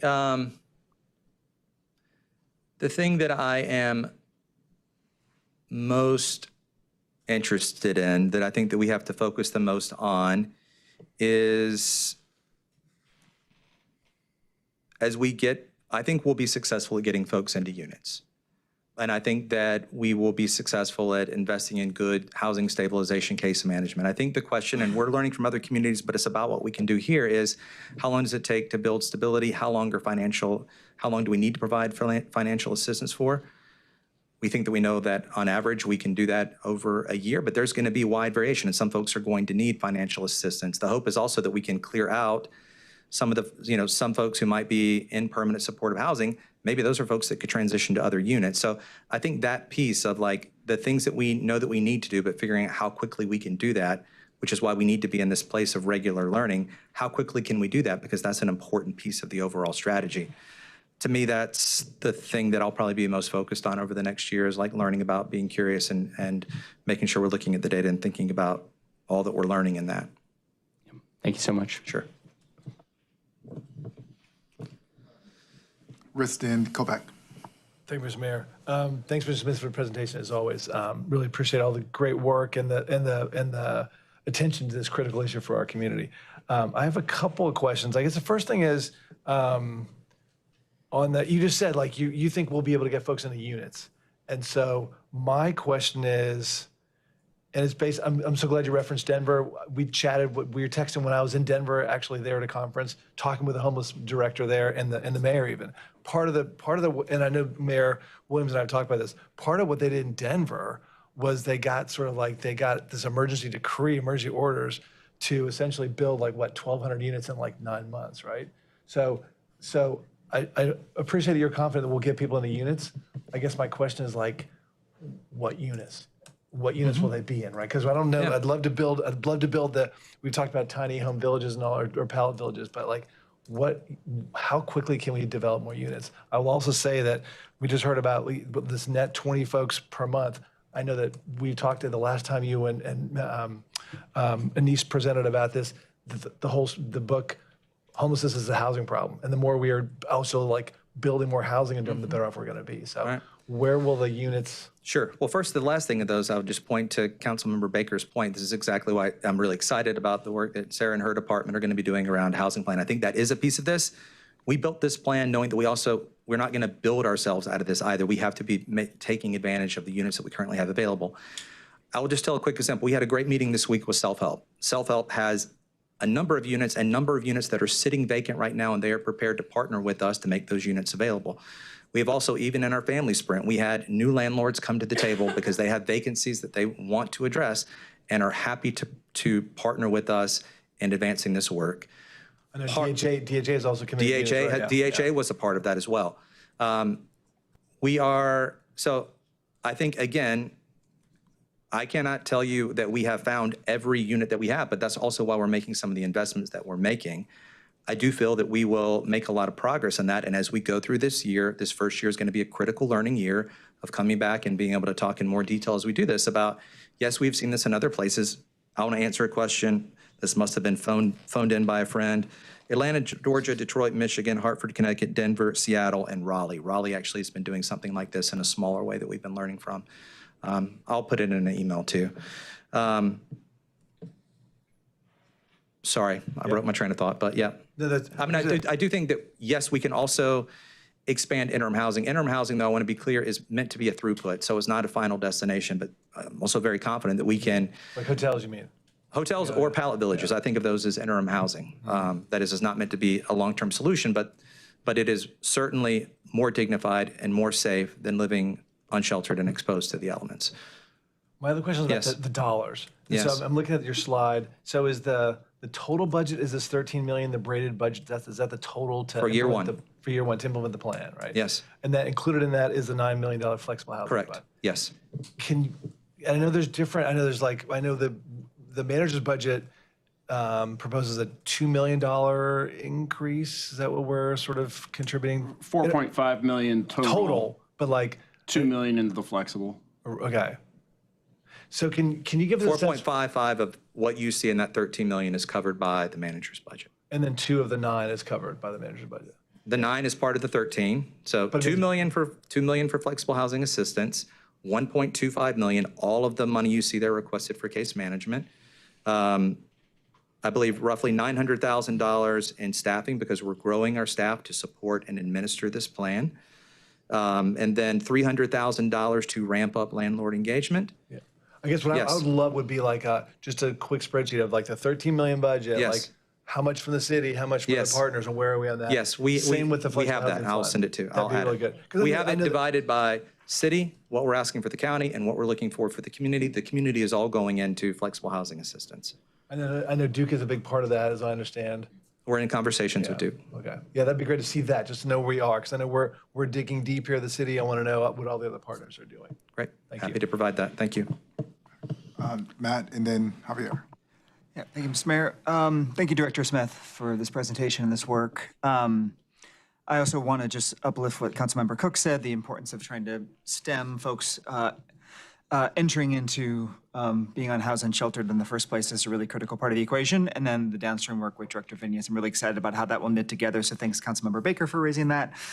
You know, and appreciate our compassionate, flexible approach that we've taken for a long time as a city. We're sort of getting at with some of the questions, but I'm really curious about kind of the like the interim possibilities. I mean, we have interim as part of the framework, but you know, we have folks who are unhoused in unsafe conditions today who are asking for other options. We have neighbors who aren't safe in their parks. We hear from cyclists and pedestrians who don't feel safe on the greenways. And, you know, one thing we've heard is like, these are incredible milestones progress will make. It's going to require a lot of effort and investment in order to make progress over time. Are there things we can do more immediately that, while they may not be the #1 choice for unhoused residents, for other residents, for the city, but they're still better than where we are today? Are there other options we have for more immediate responses, particularly in more immediate, urgent, unsafe crisis situations? I appreciate that question. Number 4, I don't want to be leading. I just saw number 4, for example, on your list of what folks would want. It wasn't one of the top 3, but was on your list, was sanctioned encampment. You know, what are the possibilities of like the immediate response? So one of the options that is being considered by staff who are looking at city-owned land and other options, as I mentioned, it was, yes, it's hotels, yes, it's pallet villages, but yes, we're looking at land where we might have in sanctioned encampment. That planning is something that we are actively working on. That would be something that we could stand up quicker, but we also will begin to start accessing and have a flexible housing assistance fund as we enter the summer, right? We'll have an administrator who will be ready to do that work. That work is not something that is a long time away to begin, especially where there might be camps where there are heightened concerns. We'll have resources available where we can approach and offer real resources, real units. Interim housing itself, putting up a pallet village on city land as well, which I take as a step better than a sanctioned encampment, also is not necessarily a far removed reality. I think Denver was able to like build a 60 person pallet village in 30 or 60 days. So I think that there are a number of options that are on the table that are being evaluated by staff. I don't think those options are 6 months away. Some of them may be, but I think that we are trying to think about what are things we can begin doing this summer. And a sanctioned encampment is among those options that we're kind of weighing and thinking about what we can get off the ground. Thank you. Sorry, one other question is just, when you look at other cities, are other cities seeing the same increase in unhoused populations, or is there something about Durham, despite the programs and investments we've made, that makes it more challenging here? You know, I cannot quote the facts from my head, but nationally we see a growing number of people who are experiencing homelessness. I don't think Durham is unique in that. We do see cities that are making these types of significant investments going the opposite direction and really driving down the number of folks who are experiencing homelessness. So it is not a foregone conclusion that if we make the kind of investments that are recommended in this, we will begin to bend the curve toward fewer people experiencing homelessness. But Durham is not an outlier in the growth of the number of people that we are seeing unhoused, and I think some of the decisions from the federal government are certainly contributing to that. Mayor Pro Tem. Thank you. I would love to see the breakdown of funding. Yes. And then I was out of the room. So what was the commitment for the county in their fiscal year?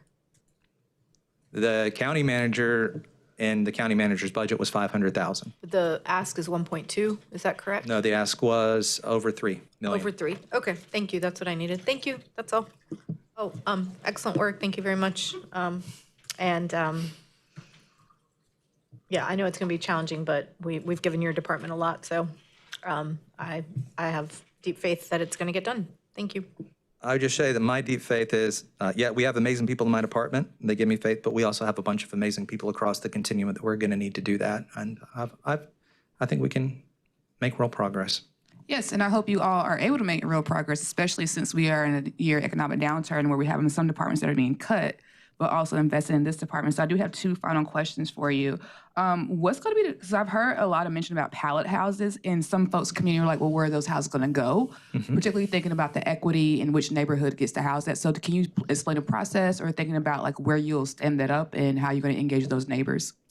I would just say that that is the process that is currently underway of looking at city-owned and other land that nonprofits have that they're interested in this. We're not ready today to bring forward a recommendation for specific locations, but that work is underway and being evaluated. Okay, and then my next follow-up question is, we know that Durham is really resource-rich here, and so we have other counties who may not have as many resources that are sending some of their unhoused people here for certain programs and treatments. So I won't name them explicitly because I don't want to cease and desist, but have you made impact with some of these programs who are maybe recruiting people from other counties for their shelter, and then the people get there and they realize that like, hey, this is a little bit too strict or maybe too religious for me, so they end up on our streets? Because I think that's also contributing to some of our unhoused population. I think that is contributing. What I can tell you today is that we don't have enough data for me to give you an informed answer of how much that's contributing. I think it would be all of our providers, with the exception of one large one, uses the same homeless management information system, which means we have less line of sight into the issue that you are naming. We have been engaging with that provider in the hopes of bringing them in and being able to share data in the homeless management information system. I cannot tell you exactly how much of folks who are coming in is driven by that factor, but it is something that we are curious about as well, and I don't have enough enough data to weigh in on that definitively. Okay, and then my final question Yep. is, and this may have been captured elsewhere, but I'm thinking about people who are not, and I don't have like the most eloquent language for it, but they're not like technically on the streets, but they're like couch surfing. And so those folks who may like have a criminal record or just like, staying with family or all those, do we have a way of engaging with those individuals as well so they won't potentially move into a situation where they don't have any shelter?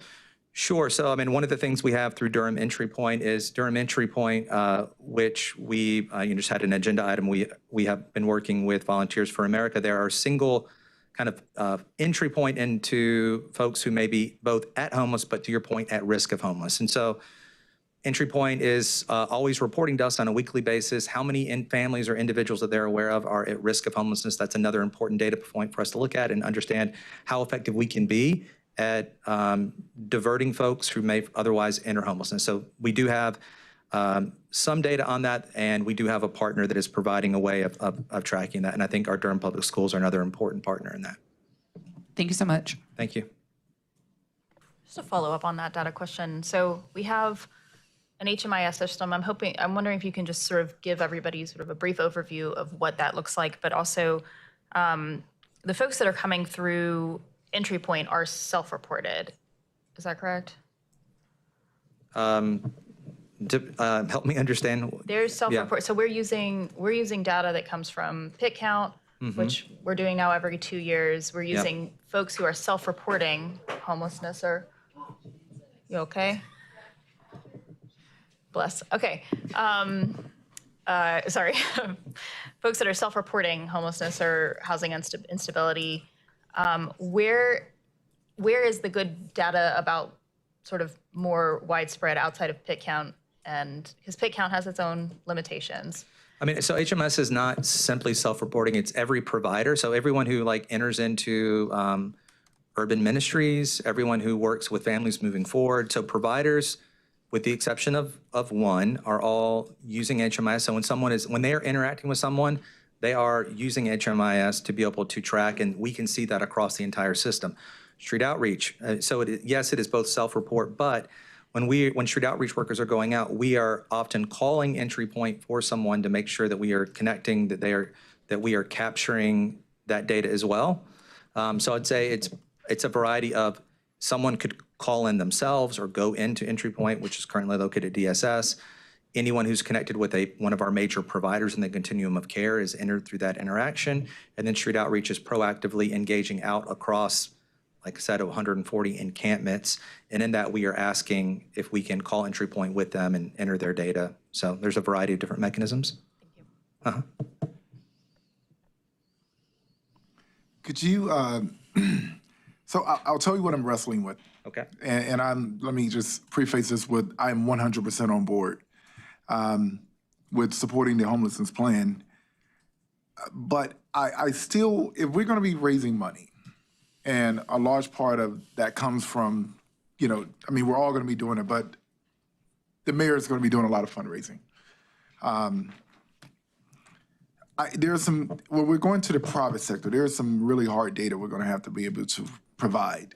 And there are some things I'm not comfortable answering yet, such as, which you've heard mentioned here on several occasions, what types of homelessness we have, how they are getting there. And I think, I don't want to say his name, but I know who you're talking about with the example of getting the person housing, and it costs less frequent trips to the hospital. I remember the collaborative work, but also remember the heavy load it was and how long it took.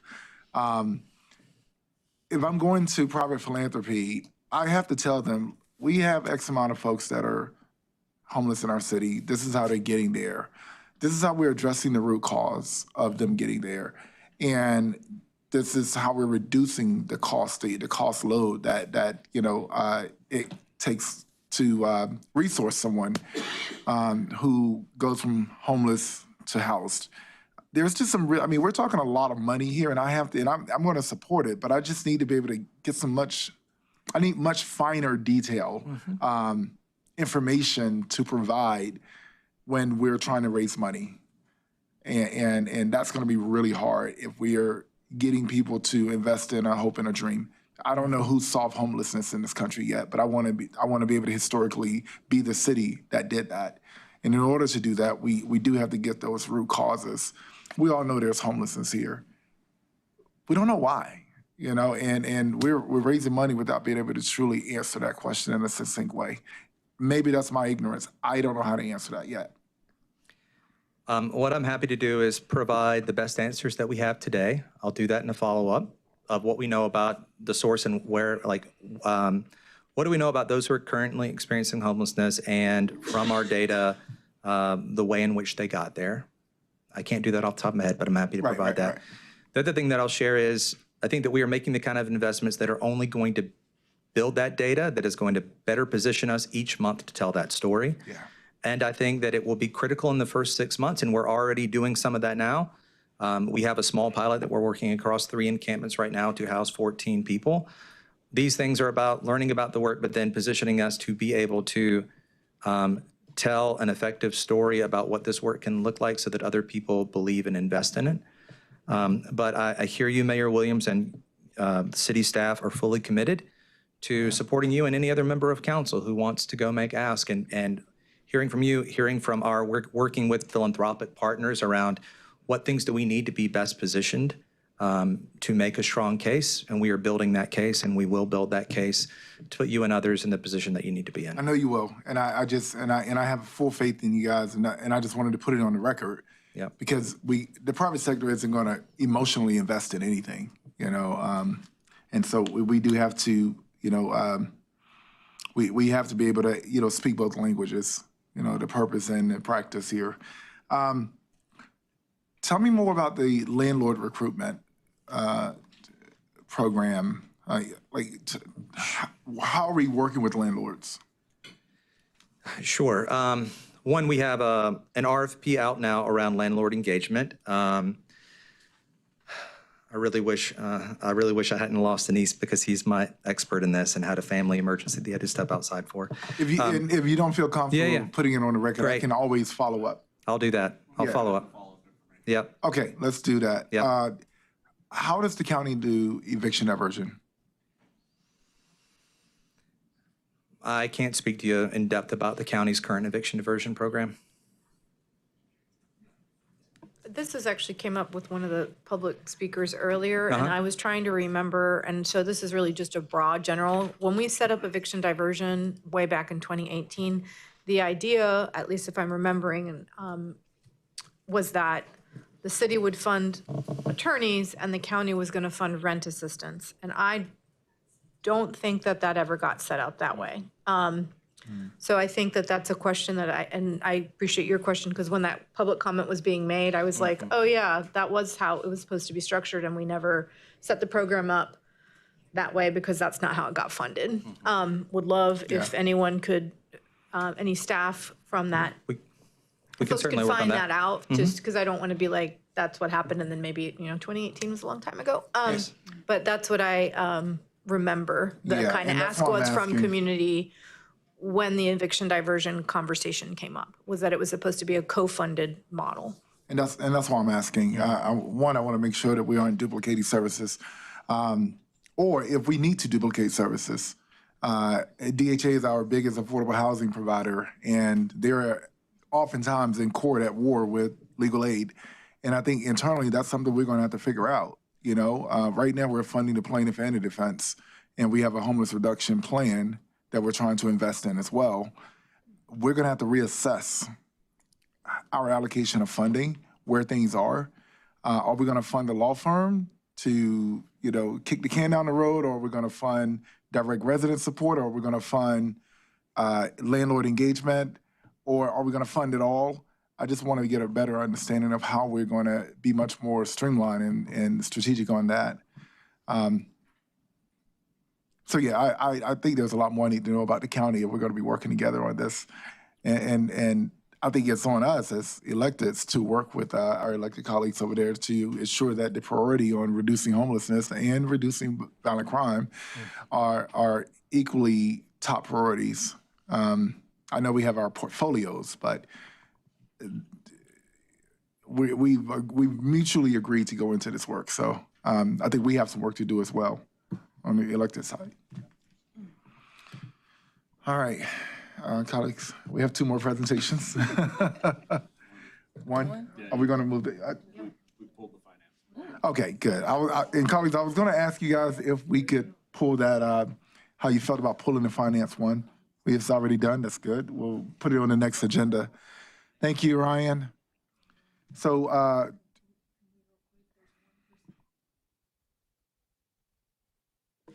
There's one person on for the financial update. We could hear from them now, give them their 3 minutes, but then not actually hear the presentation. It's up to you, Mayor, but I just didn't want us to miss the person who's here. Or we can tell them that they can come. we can actually, I don't mind hearing, we can hear from the resident. And what we can do is, we do have the financial report in our document. Instead of placing it on another agenda, we could do our homework, and if we have any questions, we can just have it on GBA. It's a presentation. It's just a presentation, so it would just go Okay. under informational items that are take action agenda on the first. So colleagues, just do some reading. Okay, thank you. All right. Are we going to hear from the resident? I don't have my sheet anymore. Do you have it? I do. Go ahead. Is it in person or? No, it's a person online. Item number 13, I have a Emily Sutton who's here. Ms. Sutton, I don't know if you can hear us. It's item 13. Yes, can you hear me?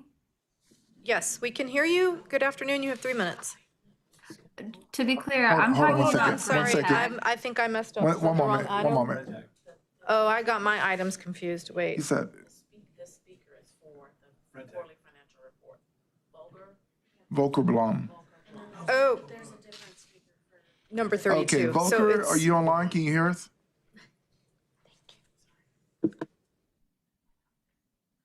Volker, can you hear us? I think I'm Lisa. Do I hear something? Yes, Hello? the audio was not on. Can you hear Oh, me? yes, welcome. You have 3 minutes. And just so you know, we're not going to receive the presentation today. We have it in our documents, so we'll do our homework. And if there's any discussion, we'll bring it up on June 1st at the next meeting. But we're going to delay the presentation today and hear your comments, though. Understood. Thank you for giving me the opportunity. I am talking about the quarterly financial report, but a specific item, and I think several of you know what I'm talking about, but I think I'm really concerned anyway about this from a presentation point of view in the report, and also from the overall thing. So the specific concern is about the timeline and handling of an item on page 37, Hillendale Road bike lanes and sidewalk, LCH 85. And I think you know why I'm talking about this. This is massively delayed. There are other projects in there like it, and that's a concern. So Hillendale Multi-Use Trail is a crucial connection between I-85, hopefully north of it, NC 147 and south. It connects to the traffic safety issues that several of you, but not all, were there. Thank you to those who were there yesterday, were there on for the Ride of Silence. So that road is heavily used as a commuter stretch, currently not safely navigable unless inside a motorized vehicle. And so a set of similar projects have been massively delayed. They've been discussed since 2013. Public input was finished in 2019 for Hillendale. In 2022, so I kept writing to City Council. In 2022, when it already seemed late, completion was 22. As of April this year, so there were several interludes, it was 27. Now it's 29. I think actually that's the first time a correct plan has been made. Bidding will happen sometime in late summer, but in your report, it's noticed that the bidding will be complete as of 5/15. Right? So if you have an $11 million item in there and that's incorrect, that's a small problem. So I wouldn't be here to bring this up in an isolated financial report, but the problem is the timelines on the websites have been consistently off, and that predates it being with Public Works, actually. That's been for years. The planning has not been correct. The planning actually has always been cursory, but your decisions as a city council for budget and the previous city councils and also voters on the bond were influenced by incorrect timelines and wildly incorrect timelines that were sent to you by, well, it's the city manager whose job it is to provide accurate information. And inaccurate information that leads to $115 million of sidewalk fund, to be honest, is a fiduciary problem. So I want the funding. I'm not against the funding, but what I do think is that the funding should be informed by correct numbers. And it's not currently. We have a culture of having projects that are infinitely delayed, that only move forward when somebody writes an email and then they're being moved forward on an email basis. And those are expensive projects and they're important. They should be finished. But we don't have any oversight. We don't have follow-up. I warned of this with the sidewalk bond in 2024. I said it needs outside oversight, not to harass people, but actually to provide measurable outcomes that are not determined within the city, but outside, so that there's some kind of polite oversight saying, here we're on track, here we're absolutely not on track. And so these things matter because, as you know, a 15-year-old died recently. And if I had time, I would read you a different accident message from somewhere else that a friend just sent to me. Thank but you. I don't have time. Thank you. Thank you. Now, how do I stop this? Okay, there we go. All right. Sounds good. What was that? You don't know 13? 32. 32. All right. And that's Brenntag, right? Which is the presentation. May of 2016. Okay, got it. All right, we'll go ahead with the presentation. You want the speaker first or last? What's the speaker's name again? Ms. Sutton. Okay. You can go ahead with the presentation. Ms. Sutton, can you hear us? Yes, I can. You want to go ahead and provide your commentary? Sure, I can go before Michelle's presentation if that is best. Okay, good. You have 3 minutes. Let's get started. Great. Good afternoon. I'm Emily Sutton. I'm your Haw River Keeper and Executive Director at Haw River Assembly. I do not envy the position Michelle Woolfolk has been put in to be the liaison between you all, Brenntag, and the legal teams. Fortunately, I have no obligation to stay tight-lipped about this situation, but rather I'm obligated to speak up for our creeks and the communities that are being impacted by this ongoing public health and environmental crisis. Durham has suspended $47,500 in civil penalties against Brenntag in good faith, expecting that the company will fix this problem. 4 years since the violations, Brenntag has still not fixed it. The contamination is getting worse. It is time to collect those penalties and impose new ones that accrue every day until the discharge stops. The city's February 2024 administrative order suspended those 2 civil penalties pending ongoing good faith self-inspection and improvement. The rationale was reasonable, pressure the company to fix the problem rather than pay the fines, but it has not worked. In April of 2026, 2 full years later, acetone at the Brenntag outfall hit 19,400 micrograms per liter, nearly 10 times the North Carolina surface water standard and the highest reading in the entire data set. Ethanol has ranged from 25,000 to 144,000 micrograms per liter against a standard of 5,000. 1,4-dioxane, which is a likely human carcinogen, exceeded the EPA's surface water health advisory at every sample location. Phenanthrene hit 10 times its standard in March of 2026. These are not historical readings. This is what is in the water right now, confirmed by Brenntag's own consultants. Most damning of all, Brenntag shut down its on-site groundwater remediation system, the system that has been designed and permitted specifically to treat contaminated groundwater before it reaches the creek. And as of April 2026, it remains offline. Each of the 4 most recent sampling reports states the same thing. The only discharge from the outfall is groundwater seepage into the stormwater pipelines or stream bed, as the groundwater remediation system was offline. It has been offline for 2 years. This creek runs behind Burton Elementary School, through Burton Park, and through McDougall Terrace, Durham's largest and oldest public housing community, a neighborhood that is 99% Black and Latino, or 46% low income. These creeks were once home to fish and wildlife.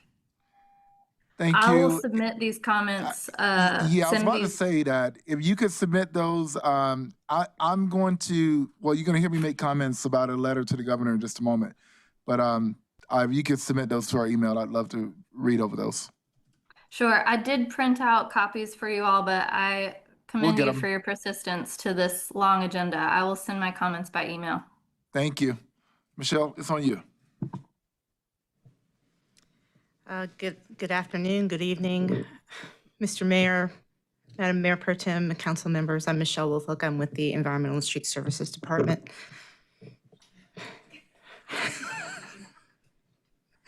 And I'm here to talk about the Brenntag investigation at your request.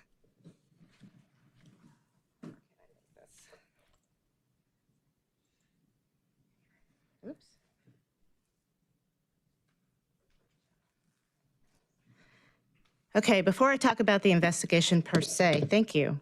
I want to talk a little bit about the background and the authorities. So authorities first. The place that the stormwater program gets its authority is from the Stormwater Pollution Control Ordinance. I haven't copied the whole thing in your presentation. It's quite a bit longer than this, but this is where we get our authority to do our investigations. This ordinance is used when there is pollution getting into the drainage system. It is not used to protect the surface water per se. We are responsible for the drainage system, and that's all. The stormwater program does not have authority over the stream. We don't have authority over air. We don't have authority over soil or groundwater. All of those things are governed by the state. So if there is a problem in those areas, we have to refer that to the appropriate state agency.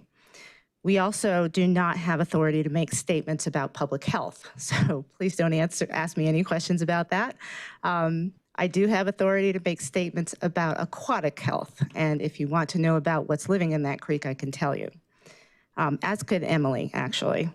So I think that's all I want to say about that. So a little bit of history about the site. I'm sure you've all read this.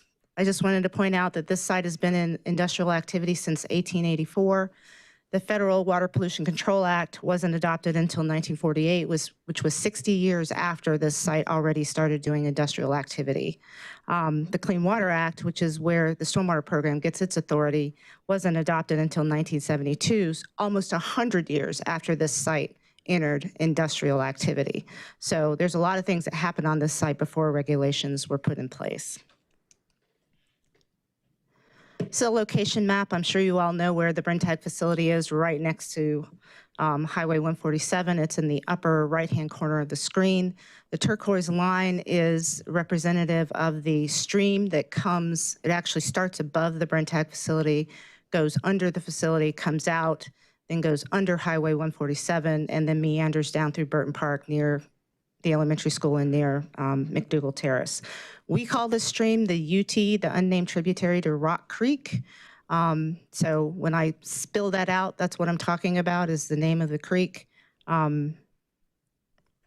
This creek goes to, ultimately, Third Fork Creek, which goes to Jordan Lake. So this investigation initiated in 2022. It was based on some some of our staff who observed dark colored water, this color water, in the stream. That's not normal, so we did an investigation and looked upstream to try to figure out where this was coming from. The investigation included visual as well as water chemistry measurements, and that's how we isolated the problem to the Brenntag site.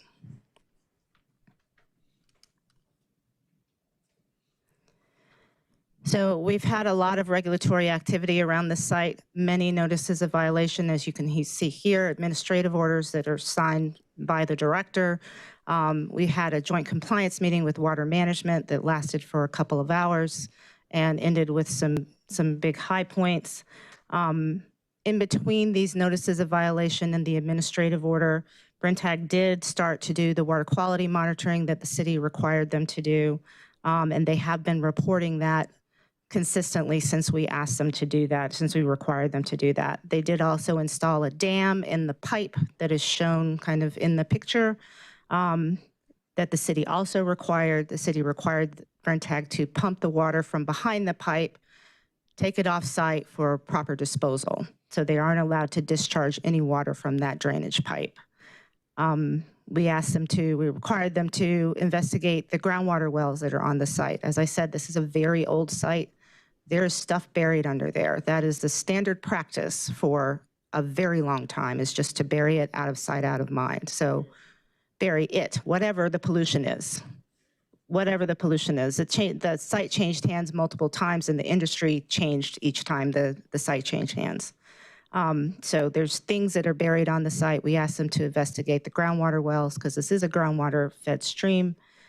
We also asked them to, I keep saying ask, we required them to determine what the black material was, because we had a lot of comments and questions from the public and from folks that are on this floor. What is that black material? Is it dangerous? Which of course I can't answer. So a few more pictures. I can show you a lot of pictures today. Another technical term, hopefully this is the only other technical term I'm going to use, the word outfall, which means where the drainage system comes out into a ditch or a creek or something else. So that leftmost picture is the outfall. It has two pipes coming from it that are going to pumps that Brenntag was storing the water into until they took it off-site for proper disposal. So what you see here is the outfall is actually leaking, which is against the notice of violation. So they're in violation of the notice of violation at this point. This picture, the farthest leftmost picture of the outfall was taken last month. The middle picture is something we called iron oxidizing bacteria. It is not dangerous, and we find this all over the city. The reason why this is in this presentation is because we normally find iron oxidizing bacteria in pockets about the size of your hand, maybe in extreme cases about the size of two of your hands. It was all across the stream, and it was tens to hundreds of feet downstream. So it was a very large area that had this bacteria. The middle picture was taken in 2023, so I'm starting to give you a little bit of history now. The rightmost picture is what we took out of the stream also in 2023. I'm going to use the word, it's mucilaginous goo. So mucilaginous, meaning that there's something in the water that is producing mucus, right? Mucilaginous.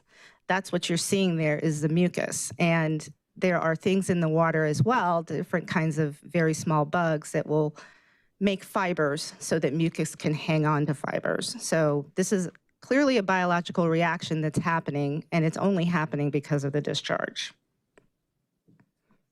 So mucilaginous is your new word. Short story is that it's not Ghostbusters. Short story is that the stream is having a lot of biological impacts because of the discharge. So the biology is just going a little bit nuts. The stream's taking a beating, and what we're recording is the stream taking a beating. Again, the stormwater program does not have the authority to regulate what's happening in the stream. We use what's happening in the stream to inform us of what's happening at the outfall, okay?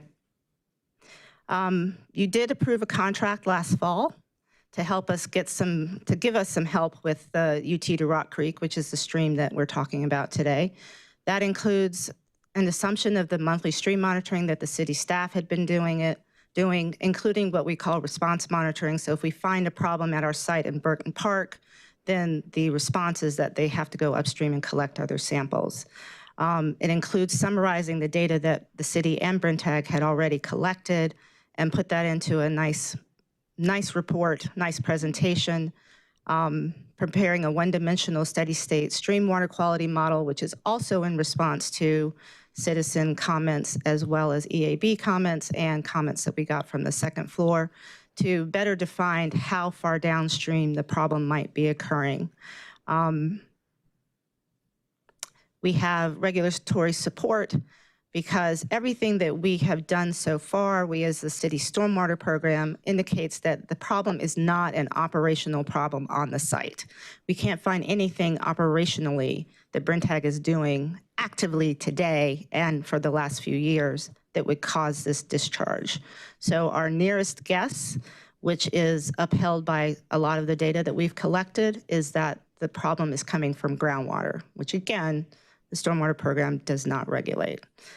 There are also 3 public outreach events in this contract. The first one was to do a presentation at the Environmental Affairs Board that happened in March. The second one is scheduled to be a presentation that may be virtual, may be in person. We're kind of vacillating on that right now, but that will be to discuss the results of the modeling and what it tells us about how far downstream things are going. And then the third one is a catch-all meeting that's not scheduled right now. I'm not sure when it'll be scheduled as of yet, but before we get the contractor off, before we lose the contractor. The only thing that's delayed in this list is the one-dimensional steady-state model, and it's delayed because we needed to collect some additional data in the creek. The creek has not been flowing except for the discharge from Brenntag, so we haven't been able to get those measurements. So that is delayed until hopefully we get some rain in the next few days. Everything else is on target. So as of now, there are 4 agencies that are working on the site, not just Durham Stormwater Program. The North Carolina Division of Water Resources is at the top of the list because they have the most authority in this situation. They can deal with surface water, groundwater, soil. They just don't deal with air. They issued an NOV. And the creek is their responsibility. The creek is their responsibility, yeah. They issued an NOV to Brenntag in November of last year. They have the biggest bucket, so they are listed at the top of this slide. The next biggest bucket is Durham Stormwater, which I've just told you all of our limitations, so take that with a grain of salt. The North Carolina Division of Waste Management has now been at the site as well, and the North Carolina Division of Energy, Mining, and Land Resources has also been at the site. We got all of these folks to the site within the last year. It took a little work to get them there, but they're there. So the biggest thing that you need to know about this is there's no overlapping or joint enforcement at all. We are all doing enforcement individually. So if Division of Water Resources issues an NOV for something, that doesn't mean that the Durham Stormwater can't also issue an NOV for that. We are parallel, we are not joint. Same with the other 2 agencies. So stormwater has some authority. We don't have complete authority over this site. And the only other thing I want to leave you with on that is that we also don't have expertise. When you start talking about groundwater, you have fully moved out of the expertise that we have within the city stormwater department. So I can read things, I can follow things. I can't tell you if it was good or bad, and I can't tell you if it was missing something.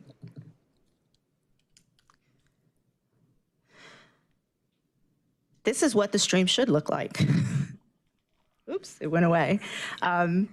This is nearby stream that goes through Hayti, called the Branch, and this stream has the same amount of area above the railway as the stream that goes through Brenntag. It just doesn't have a Brenntag facility in it, so it should be nice and pretty and green. The water should be clear. You should be able to see the bottom. at that particular location, you should be able to see some rock in it, even though it's probably concrete rock, but you should be able to see some rock. So that is my presentation for today. And do you have any questions? Thank you so much. I'm just going to start out really quickly. First of all, Councilmember Kopak, thanks for bringing this forward. I know we had talked about you getting it here for this. Thanks for leading on it. Are you all talking about this in any of your UNRBA or? It's not a topic for UNRBA now, because I mean, this flows into Jordan, so it's really, Jordan, I don't know okay. if it's a topic of JLO, but it's. JLo, okay. If you can just keep an eye out. There are a lot of unknowns here, but I'll save my questions to the end. Councilmember Rist. I just have one question. Thanks, as always, Michelle, for the presentation, for Ms. Woolfolk. So the question was raised by Ms. Sutton from the Hard River Keeper about these civil penalties that the city. Can you just sort of fill us in on these civil penalties? She's saying that we suspended them and expected good faith from Brenntag. Is asking us to reinstate those civil penalties. Can you say more about that? And what our legal authority is to issue those? And yeah. Right. So we do have legal authority to issue penalties, and we actually just issued a notice of penalty 2 days ago. This is Jim Azzarello. He is the manager of my investigations and inspections unit, and he is going to answer your question otherwise. Jim? Sure. Of course. Good evening. Thank you very much. Thanks for your question. All right. So specifically, you're asking about the smooth. You're specifically asking about the 44,000 something penalty. Yeah. So our philosophy behind issuing civil penalties is, first of all, we have a long process before we get to them, okay? Second of all, we always prefer that, and it is structured into our penalty assessment process, that a responsible party for a violation spends the money to fix the problem and prevent it from happening than to actually assess the penalty. And it's also worth noting that all of our civil penalties that we collect go to the public school system by law. So there's no city recovery on any of that. In this specific instance, yes, there was a $44,000 penalty. It was, if I recall correctly, a prolonged failure to deliver some reporting to us in this specific case. And so it's about reporting. It's not about any kind of any sort of storm, because it's only stormwater that we have the authority to regulate. So it's not about stormwater. It's just reporting stuff. Right. It was a failure to perform some of the earlier analyses that we required as a part of understanding what was going on. We didn't, and we still, to some degree, don't understand the full impact of what's going on. So early on, we tried to set that framework up. Okay, what's going on in the stream? How does it compare to another stream in the city of Durham? What is this black mucilaginous goo that is in the stream? And deadlines were missed, and these reports were not delivered to us, and that led to the $44,000 penalty. And every day that a violation continues, in this case, every day that a report is overdue is a separate violation. So we decided, you know what? We're going to set out in this administrative order a lot of work for Brenntag to do. And in good faith, we will suspend this penalty as long as you meet all of these subsequent requirements in the administrative order. And are they meeting those at this point? Most of them. Yes. I can go into specifics if we want to. I guess the question would be so if it's most of them, we have some folks saying find these guys, they're sort of they're not delivering. You're saying you want to kind of work with them, kind of not just sort of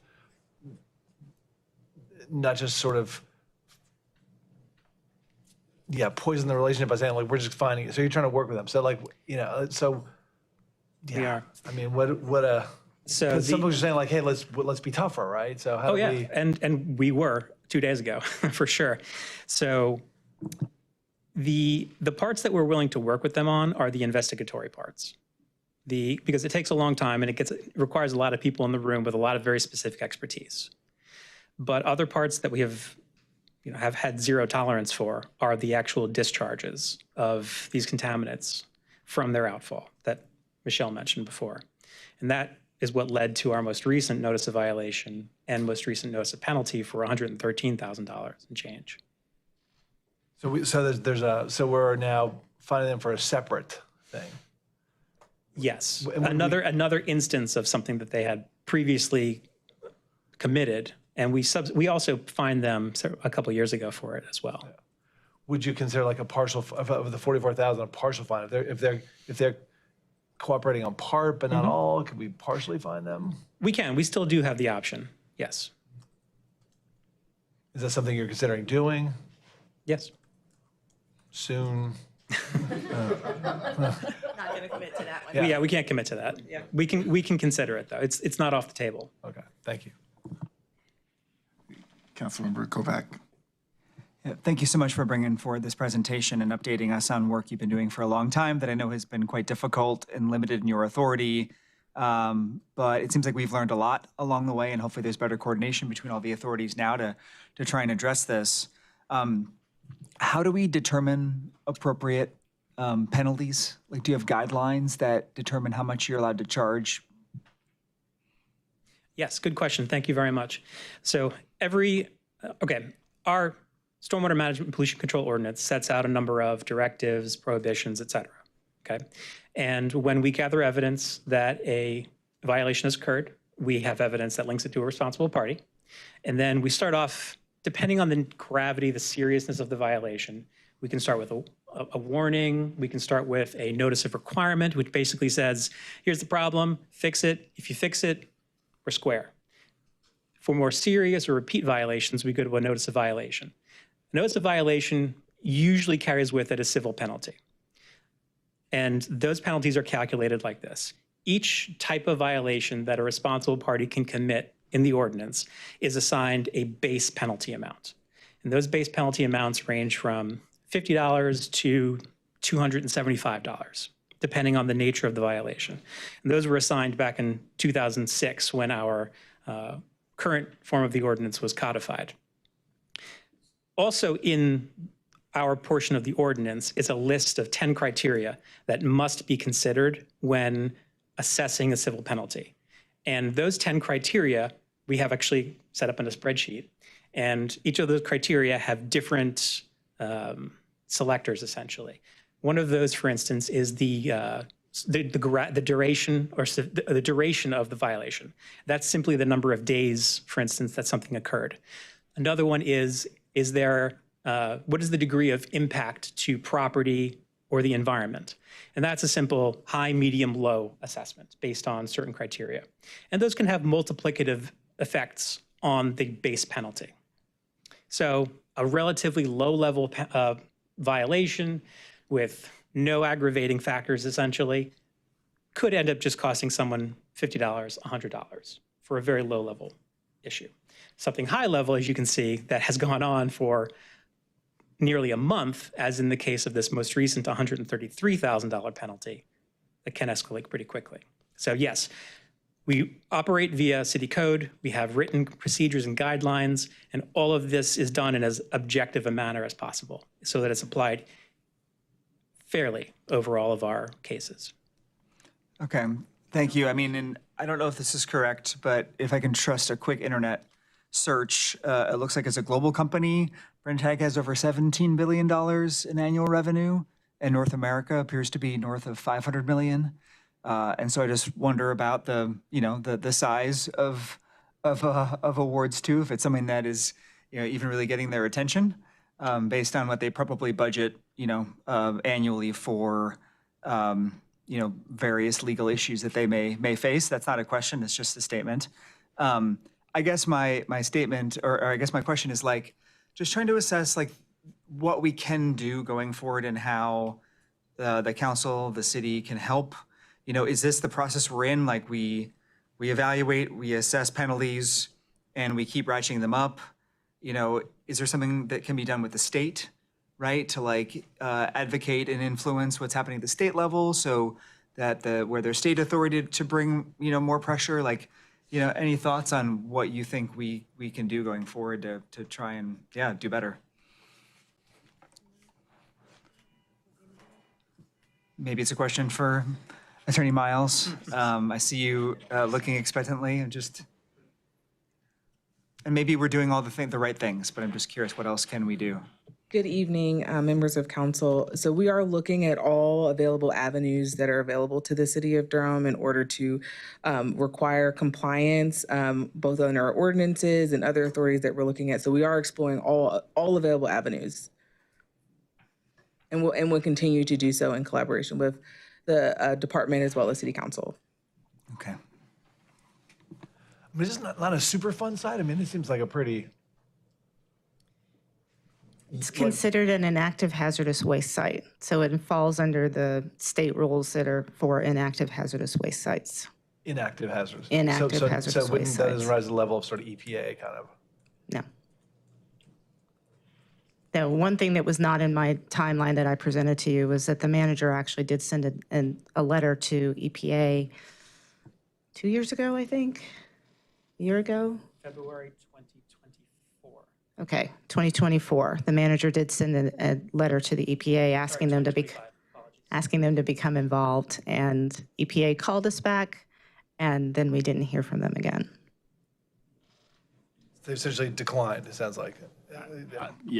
Yes, I didn't have any dialogue beyond having sent the letter, and I would just reiterate what Ms. Woolfolk had in her presentation. I mean, without belaboring the point here, the state has the most authority in this case. I think staff is working under direction from our office to maximize the potential of our regulatory framework, but I think perhaps to your comments, Councilmember Kopak, the reality is the maximum penalties that we have are not very effective in this case. And so, as Attorney Miles said, I think we have definitely been having conversations with our colleagues at the state. I don't want our staff speaking for the state. We did invite the state to be here today. And I think, well, I won't speculate as to why they're not here. But I will just say that I'm very comfortable telling you that we have made very clear to our partners in the state the level of priority that Durham has for this. And we will continue to identify any opportunities we can for the council to apply leverage in that case. Overstep my bounds any, Michelle? No. Okay, thank you. I think the only other comment I wanted to make about the penalties is that we have one penalty calculator. We have probably 200 plus investigations every year, and a large portion of them are for individual residential units. So we do not want to have a penalty calculator that puts people out of their homes. Councilmember Cook. I feel like I heard the answer to this, but I just want to reaffirm. So, I mean, $47,000 to Councilmember Kopak's point is not doing anything, I think, to this company, but it is money that I would like to get to DPS. So how do we go about that collection process, and what does that look like?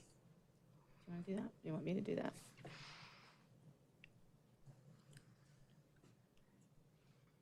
We'd have to make some decisions as to messaging in our notices to make sure that we review our language to make sure that it wasn't taken completely off the table, which I don't believe it was.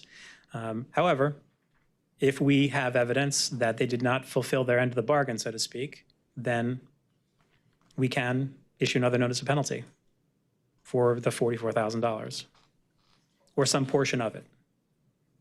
Keeping in mind that our penalty calculator and under the ordinance does require us to give them credit for anything that they did complete. So if they completed all or part of the task, they would get some credit for that. Which might make then going about the process of actually getting the money more expensive than potentially the fine is worth. Well, so issuing a notice of penalty and sending that to finance to create an invoice is our end of the bargain. That's what stormwater, that's what we do. That's the procedure that the city has set up. Once it has gone to billing, that is a separate matter apart from what we're responsible for. Okay. We're going to add some information about collection, but I'm not hopeful. Okay, thank you. Yeah, go ahead. Good to see you all. Again, thank you for all the work you've been putting in. I've got a whole list of questions. I'm not going to ask them. This whole Q&A feels like a straight jacket. But I'll just emphasize, as the city manager has already stated, that this is obviously incredibly important and that this needs to be set right, that this is a multi-billion-dollar company that is engaging in practices that are having environmental justice impacts, and that obviously these potential fines are so small. The city is wronged in all of the work that you all have had to do, that the city has had to do, as have all the other entities involved, the nonprofits involved, the community members involved, and first and foremost, the community, the people who live there, the kids that go to that school, who are crossing over the bridge right there, who are going over to Burton, is most wronged and has been wronged for a very long time. And there's been fencing around it. People can't go in. It smells bad. Other dangers. And so I just want to emphasize, as a member of council, and I think my colleagues would agree, that this is incredibly important, and that setting things right, first and foremost, is cleaning up the problem, but that really setting things right is making sure that people are compensated for the many years that they have lived under an environmentally injustice situation. So thank you again for all the work that you're doing, and hopefully there's light at the end of the tunnel. Thank you for those comments. At what point does this, or are we anywhere near identifying this being a legal matter? I mean, we're tossing out fines and penalties like Oprah right now, but at what point, or are we on track of identifying any type of harm done in a sense where we could potentially take legal action? Mr. Mayor, the city attorney's office has information coming to the council very soon on this issue. All right. Thank you. All right.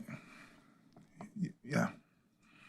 With the community meeting that is maybe, or not, one of the meetings, because of the part of the city that it's in, are we thinking about, I'm just to the point of Councilmember Baker, that is Burton Elementary, there are a lot of kids there. Do we need to think about doing some community outreach in that neighborhood? So in terms of the meetings that are in the contract, one of those is supposed to be in the community. So that's a future thing, obviously. When this investigation, well, not when it first started, but when we first found out about what was being discharged from the site, my group walked the neighborhood and put flyers on doors and rang doorbells for every household that was adjacent to the creek. So they were out there, actually Jim was out there for about a half a day, making sure that people knew that there was something going on with the creek. Because this issue is extending into many years, it might be worth doing another neighborhood sweep like that. I just worry, I mean, I know I played in creeks all the time growing up. I mean, that's just what, so that's a little bit of a worry of mine, is what are the kids in the neighborhood doing? To your point, there's another creek that is clean and fine, and so 8-year-old doesn't know that, so. We can consider activating community partnerships and engagement and provide some assistance to stormwater staff. Yeah, so that's my only concern right now is, it's hot, people are going to play in the creek. All right. Thank you all. I appreciate the focus on this. Ms. Walker, I just sent you an email. Actually, I sent it to you and Bo and Javier about just some advising on how we can how we can do some outreach. I'll leave it at that. All right. Thank you. Yes, so that's the last item before we go into closed session. So at this time, we have to settle the agenda. Mr. Manager. Thank you, Mayor. Mayor Pro Tem, settling the agenda on consent, we have items 1 through 4, 7, 8, 10 through 25, 27 through 30, and 37. On GBA, we have 5, 6, 9, and 26. And on GBA public hearings, we have 34 through 36. Thank you. I'll entertain a motion to settle the agenda. Second. Moved and properly seconded. All in favor? Aye. All opposed? All right, we've already entertained and passed the motion to go into closed session. Colleagues, let's take about 10 minutes.